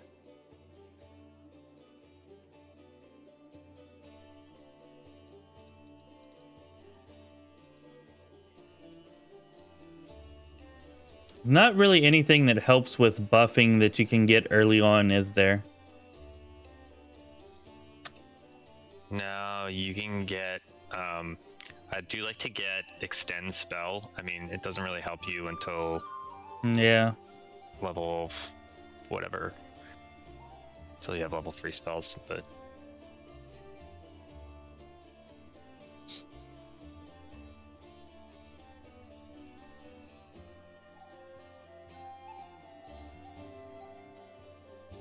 Well... You can get, Maybe we'll just take spell focus. I guess combat casting, but I don't know. I'd like to just mostly stay out of combat to avoid the need of combat cast, which doesn't always work, but it works most of the time. You do spell focus, either... I don't know. Transmutation, or I don't know. Are there very many offensive transmutation spells? Like, I know there are a couple, but there's not really. I was just gonna pick them to go and look at the different spells, but I don't think that there really are. Maybe conjuration. There's not that many transmutation ones. It's true. You could do conjuration for Grease. Yeah, it's pretty good early. I'm trying to.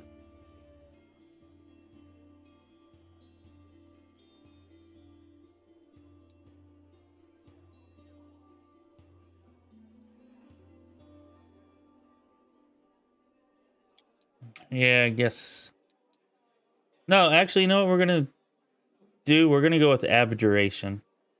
We're gonna make this kind of, this is gonna take on the banisher role that our previous Aeon was going to have, in addition to being a buffer. Oh, but that actually means we want abjuration, doesn't it? We want conjuration. Never mind. All right, yeah, conjuration. Okay, so dimensional slide, arcane barrier with conjuration, because you're gonna be. No, it's pretty much always. CC. Yeah, it's pretty much always helpful, regardless of And most of the spells don't even take, or a lot of them don't even take spell resistance into account, and just definitely useful. I like the for the exploits. I like the potent magic one. especially for doing like some early grease. Oh yeah, yeah. That's definitely a definite must. It increases the caster level of the spell. Yep.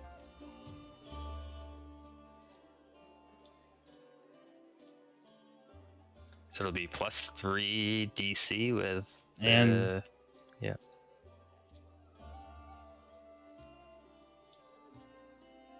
oh, you're talking about with the spell focus, you mean? Yeah, yeah. Yeah. That's pretty good. Yeah. That'll knock things over.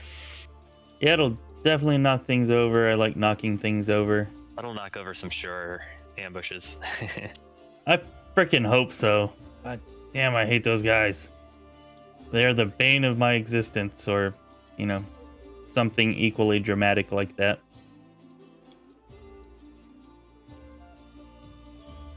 Alright, so Grease is really the only spell that's a must-have here. We're gonna be transmuting, almost said transmutating. So we'll take enlarge person and reduce person. It just kind of fits. Mage armor? Yeah, we're gonna need mage armor. Where's that at? We definitely need mage armor. I like to kind of always have magic missiles just because it's helpful. Not really too sure about anything else though. Oh.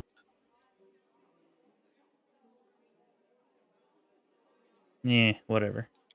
I don't feel like we really need that. Yeah, at this point I think you just I don't remember how many spells you get at level 1 Arcanist or level 3 Arcanist, but Yeah, I don't think there's really anything here that we have to have. yeah. So I'm just gonna take those.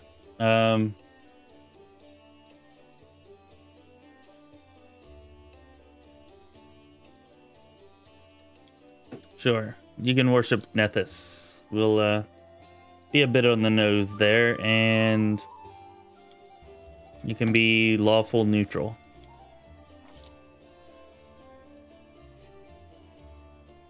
Looks fine to me. Follow if you dare. Cool. This hesitation is a waste of time. Oh, no, not a name. I think we're stumped. Let's see. What are we, a half elf?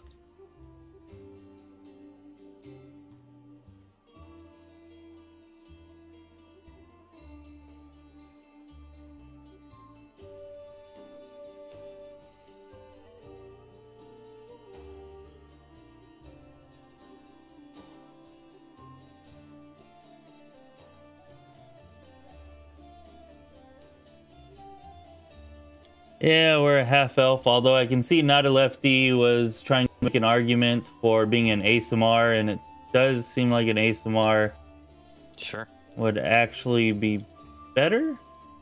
So I suppose we can change that right quick. Thanks for pointing that out, Not a Lefty, because we should get these same bonuses. Yeah, right here. Plus we'll get an additional +2 bonus to lore religion and a knowledge arcana, and we get the burning arc spell. All right, so we're gonna go ahead and switch over to that. That seems pretty good to me.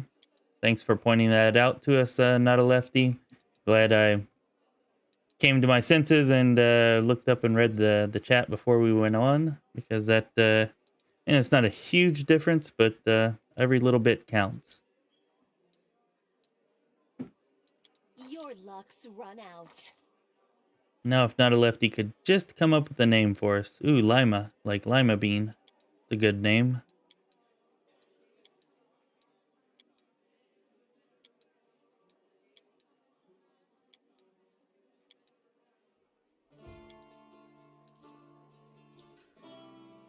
Why not Yaslin? I don't even like saying that name.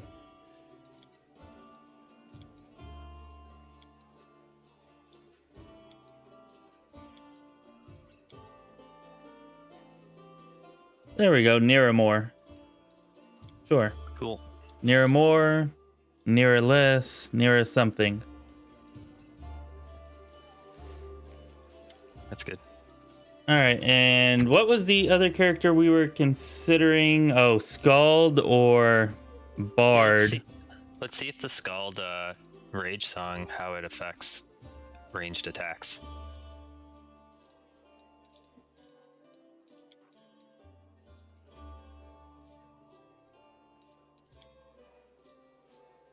All right, so we got Scald here. Thinking Battle Singer, although I always want to make a Scald a Demon Dancer just because that seems cooler. But let's look at Battle Singer. Do they not start with the Rage Song? Oh, Inspire Rage. +1 on melee attack and damage rolls. +1 bonus on will saving throws. So it doesn't do ranged, huh? It does not seem to be affecting ranged attacks unless there was something else Netalefty was talking about that affects ranged attacks. Or possibly that's limited to the Battle Singer, although I would think they would all have the same Inspire Rage effect.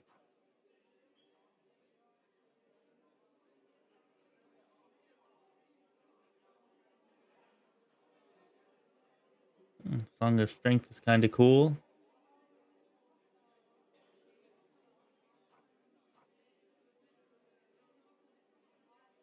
You know, there's got to be some type of Dragonborn themed Scald with like them being able to do damage with their vocal cords and there's like a horn something, right? Herald of the Horn, yeah.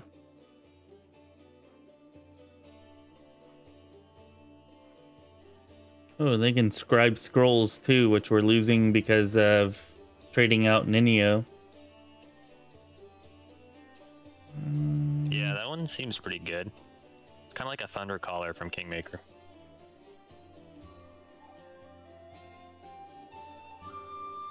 Their bonus feats are caster feats too. I mean, I guess it kind of makes sense. Sir, they get the level 6 spells.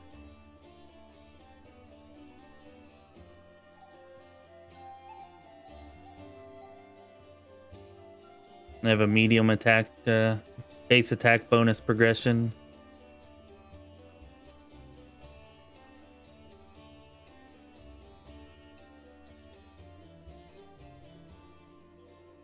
Yeah.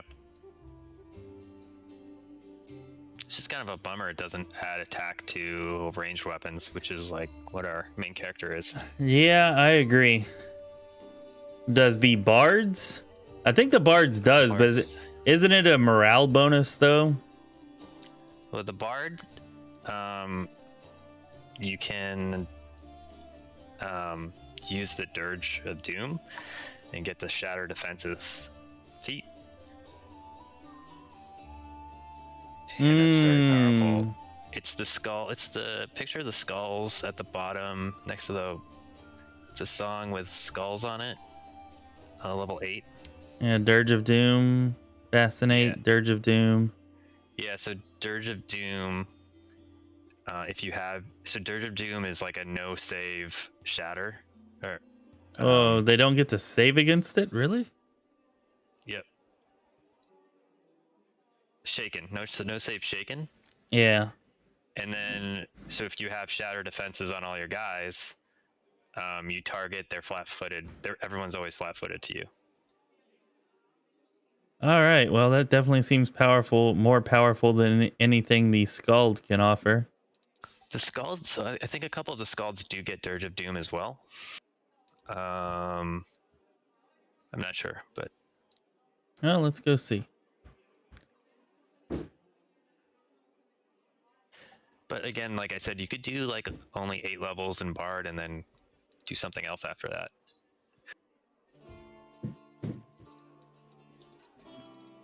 All right. Oh, Kristen says that the bonus from the Bard will stack with anything, and also said that the base Scald is probably the strongest Scald, although I'm not seeing the Dirge of Doom, which definitely does seem to be the best ability. It's level 10 on the Scald, I believe.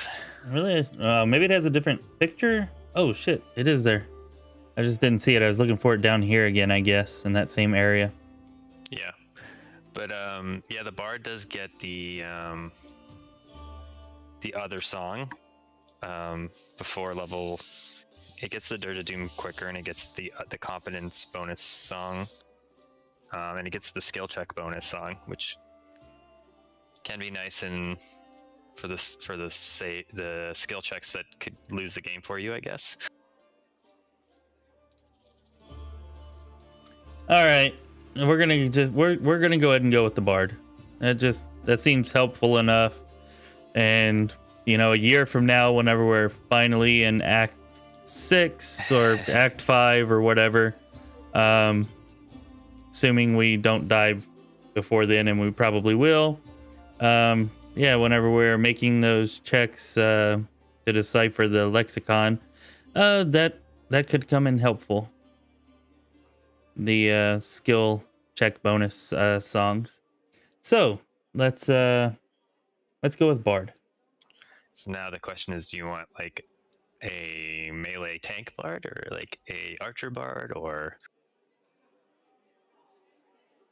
what's that? Do you want like a melee tank bard, or do you want more of an archer bard that sits back, or?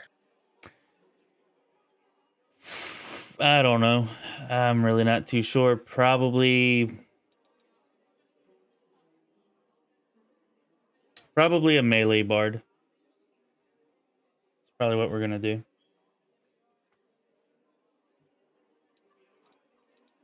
Help out with those flanking bonuses. Yeah. You could do a halfling if you wanted. I think you wanted to do one earlier. I don't think they make bad bards. Maybe, I don't know. I don't like using them for melee combat because they get the -2 strength. Yeah. And they're slow. Yeah. But yeah, I don't know. I'm kind of thinking half orc, not necessarily because it's great, or maybe Kitsune, because then we can really cheese it with the master shapeshifter. And yeah, actually with the brown fur transmuter, because dragon transformations and genie kind, they count as transformations, right? Hell, we might get master shapeshifter with everybody. Oh yeah. I don't know, probably not, but you can do for a melee bard, you can do a dragon disciple if you want. Yeah. I don't know if you like dragon disciple. I like the dragon disciple a lot. So yeah, maybe not really too sure at what point we would try to do that. And we definitely want to get the Dirge of Doom. I could make one suggestion that's maybe, I don't know if it's too power gamey, but you could do a bard that starts with 1 level. Since bards have high charisma, you start with 1 level of Scaled Fist, so you get that AC boost. And then I think doesn't that give you the dragon? Does it give you like dragon bloodline for dragon disciple? Yeah, the dragon disciple gives you a dragon bloodline. Yeah, if you don't already have one, it'll give you one. Oh, okay. You don't need one to have it. I see. Yeah, you don't need one to have it. Just if you have a bloodline, it has to be a dragon bloodline. If you don't have one, then it gives you one. Oh, okay, cool.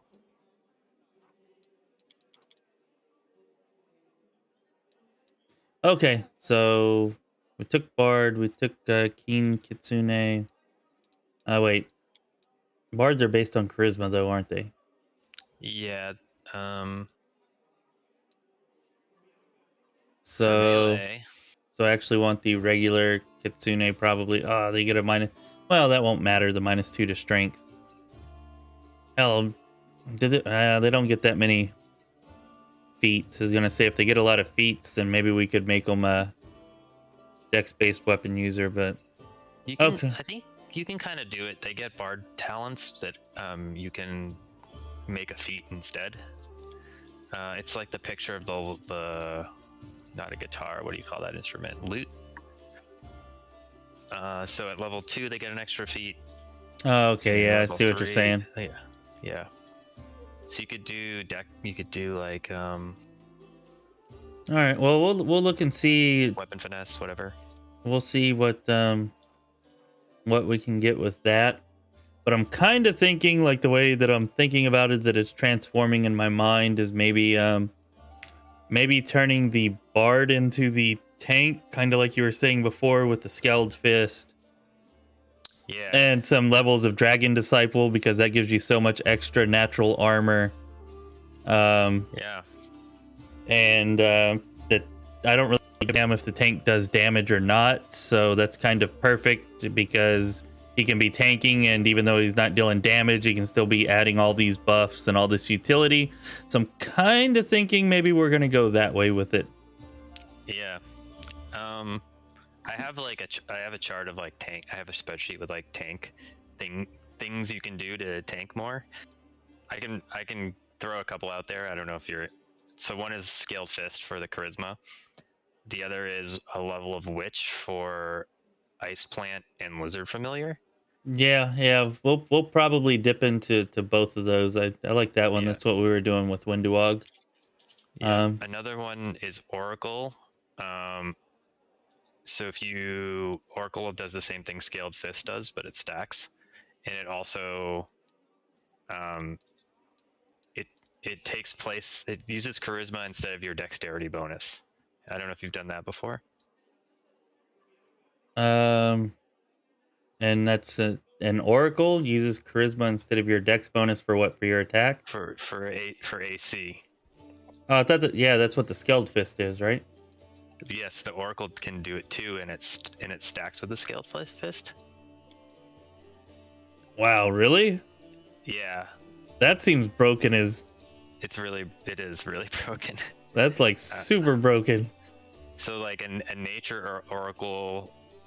Actually, you can do it right. We could do it right now for the first couple levels of this character if you want to see it. But a nature Oracle with like 18 charisma or 19 charisma, plus a Scaled Fist with the same amount of charisma, you'll instantly get a +8 AC bonus. You can dump your dex because the Oracle uses its charisma for anything that uses dex except for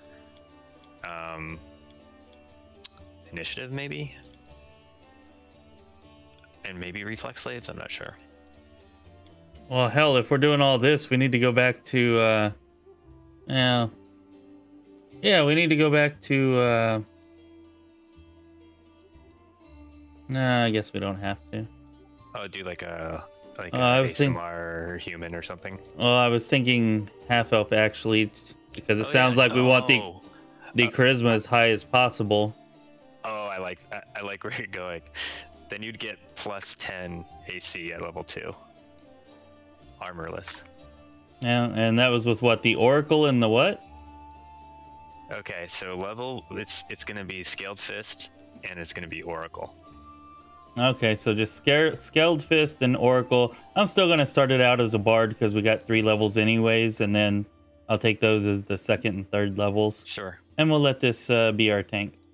The Witch level will stack as well if you want to use that Ice Plant ring. Oh damn, we're really teasing the hell familiar. out of this. Okay, all right, let's. Sure, let's do it. Let's do it. So Scaled Fist. We'll just start with that. Everything else. We only need 8 levels of Bard, so I don't think it's too Yeah, big a we'll deal. take 8 levels of Bard and 1 level of 8 other classes. Well, I did say that we would try to maximize our non-player character party members, or optimize them. So for Like, this one, one more thing I'll throw out there, but it's up to you.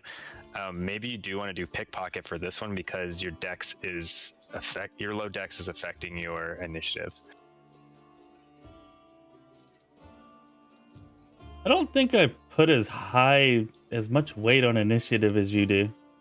So you're saying, so what are you suggesting doing to fix the initiative? You make the background a pickpocket to make up for the fact that your dex is -1 initiative.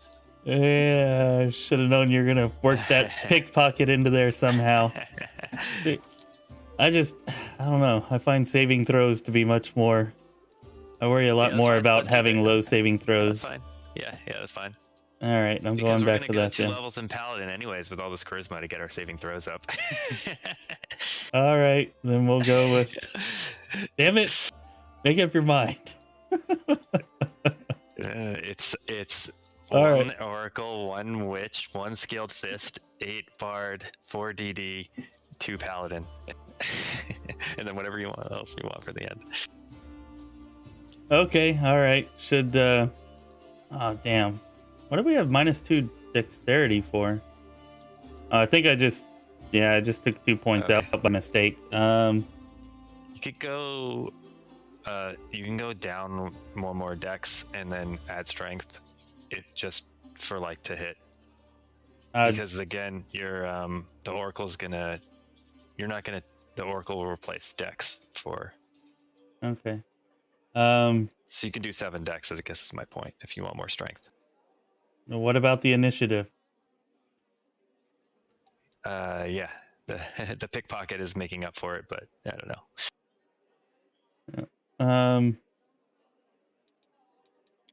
All right. Well, I'm gonna take your suggestion here, even though I don't really care if my tanks hit, but okay.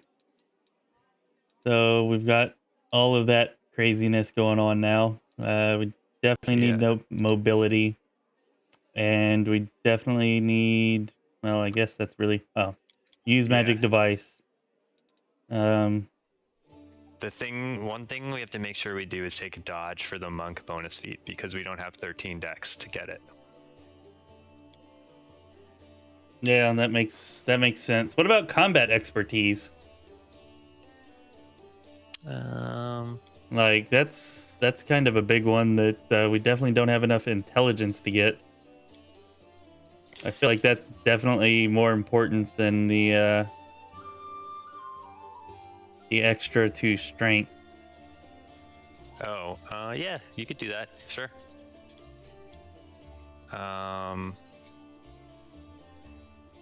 Because we have a brown fur who's gonna buff our strength, I guess. So yeah.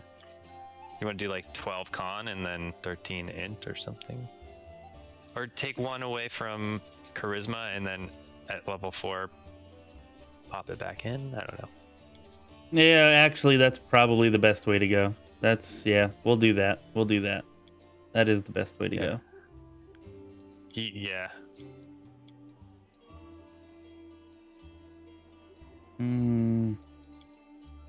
Okay. I feel like that's pretty good. Yeah, that looks good.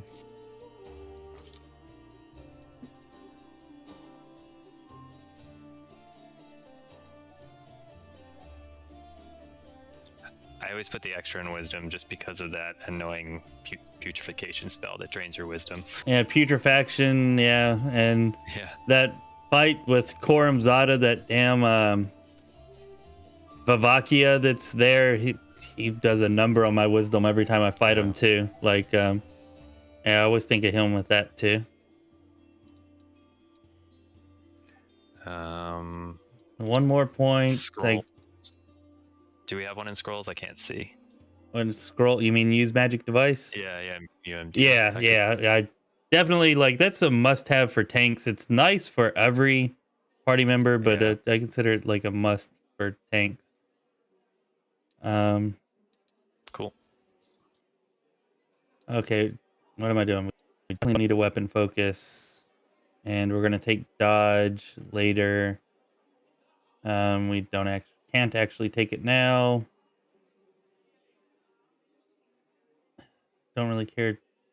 Damn, there's not really anything I could take blind fight, I guess. Yeah, you could take that. Oh, I can take combat expertise now.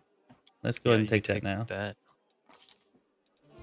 And here we'll take dodge. Although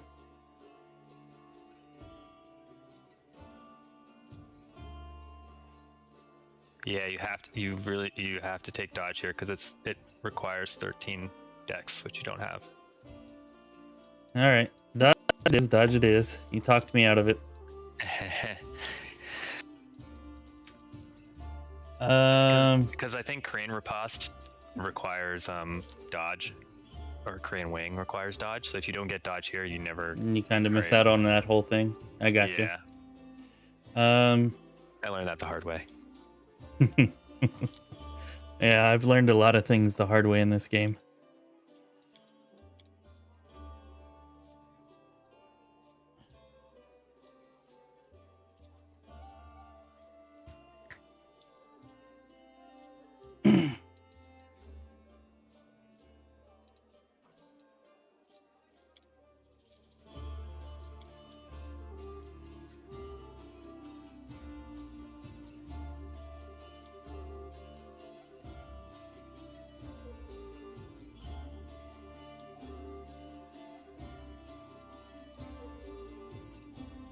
All right, looks good to me.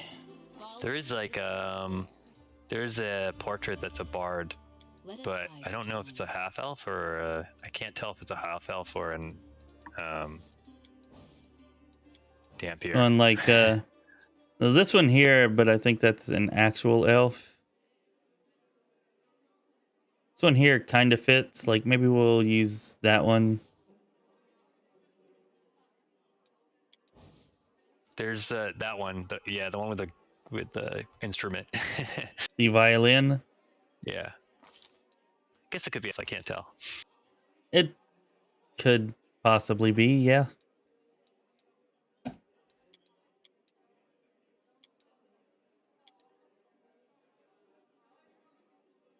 right, Cathran. Let's do that. Cathran.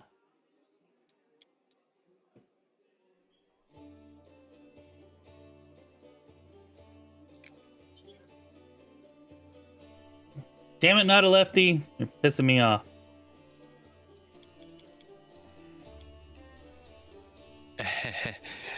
He's right though. Like, well, how much does Cautious Fighter give you? Mhm. It's +2. Yeah, it's +2. That's the same that that's the same that +2 Charisma is going to give us. No, +2 Charisma is it's gonna give us +1. No, it's going to give us +1 for Scaled Fist, then +1 for Nature's Whisper. Okay, but you also get another +1 for being small. Of course, That's I guess we can just shrink ourselves. Yeah, that's right.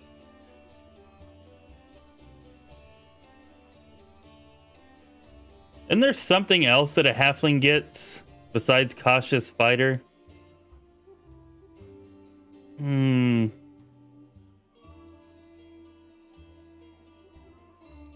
I don't know. We're going back to half elf. You can. And of course it erased freaking everything. It erased like half the stuff. Okay. But maybe it'll pick it up. I don't know. We'll see. I picked it up after I put the background back in. Cool. But yeah, I mean we can just use reduce person to make up for the size difference. No contest. So I'm good with that.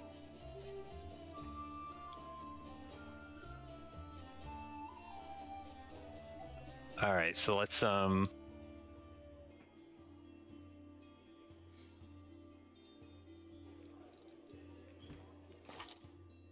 right, so what's her AC right now? Let's see. I don't know. Let's see. I want to check that first. We can check 13. 13, okay. Cool.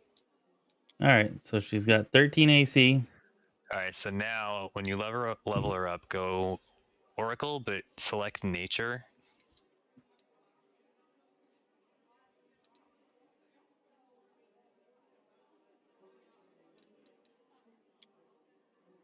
All right, so we're gonna go base Oracle. We're gonna take Nature, and And then, well, you can do Seeker. It doesn't matter actually. I think Seeker is for one level is like slightly better, but doesn't really matter. all right, what does Seeker have? Seeker's trap finding is what it adds. It just gives you like a little extra. Yeah, like, to spot traps. But yeah. All right, well. Oh, it does also give us bonus feats, though. Oh, well, that's later on. Yeah, we're talking level 1. Yeah, level 1. Yeah. Okay. We'll go ahead and go with it, I suppose. And then we're taking the... I guess the curse doesn't matter. We'll take Wolf's Guard, I guess, just to grab a bite. Wolf's the best one, I think. And then we'll grab Nature. And Nature's Whispers.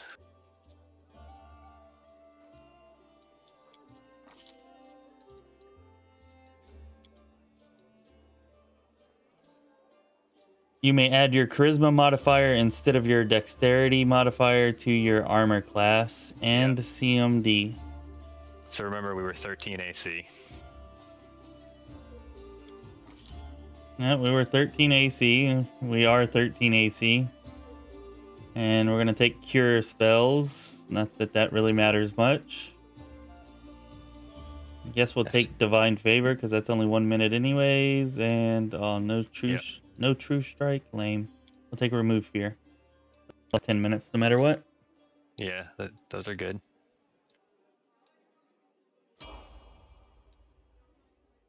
And okay, so the 1 level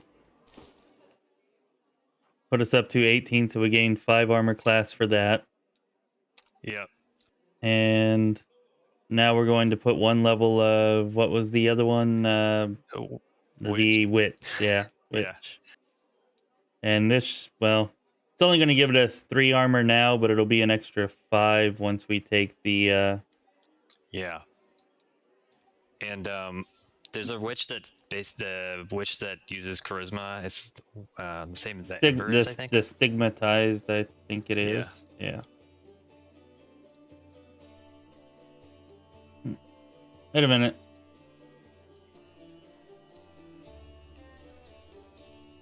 Wasn't there another one that gave us bonuses for our charisma? Like our charisma to AC?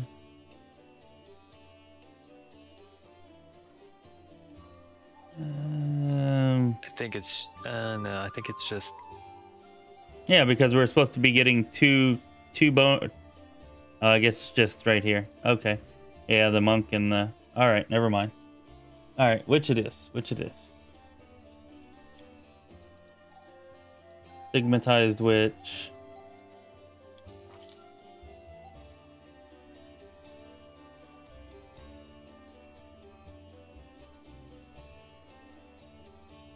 Yeah, halflings can go super, super tiny, but I don't know. There's a point where you get too small and it just doesn't feel right or look right. You can't get enough enemies around your base. I don't know. What do you call that? Diminutive or minuscule or whatever? I don't really like that. I mean, I know technically we could get to a higher AC with the halfling, but it's going to be almost the same, very, very, very little difference. And yeah, I feel more comfortable with not shrinking an already shrunk character.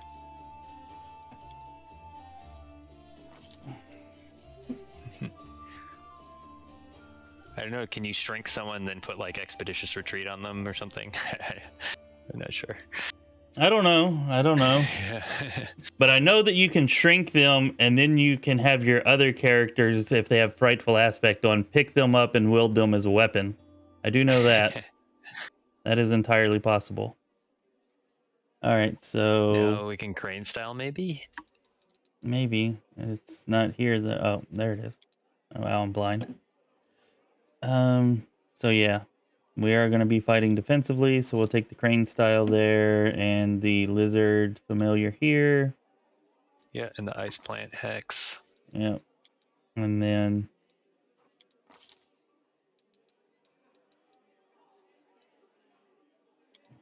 Guess we can take mage armor.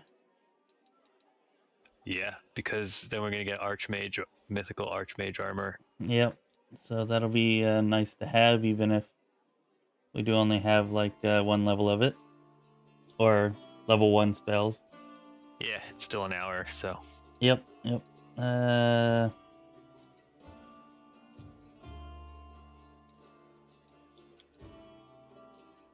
Another good thing, we're not a lefty, I'll mention about the extra charisma from half elf is if you do two levels in paladin to get all the saves, it also increases your smite AC by that much. Oh yeah, So that's true. Yeah. You smite a boss, you get +6 AC, +6 to hit.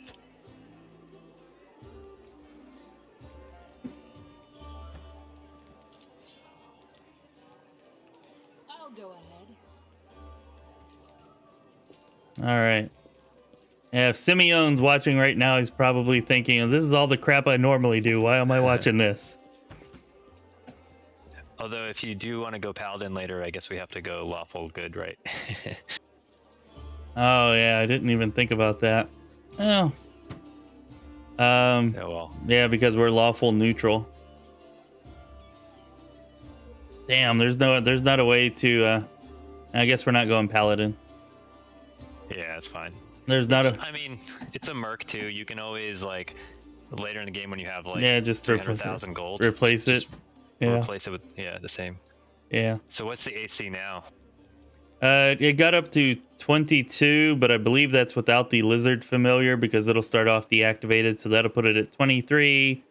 Then you add in fighting defensively, that'll get it to 26, and combat expertise will be 27. So it'll be like 27 AC unbuffed when it's in combat. And then when we get the ring, yeah, archmage armor would be 31. Oh yeah, that's why I was saying unbuffed. We throw on archmage armor and bark skin. Yeah, and other things like that. Like it'll definitely be mid to high 30s when buffed. Which is even higher than what we had for Windowog. We had her, I think, at 31 at level 3, or 30 or 31. But that was whenever she was buffed too.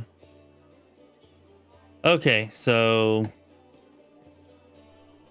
yeah. All right, we're good with that. We've got our full party. Let's go talk to Woljif. Oh, and we can grab a headband to increase our charisma even more. Yeah. Yeah. So then that'll put it up to, I don't know. It's +2. Every 2 charisma is +2 AC. Yeah. Yeah, but I already forgot what number it is we decided on earlier. But yeah, we're going to have like 40 AC by level 4, it seems like, thanks to Poop Smash here.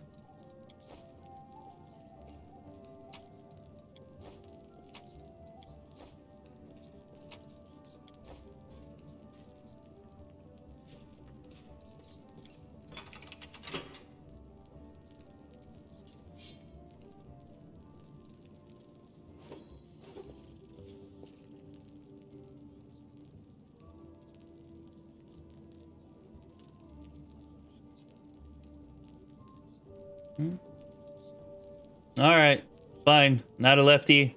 We concede, or at least I do. The gnome is better. Okay, as a tank, I concede that. But we went with half elf, and I'm okay with the decision. You know, we're not playing on unfair. We don't have to squeeze every single drop of everything out of it. It'll be aight. Oh yeah. If you wanted an unfair pure tank, you would do like maybe something like 16 intelligence and go sword saint. on top of what we're doing. Yeah. And then maybe like 14 wisdom and go instinctual warrior 2 for even more AC. Yeah, well, we're definitely not doing that. Yeah. All right, I'm feeling pretty good about our, 30 plus AC at level 3. Yeah. Like I'm okay with that. Hey, Chief! What's it to you, Delvin? Woljif? Don't you listen to him. That's easy. I knew it. He was caught thieving. I'll go ahead.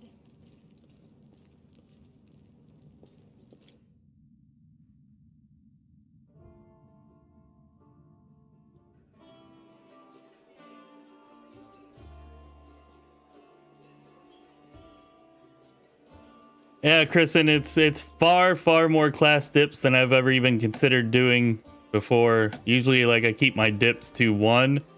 Here we are, level 3, and we have 3 class dips. Definitely new territory for me as well there, Kristen. But I figured, what the hell? We're gonna go with it. Expanding our horizons. As it should be. Oh, I'm glad you're learning something, Crowbites. You have Smash to thank for that. Much more than me. I, too, am learning right now. You can see that video that I made on how to build for absurd AC, I probably could have added at least another 20 or 30 AC to that. Although I would like to say that in my defense that I did add the disclaimer that I do not know how to reach 100 plus AC with a character. But this is just to show you how you can easily do it, regardless of your skill level. So I did have kind of a disclaimer there, at least.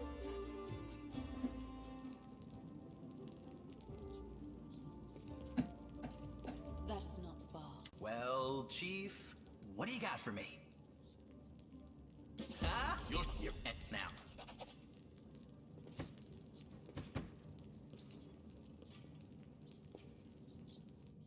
Oh. In due time.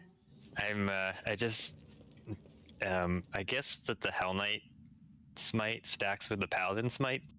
Oh, really? So being lawful good is like really good? Is what you're saying? I don't know. I'm just it's just funny that there are people out there that are building like characters with insane charisma, double smiting bosses, and tanking them. Yeah. Yeah. Sounds pretty damn overpowered, but I guess you got to do silly stuff like that to. Oh damn! Let's finish our levels. How about that? You got to do silly stuff like that to compete on unfair. Unfair, yeah.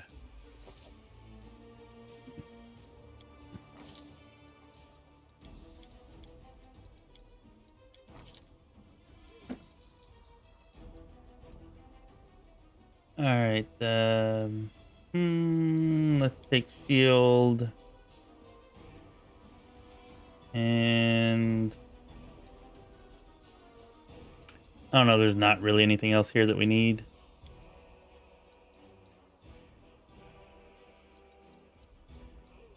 Oh, summon monster can actually occasionally be helpful. So we'll take that.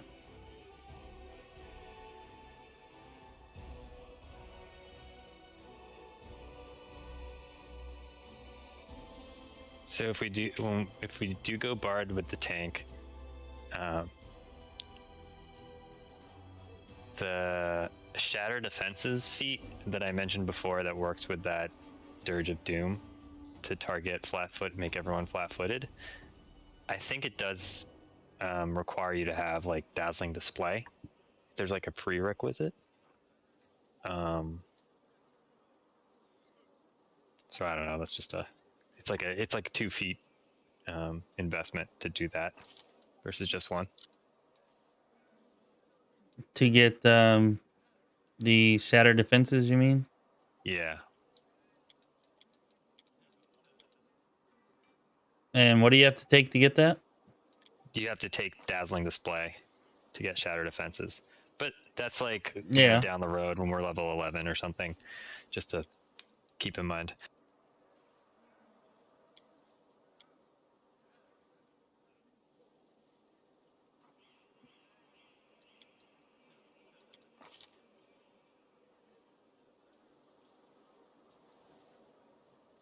Not sure what you're talking about, not a lefty. If you're talking about the smite is one target once a day, or I don't know, whatever it is that you're talking about. You can definitely target more than, or use it more than once a day, though, if that is what you're talking about.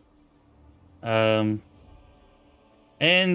the only thing I need this character to do is stand there and not die. So I even said before we even started doing all these crazy level dips and whatever else, that I don't care about the character being able to deal damage. I just want it to be able to survive the fight, and that's why I like the idea of it being a bard, because then it can, tank and survive. It doesn't need to deal damage, and it can still have a secondary purpose in buffing. So I came into this kind of expecting this character not to really deal any damage, I guess is the point I'm trying to make there.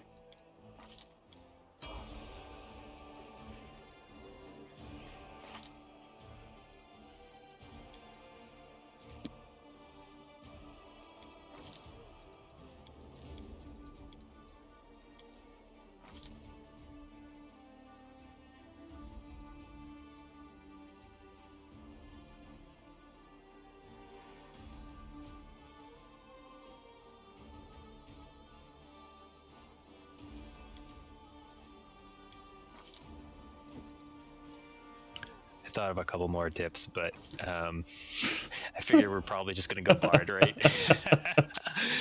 If you wanted like the ultimate tank.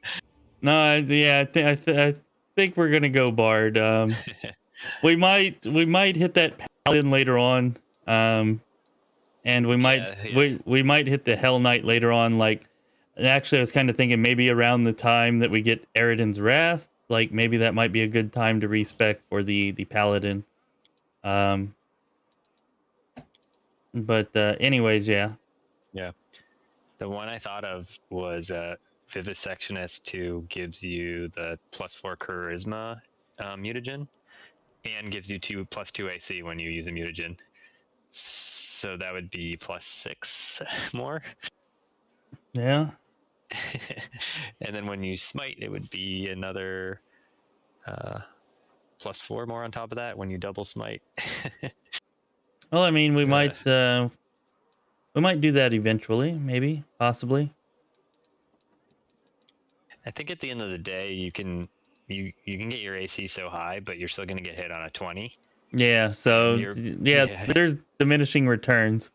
Yeah. Once you can't be hit, you don't need any more AC, because they've always got that 5% chance to hit you. Right, and then unless you like have protective luck or something, you're not going any further. Yeah. All right, Shaman, Spirit Hunter.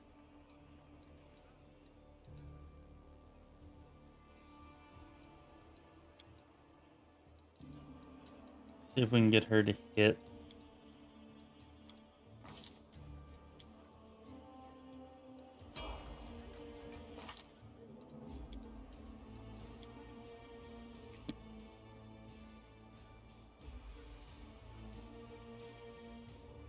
I'm watching a video where a guy has made Camellia a court poet.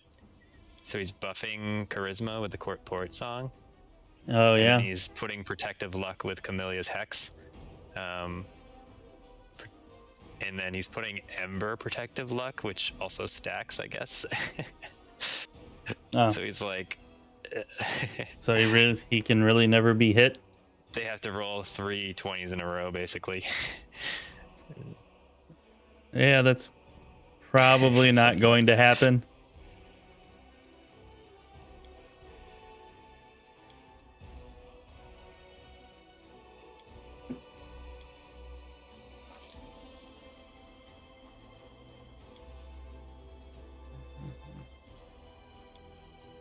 All right, so Sila's not actually tanking anymore.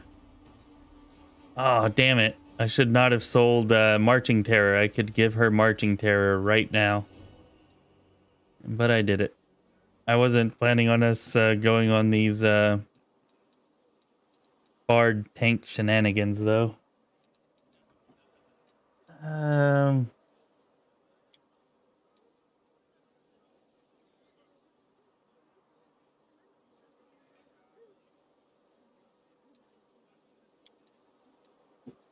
Yeah, we're gonna give her power attack.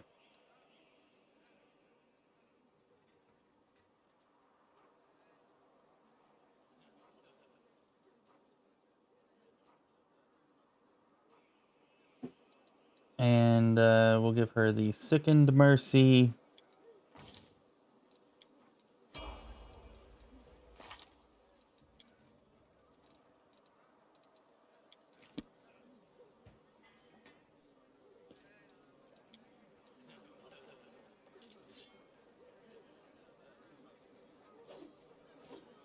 I thought you started out at level 3, Sam.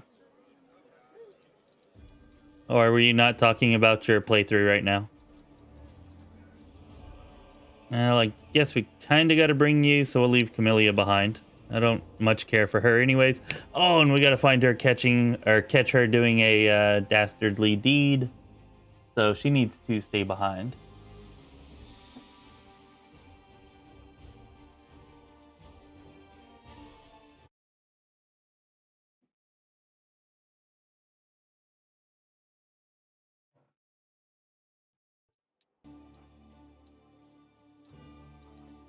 All right, to the Thiefling's hideout. I hope we get ambushed by spiders so we can see how that tank's AC is fighting defensively. Thought you were about to say ambushed by Sure. I was about to scream, no, don't say that. I'm scarred. Fortunately, I realized you said spider first. That test won't freaking matter because they'll just run right by the tank and beeline for whoever is in our back row.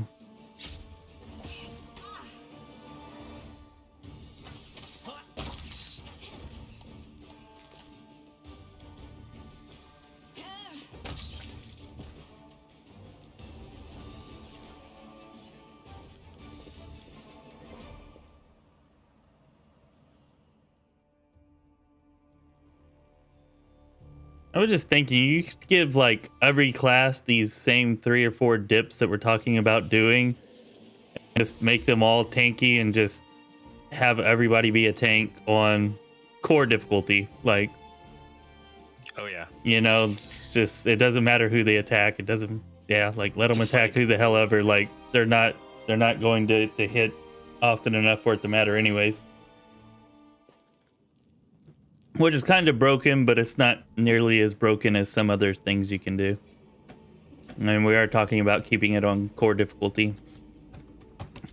But you can get almost every single achievement on core difficulty. I think there's one achievement that's just beat the game on unfair. And I think that's the only one that you can't get while you're on core difficulty anyways.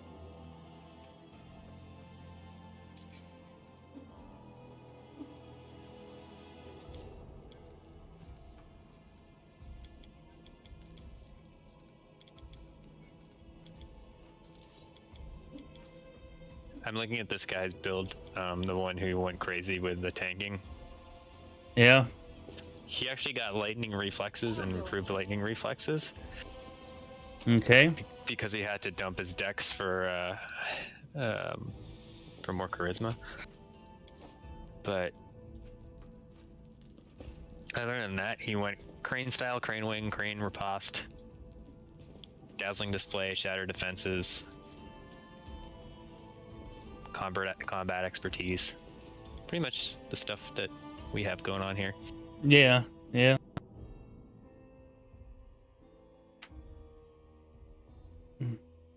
But then probably added the Oracle to it and all the same stuff that we're talking about adding to it. Yeah. He has Oracle, Skilled Fist, Stigmatized Witch, Paladin 2. He got Scaled Fist 2, Blind Fight. He got Vivisectionist 2 for the Charisma mutagen. Yeah, that seems like a must, yeah.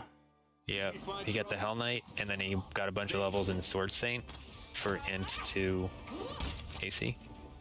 All right, we just took down that Sure with no problem. Of course, it was only one, and he just kind of instant died, so seems like we got some good rolls there.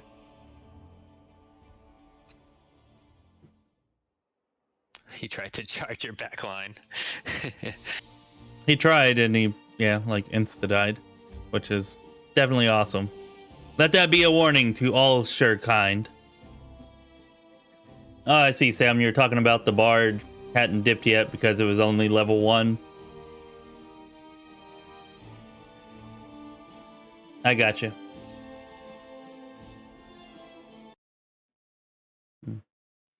I don't know, people seem to be enjoying the building lesson more than I thought they would. Maybe we should make it a point to do one of these on occasion. Just build out a mercenary on stream and see what crazy thing we can come up with.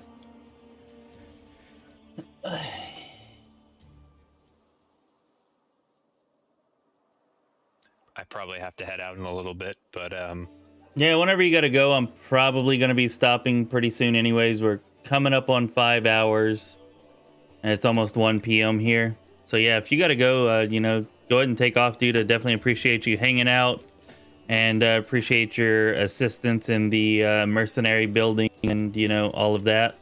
And definitely appreciate all the support that you're giving to Lorespire. yeah, of course. Yeah, I'm really into the channel. I'm grateful for all the content. Happy to support how I can, and yeah, thanks for having me on. Hell yeah! All right, well, yeah, we'll do it again next month for sure. And if you want to come on, you know, before then, just let me know, and we can probably work something out. Okay, cool. All right, man. I'll catch you later. Bye. Bye. Bye, everyone in chat.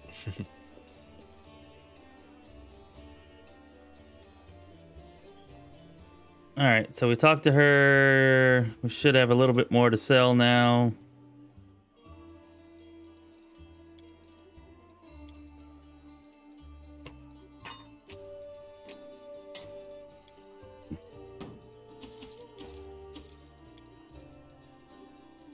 Oh, we never actually equipped that stuff, so let's go ahead and equip that.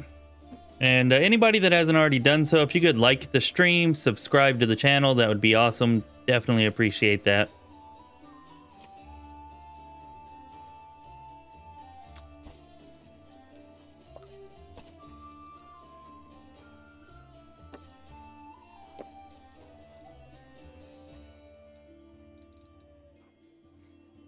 And also remember, we got a link to our Discord down in the description. You can use that link, join us on Discord, you know, where I just dropped that, didn't I? Where we're talking Pathfinder Wrath of the Righteous and, you know, other games all the time.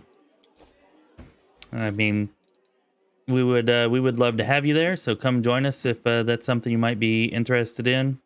And we do have our channel memberships that are available for anybody who would like to support Lorespire in that way. Get some cool emojis, some cool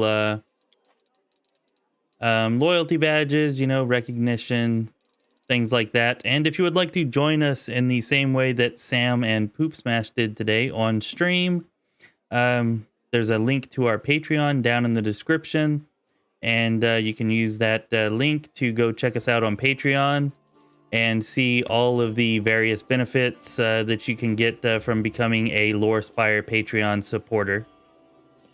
All right. And yeah, thanks everybody for everything that you do. I think we're going to go ahead and end the stream right here, right now. All right, we will be streaming tomorrow. Tomorrow tomorrow afternoon.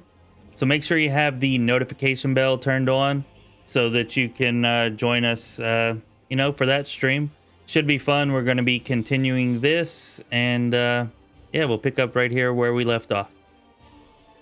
All right, this has been Chris with Lorespire. Be well, my friends.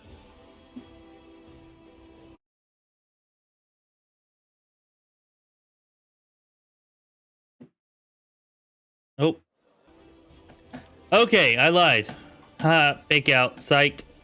Does anybody remember Psych? I'm sure Sam does. Camping supplies. Thank you for reminding me, Sam.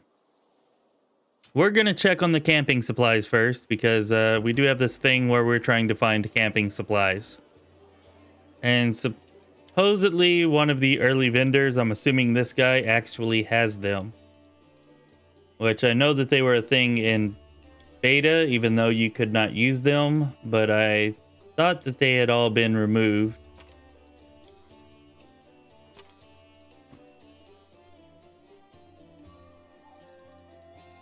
I thought that they showed up here in the notables, but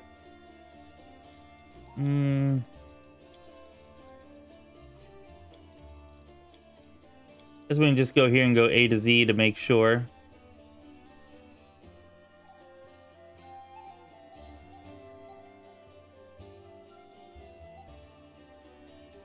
It does not appear to be this vendor. And I don't think there are any other vendors. I mean, there's Joran. I guess we can go check him. And there's a scroll vendor. I'll check him real quick. I really don't think it's this guy. It could be Joran, maybe. It could be this guy. It really could be.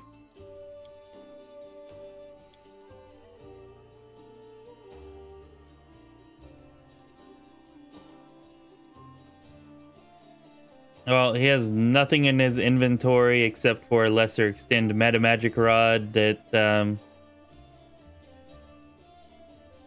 starts with a letter before S.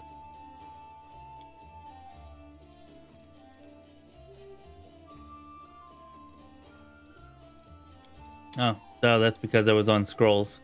Okay, let's go over here, and yeah, that should do a little better. Wow, I feel dumb now. Forgot to click off of that. Definitely do not see any camping supplies, though, either way. And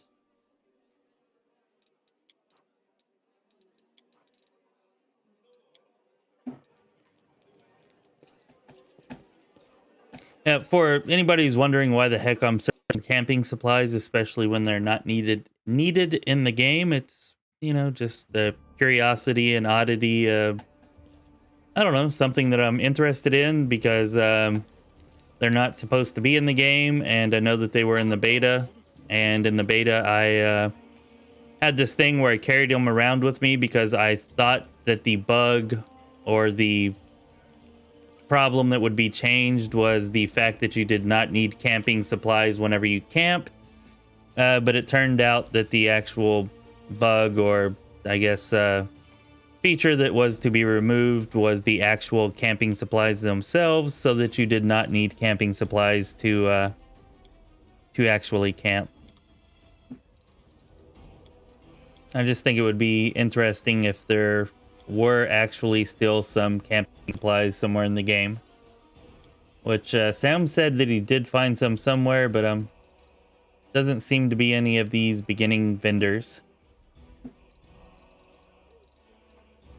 All right. So, anyways, sorry, Sam. It's not any of these. Well, maybe it'll be one of the vendors in the camp, because I think that's the next time that we'll meet a different vendor. So we'll have to check that. Thanks for reminding me, though. Definitely don't want to forget to check on this stuff because, like I said, I'm interested. I want to find out. Anyways, thanks everybody for coming. Appreciate all your support. Definitely. And I'll see y'all tomorrow. Make sure that those reminders are turned on so that you do not miss us. This has been Chris with Lorespire. Be well, my friends.